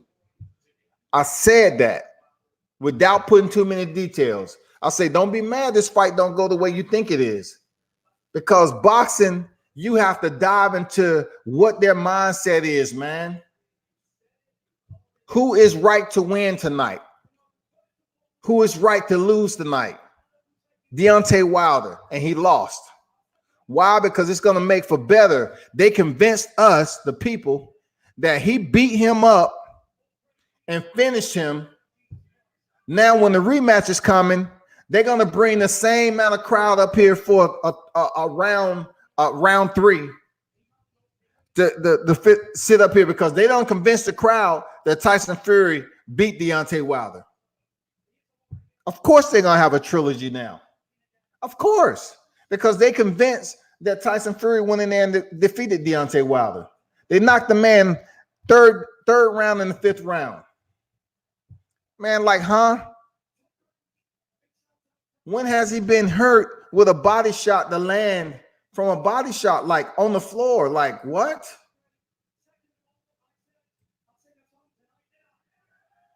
Now he's about to get in the ring and sing a song, man.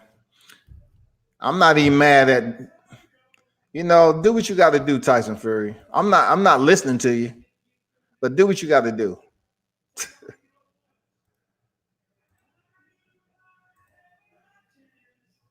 This doesn't even make any sense.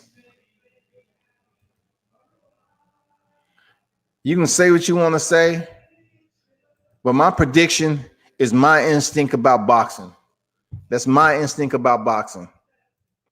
This was one of the biggest fights, and the right person to lose this fight in history would be Deontay Wilder for a reason.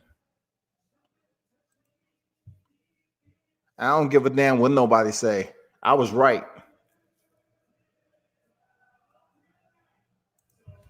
I was right. It's stuff like this that pissed me off about boxing. Everybody wants to say, oh, they strictly boxing. Oh, they strictly boxing. It's boxing. It's certain areas of boxing that you look at like this, like, man, this is too easy to predict. Y'all becoming too easy. You know what I'm saying? To predict that bouts like this are going to happen.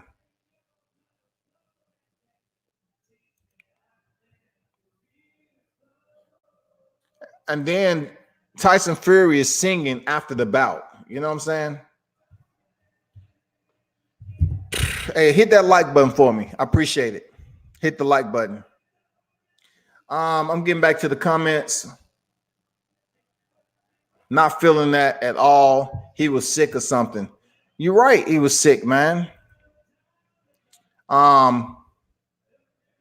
Rash Shepard said, these devils full of tricks.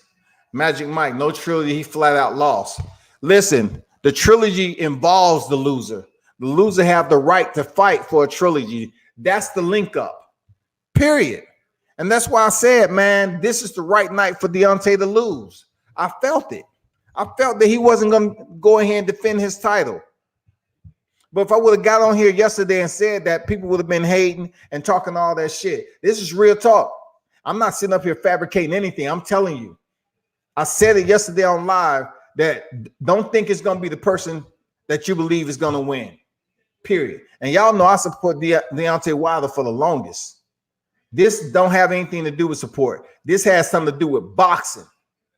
This has something to do with boxing. Tyson Fury wins the freaking WBC championship. He keeps his lineal standing. And guess what? It provides the ultimate, the mass momentum for him to come back in here for a trilogy.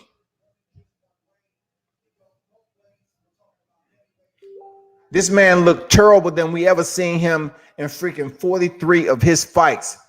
Deontay did not look like the same fighter, period. Not even close. Magic Mike said, no trilogy, he flat out lost. Anthony Joshua, you better step up.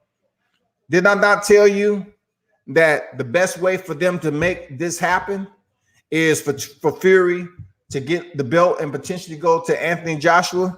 But the Tyson Fury that fought tonight was smash Anthony Joshua. But you have to weigh into consideration on how bad Deontay looked. Deontay Wilder was not moving around. He didn't have no power. I don't know if he overtrained or whatever happened.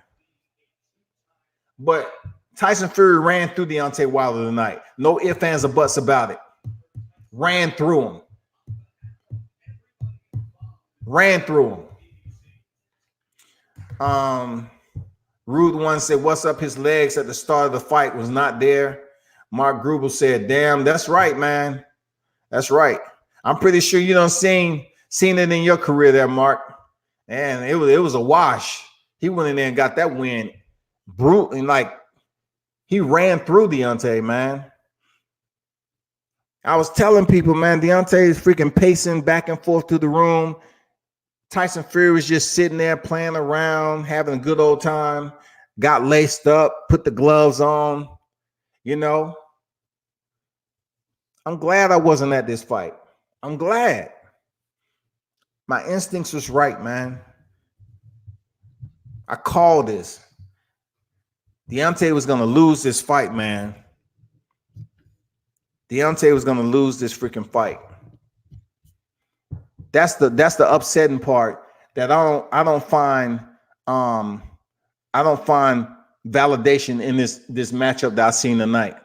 I never seen a human being that I've watched 43 other times fight. I never seen him look this bad. And I never seen Tyson look this good. Come on, man. That's boxing right there. Rude One, what's up? Wilder took bigger hits from Ortiz, and Tyson is not Ortiz. The legs were gone before he started. I agree, Rude One. I agree, man.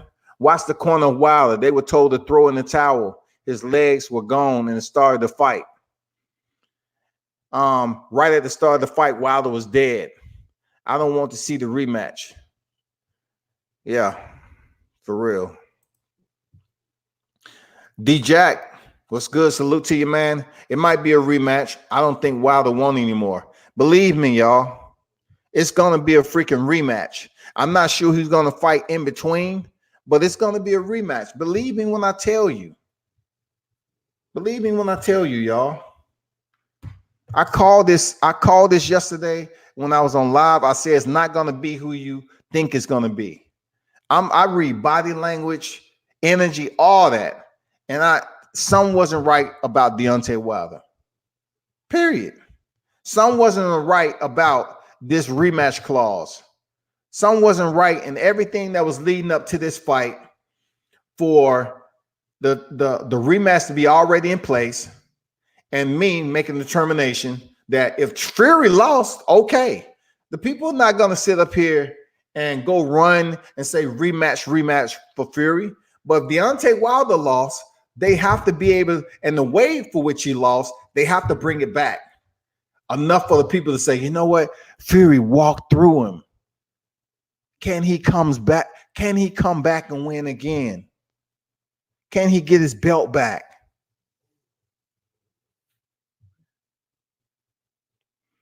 All this talk about is how you fall. It's not how you fall, but how you get back up. You know, all this talk about a lot of champions, they're remembered for earning a belt back than when they lost it. You know, and all this stuff that goes on with boxing, man, that's in people's ear. Michael Lewis, Charles Barkley voice, terrible. D-Jack, it might be a rematch. I don't think Wilder won anymore. Rude One, what's up? Could have been weight he put on.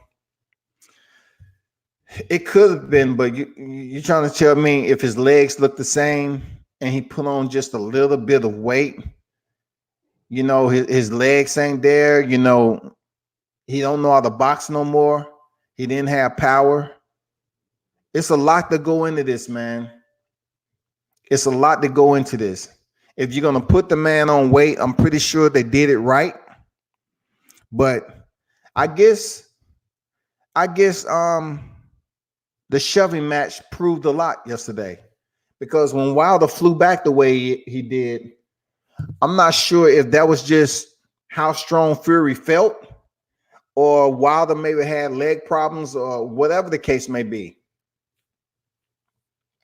But you ain't gonna convince me this bout was a legitimate showing of Deontay Wilder going in there defending his WBC belt. He's taken heavier shots from people, and he went down in the third round. He hit Deontay with a left hook up top and a left to the body. Deontay Wilder goes down to the ground. BS. BS, man. It's something for the media to talk about. It's something for the freaking media to talk about. I can't wait to write this article. Shady boxing. Either it was the weight or was it? Oh, it was fixed. D Hodges, not ha. Watch the start of the fight as Wilder rubbed his eyes and watched his leg at the start of the fight.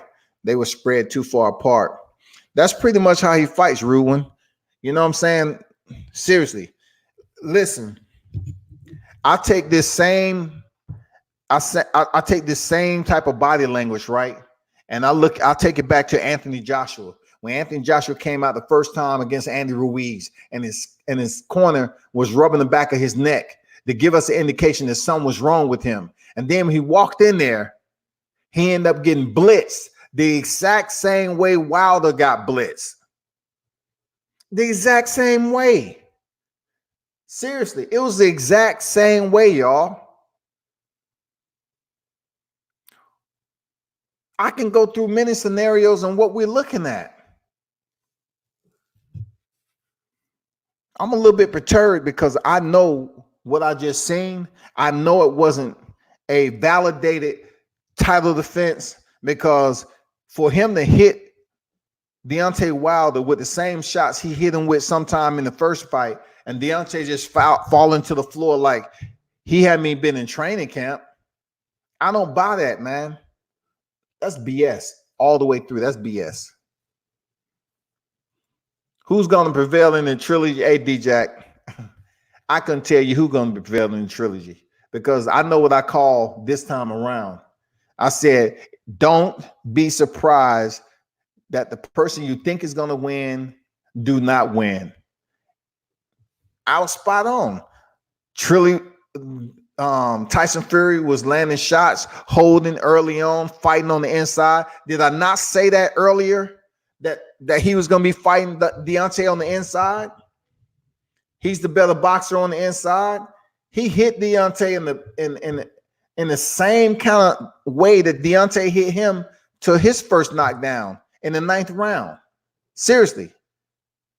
Tyson Fury knocked down Deontay Wilder almost similar in reciprocated body shot to the head to knock Deontay Wilder down. The suit. You see the ring walk suit, how dark it was? I'm going to leave it like that. Did you see his ring attire, how dark it was?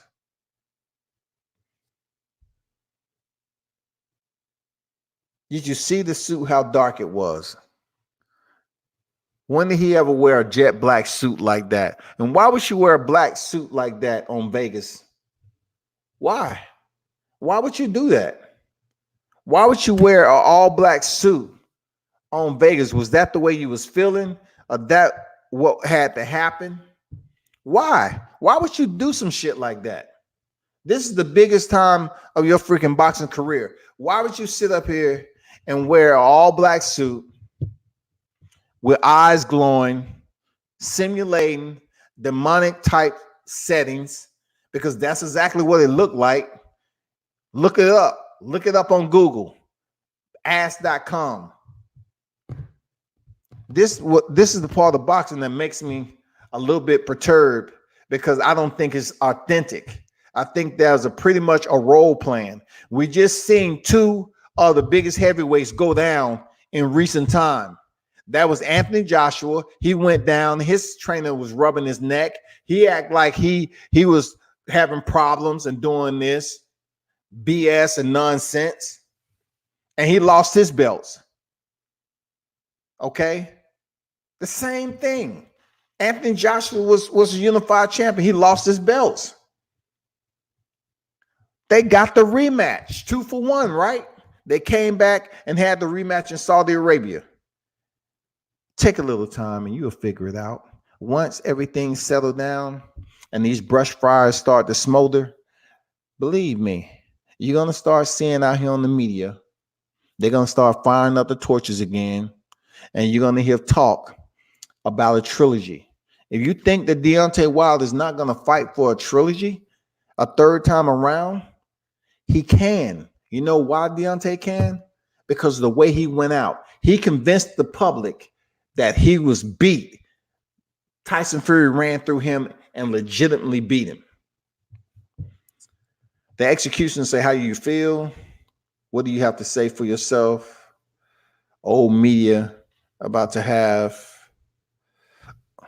a field day. Rude one say, if Tyson was to fight Ortiz, he would lose. Because Ortiz guy's much harder. Better, harder punching than Tyson. The execution looked like there won't be a black heavyweight bet holders. I'm not sure what you mean by that. So let's make sure we get you where you need to be. Let's get you where you need to be. D Hard just say setting up the AJ fight was Fury. Facts. It was a setup, man. And I don't like what I'm seeing where you see people training, you see people compete, all that.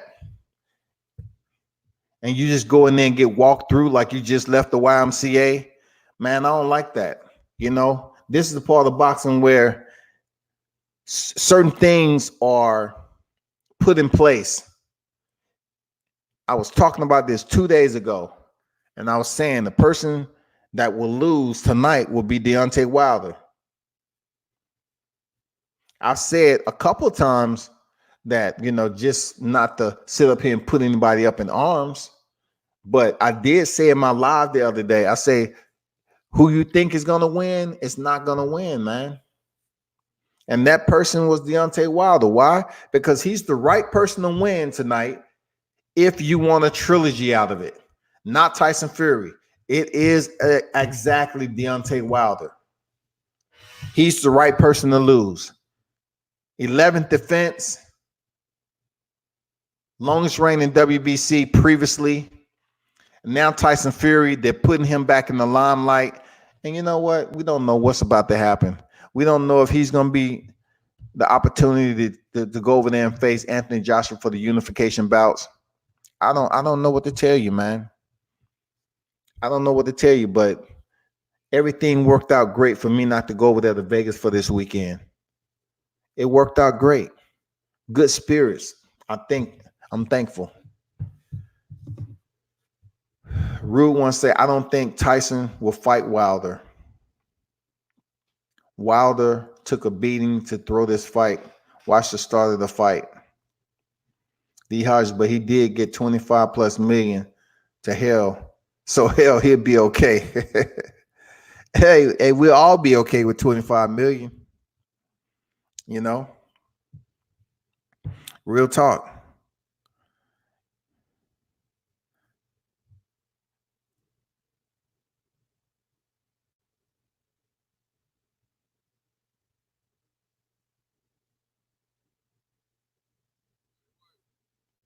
Yeah, what up, man?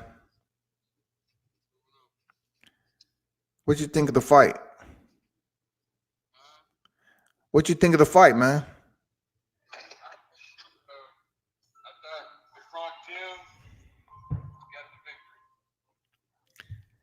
You thought the Crunk Gym got the victory? No shit, they got the victory.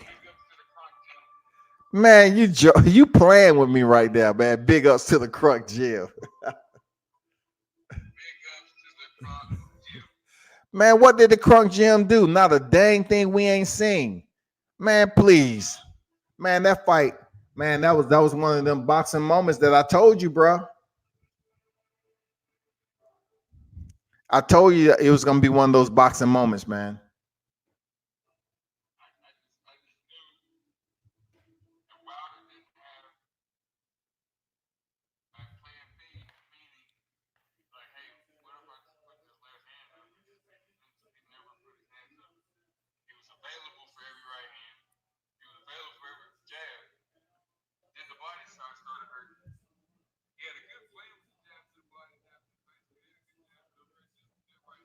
What, Justin? Wilder looked like he just woke up from strep throat, the flu, and the Ebola virus, man. He looked like he got them didn't have no freaking immune system. Like he was sick. He wasn't looking like that during the day when they was working out, doing shakeout. Everything was cool. And he come in here and looked like he got the Zika virus.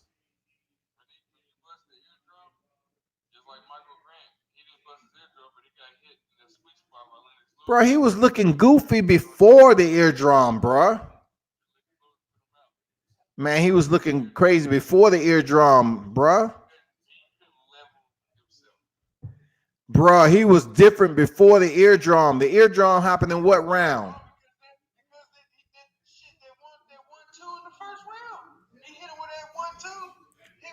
Bro, his ear started bleeding in the third round.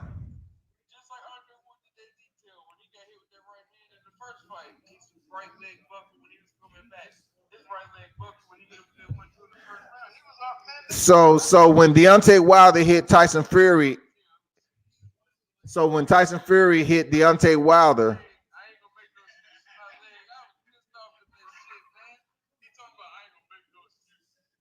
who?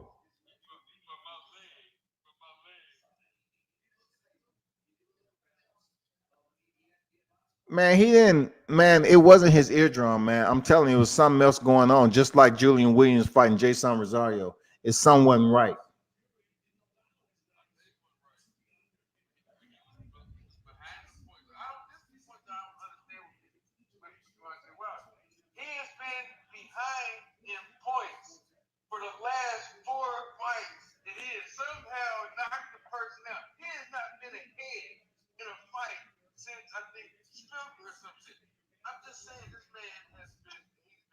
But what you saying though? I'm talking about the way he looked the entire fight. He didn't have no power, dog. Just because Tyson Fury he came in at 273, that don't mean he was landing bricks. He didn't have no freaking power tonight, man. He didn't look like he was even medically cleared to be in there for the fight. You see his outfit, it was all dark, it was demonic, glowing eyes. Bruh, come on, man. What does that outfit mean? What does that outfit mean? No, man, bruh, it looked just like a demon, didn't it? Man, it looked like you go to the damn underworld, the underbelly, the Sumerians, the same you know, you go to the dark side and you see people dressed in black with glowing eyes.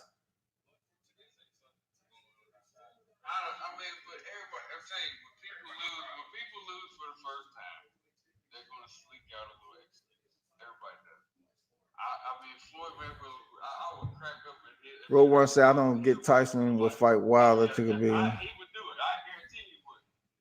Wilder has was not, and he showed up in the first round, first minute of the round. We need to pay attention to the post-fight interview. Listen closely to Wilder. Wilder in the post-fight interview was pretty much saying, let me go back. You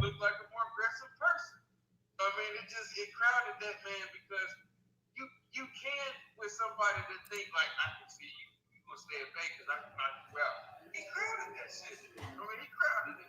So somebody that confident, you know what I'm saying? That's laughing. So Deontay in the post fight conference, he said he would rather his team let him go out on the shield. He said things like this happen.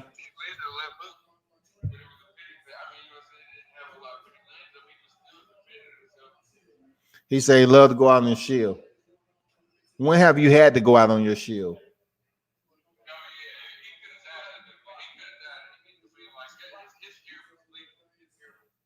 So what's amazing, fellas, is that now they mentioning Deontay Wilder knocked down in the first time since October 2010. We already know Harry Schooners was out there, but them casual knuckleheads are trying to say he ain't never been down. I say, yeah, Harry Schooners.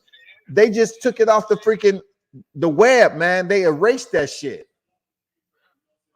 Now they posting across the stream, knocked down in the first time. Like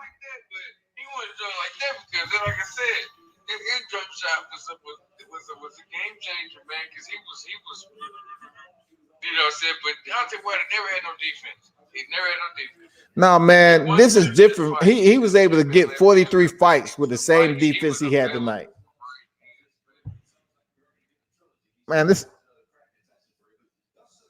excuses, man. All right, man, hold it down. Have a good one. Soft straight talk. Hey, what y'all think, man? Y'all let me know. I know a lot of people are mad they bought the PPV. No, you had to buy the PPV to whatever, man. You know, somebody won.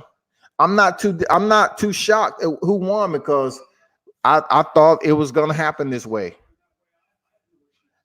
I thought it was gonna happen this way. This is boxing. And what just happened today was boxing. This is to set up just like a 2-for-1. Floyd Mayweather did it with Marcos Maidana after he defeated Adrian Broner. He came over there with Floyd Mayweather. Floyd Mayweather fought and then brought him back again for round 2. We've seen it before, man. We've seen it before. We just seen it with Anthony Joshua, Andy Ruiz, and we seen it with Deontay Wilder and freaking Tyson Fury. Ain't no different. Ain't no different.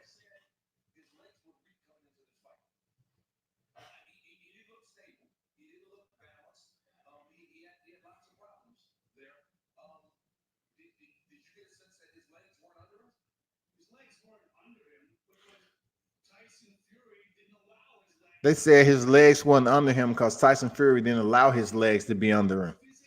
You know, you trying to say Tyson Fury, he did dominate him. Okay, I get it. He did dominate, but it wasn't a domination to the point where Deontay Wilder wasn't able to do anything. Like stand in the corner, like he was stricken, like he wasn't healthy. And now they talking about a rematch already. Man, I called this. I was just waiting, man. I was waiting for Deontay to be the one. Seriously. Trust me on this, people. I'm not making this shit up. I knew Deontay numbers was gonna come up sooner or later. I knew it was, man. I knew Deontay's number was coming up, man. Politics of boxing, bro. Politics of boxing. Sucks. It sucks, man. They had to find a way to get another bout, make it believable, which they did tonight, so we can come back for another rematch for a trilogy. Just like Andy Ruiz did, Anthony Joshua. They came back for a rematch. It wasn't a trilogy, I'm telling you, but they made money from it.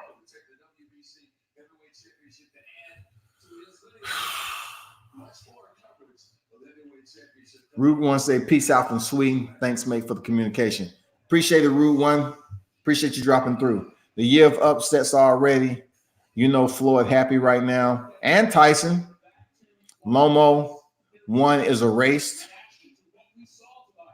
Manning won. Manuel had 4 fights. And they had 4 fights, man, because, you know, they was actually fighting one another, though. When you're talking about Manning one, Manuel Marquez, they was actually fighting. Believe that. It was some controversy in who was winning, who didn't, but it wasn't this. Manny Pacquiao won Manuel Marquez. It wasn't this. It wasn't Anthony Joshua, Andy Ruiz. It wasn't this right here. It wasn't Julio Cesar Chavez, Saul Canelo Alvarez. No. They was actually legitimate fighting. Man, that sucks. That sucks right there. I told myself I wasn't going to be quiet about this freaking match. And I knew it was Deontay's to lose. It was Deontay's to lose, man. I said it in my live earlier. Instead of just putting it all out there that Deontay was going to lose, I just say, who you think going to win ain't going to win.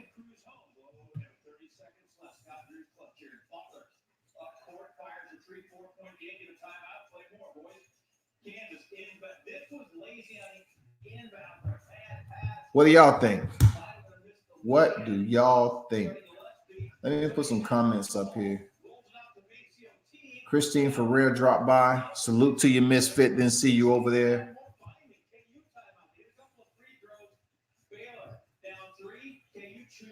Wilder said he has something wrong with his leg.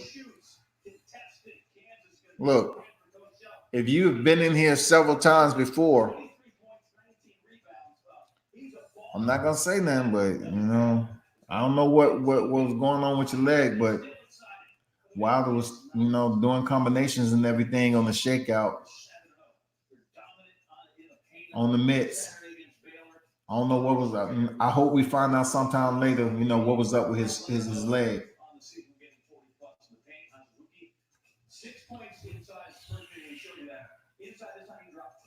Chris Harrison say he couldn't handle him. He beat him down, roughed him up. He couldn't handle him tonight. I mean, look, it's not the fact that you're going to get me going against what happened. That's not what I'm talking about. I'm not going against why Tyson lost and I'm mad. I'm not mad at that, because at the end of the day, I tell you, I like to gauge boxing off what the performances come in. Not just this favorite, oh, that's the favorite fight I like to go to and I'm pissed off. No, I like to see a good boxing match. Only thing that's upset me, I just don't find it authentic. I don't find it genuine. Seriously, I just don't find it genuine. You know, I don't find it genuine for him to walk through And we've seen Deontay take way more punches from that. And the whole time, Tyson's saying, I'm going to knock you out in 2 rounds. I'm going to knock you out in 2 rounds.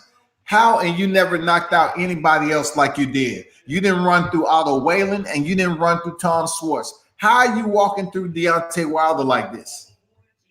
And Deontay Wilder, if fight them, he runs through those guys. So how are you coming over here saying you're going to knock out Deontay? You just giving us bits and pieces of the storyline for us to believe. And what happened? You go in here and everything is right. You defeat him. You knock him out. His corner throw in the towel. When have Deontay's corner thrown in the towel before? How? How, man? How, bruh? Somebody tell me on this Sunday. Go tell it on the mountain, over the hills and everywhere. No, I'm done. Go tell it on the mountain. Dandada, salute, man. I can't call it anymore, but something's going on that I just don't know. Christy, for real. She said he think it's a setup. Shoot, man. Christy. I think I got sold a fake Gucci bag. Seriously. Somebody told me I had the new AirPods and all was in the box was air. I'm telling you, shout out to Christine for real, the misfit, man. She's getting ready to go in there and get her title back that she lost. Man, hard working, man. I support the misfit. You know, y'all be sure to check her out at Bare Knuckle Fighting. She's going in there. She was a champion before, and she's going in there to get her title back. Real talk. And it ain't gonna be easy. But check her out. You see out there working. To answer your question, that misfit, I don't think it was authentic. Real talk. I don't think it was genuinely a competitive bout. I've seen heavy hitters like this at the box office. I've seen where the converging boxing audience is coming to the theaters. They're getting PPV points. And then something like this happened. It's happened before, y'all. Why can't we just get a match where we know the right person that's qualified to win wins instead of it being a plot twist so we can bring back for a freaking trilogy? Because if Tyson Fury would have lost, it's no trilogy. Nobody want to see him come back for a trilogy. But if Deontay Wilder lost, the way he lost, guess what? That's where we at right now.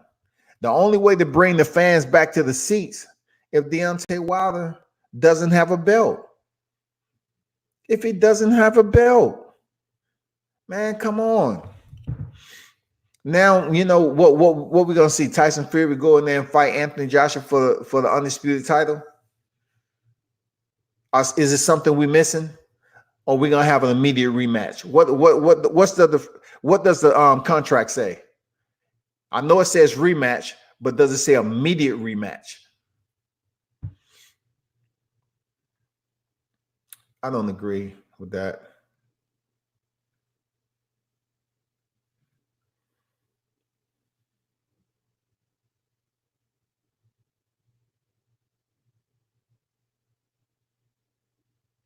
Fury locker room camera went dark. Man, I'm telling you, the way Fury looked today, man, you trying to tell me that a fighter who was knocked down by Deontay Wilder came in here with this subhuman strength, and he was just able to walk in there, lay on Deontay Wilder, break him down like he was a fighter that never been on that level before. Charles Martin and Jared Washington fought better than that. and then he just goes down in a heap. He crumbled to the canvas in a heap that quick. I don't get it. It's not for me to get.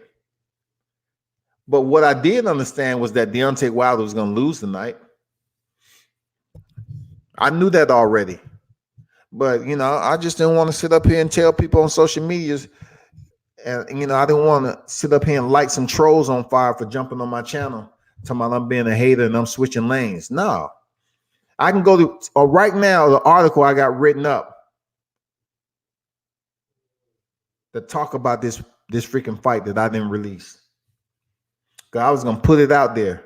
I got a draft right now talking about this fight. And I didn't even release it, man.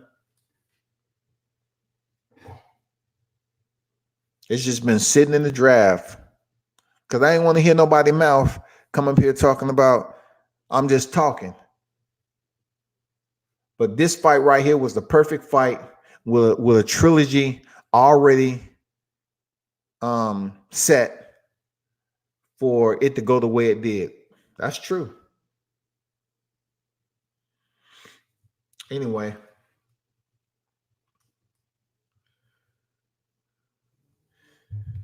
No, you know, listen, Hyman Moore, salute to you. Thanks for dropping in, man. Don Dada, Chris Harrison, Christine Faria, you know, thank all y'all for dropping through. D Hodges, I think I said Rude One, you know, what's up?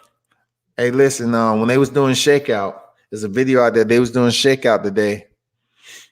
You know, he's just on the mist warming up, I believe. He looked fine. He looked fine.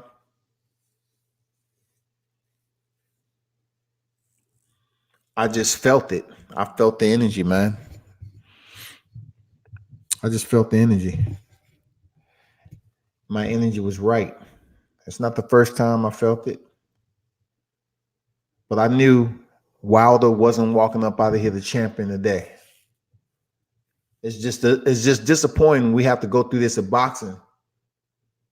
That when you have such an epic fight, boxing has to get a certain second drop.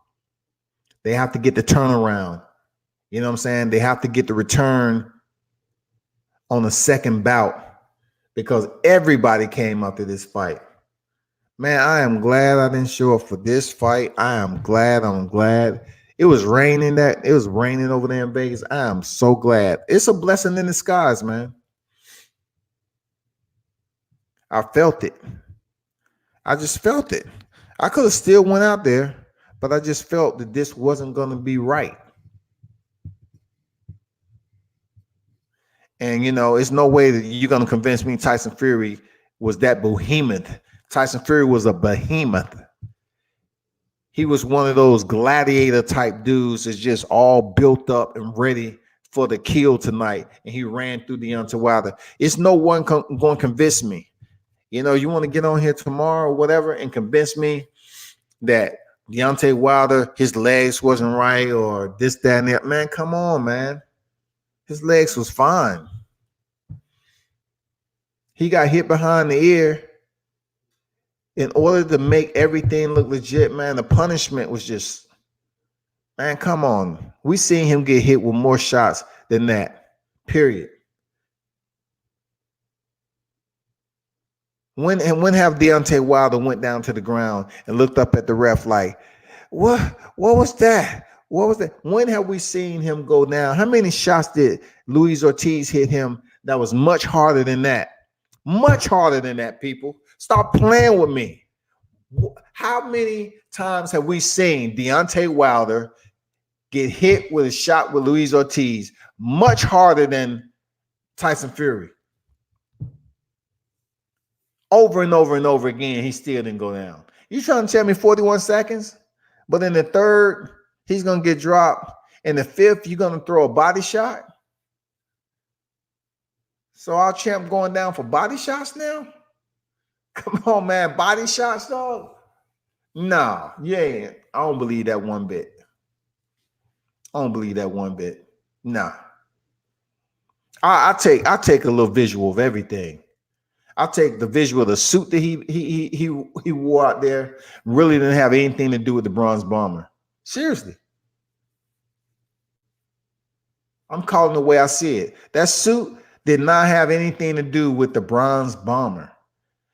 All black. The eyes was lit.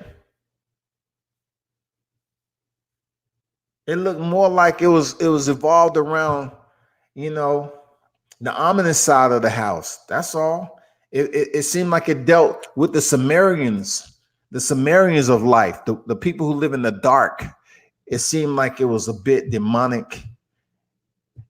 It dealt with the dark side. It didn't seem like it had anything to do with boxing. Real talk. It just didn't seem right. You come out with gold. You come out with all these light uniforms where you look like a king that's ruling. You see everything. People gravitate to light.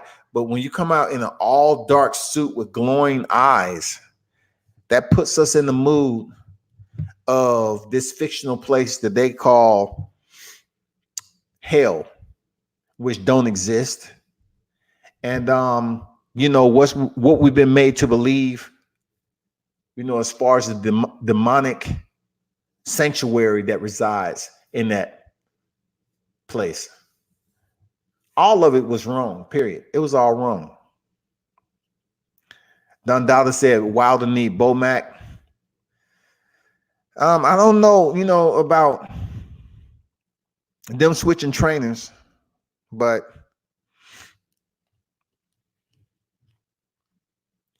if it has something to do with his legs and all that, what does that got to do with trainers? Because, like I said, dude has been in position already where he was taking punches. Like Luis Ortiz had Deontay hurt, and he took some hard punches. But tonight, he barely got smacked. And he went down. He was backing straight up, putting his hand, waiting for the punch to hit. He got beat up early. No, I ain't accepting that. I'm not accepting it. I'm not mad because he lost. I'm mad at how he lost. That's what I'm mad at, how he lost, the process. I'm gonna trust my instinct all the time. And I'm telling you point blank, it's not authentic that he will lose in such a aggressive way. And how is Tyson Fury coming back in here? Look, listen to me. Tyson Fury looked the strongest he looked from his last 4 fights. Look, the tomato cans, as they call them, right? From Safari, the Pianetta, to Schwartz, to Wallen. He didn't look that strong in that fight.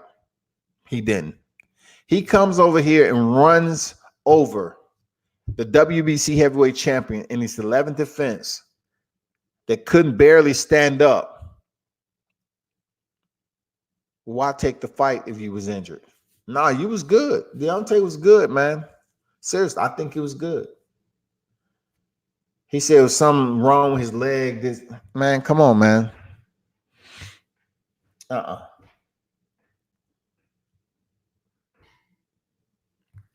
It's boxing, though, y'all. It's boxing. What y'all think about it? Hector Alvarez. He should have lost a few years ago. All he had is a right hand. People forget Fury had the juice into his original life. People forget Fury had the juice until original life beat him. He needs to be to box, not just keep throwing his right hand. He telegraphs his punch. Tyson could see. You have the right, can't black not. You have to fight, can't back out.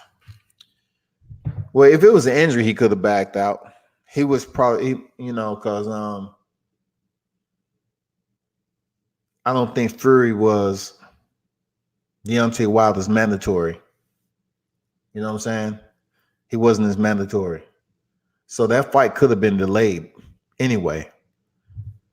But when we're talking about the way Deontay Wilder looked and how he just looked incompetent to know where he was in the ring, on top of his body functions just being impugned a little bit, like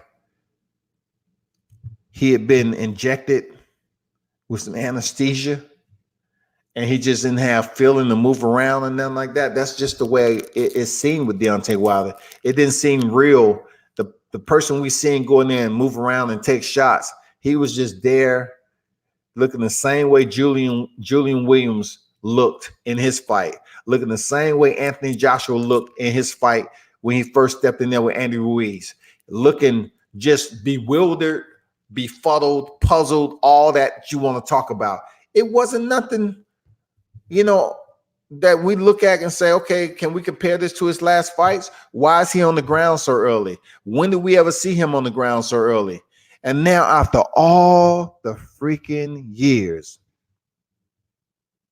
as I've heard the broadcast speak, they were sitting up here saying that Wilder has never been down. And all along, I'm knowing he's been down before by Harry Schooner. I even mentioned on social media outlets, and they say, no, you don't know what you're talking about. And today, they say, oh, the first time Deontay Wilder's been down since Harold Schooner. Everybody knew that, but it's been omitted, almost erased from the web. Now you're going to see more of Harry Schooner circulating back on the web because Deontay Wilder's been dropped again. It's going to be there. It's just fact. It's nothing against Deontay Wilder, but don't bring your ass for black media this time. I don't want to hear shit, because all I'm saying is I just don't believe it. And when they was up here telling at the beginning of the broadcast that he never been dropped before, the real ones know that he had been down before by Harris Schooner. We all know it, but that's the first time you ever seen it posted up there after a fight. In the promo or anything, you never heard about it until the night, because they want to addition, they want to add on to it. Hector Alvarez, appreciate the fight, man. I mean, appreciate dropping through. Don Dollar say, salute, bro. To be honest, don't really know what the damage to his ear really did. May have set his balance off.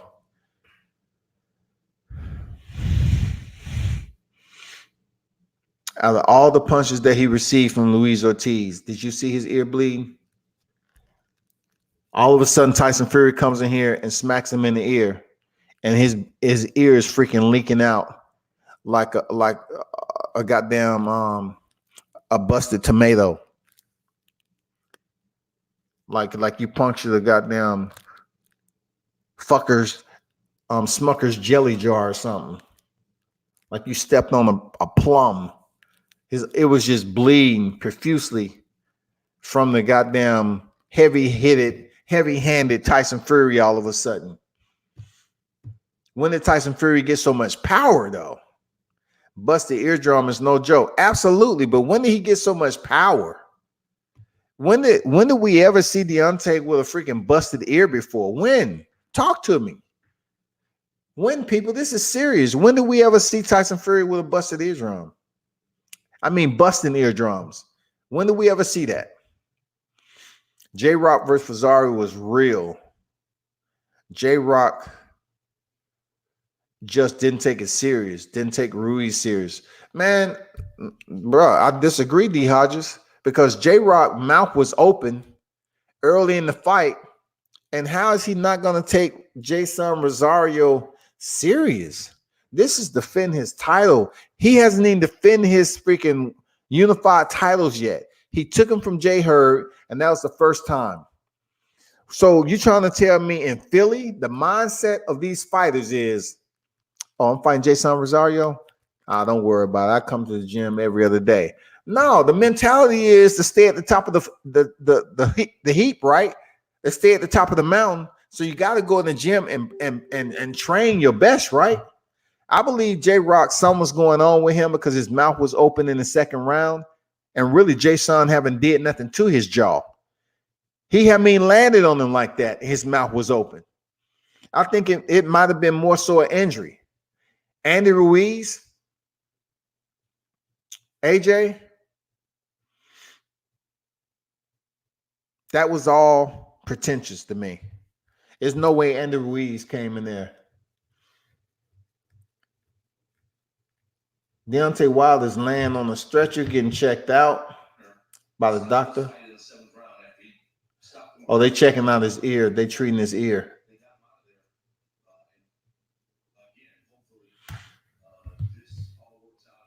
Getting his ear stitched.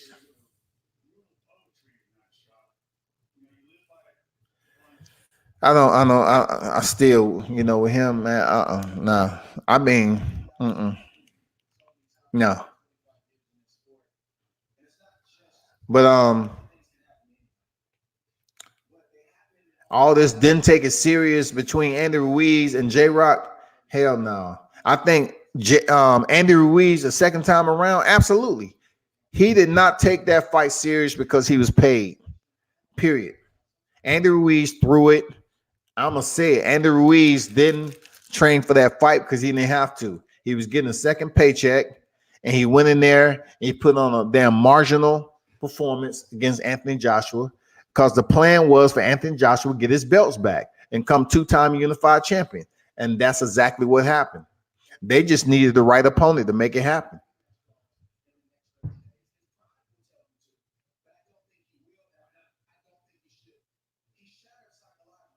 Ref did a bad job. He didn't even warn about those shots.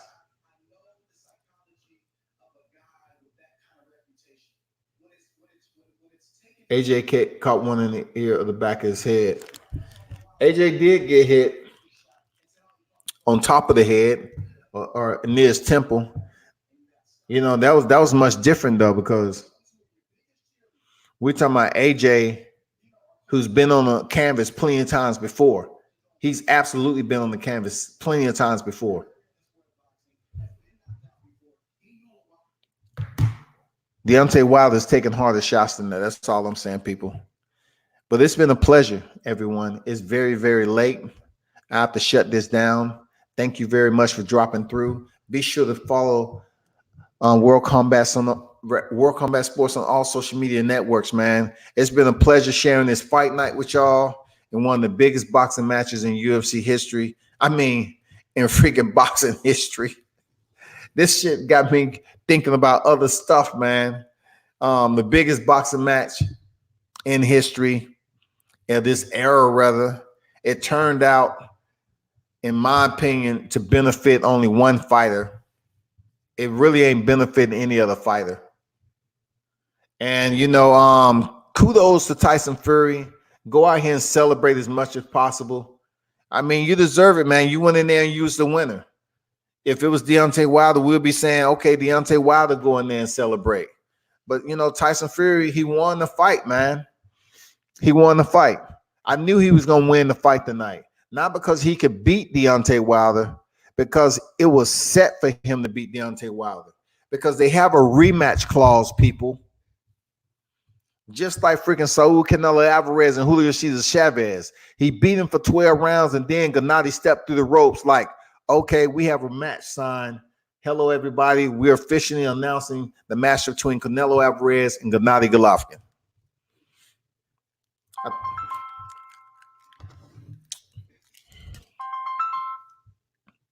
Hey, hold on for a second. Hold on for 1 second. But people, it's been an absolute pleasure. Thank you. We shall do this again. You know what I'm saying? Like, if you choose to donate to the channel, do so.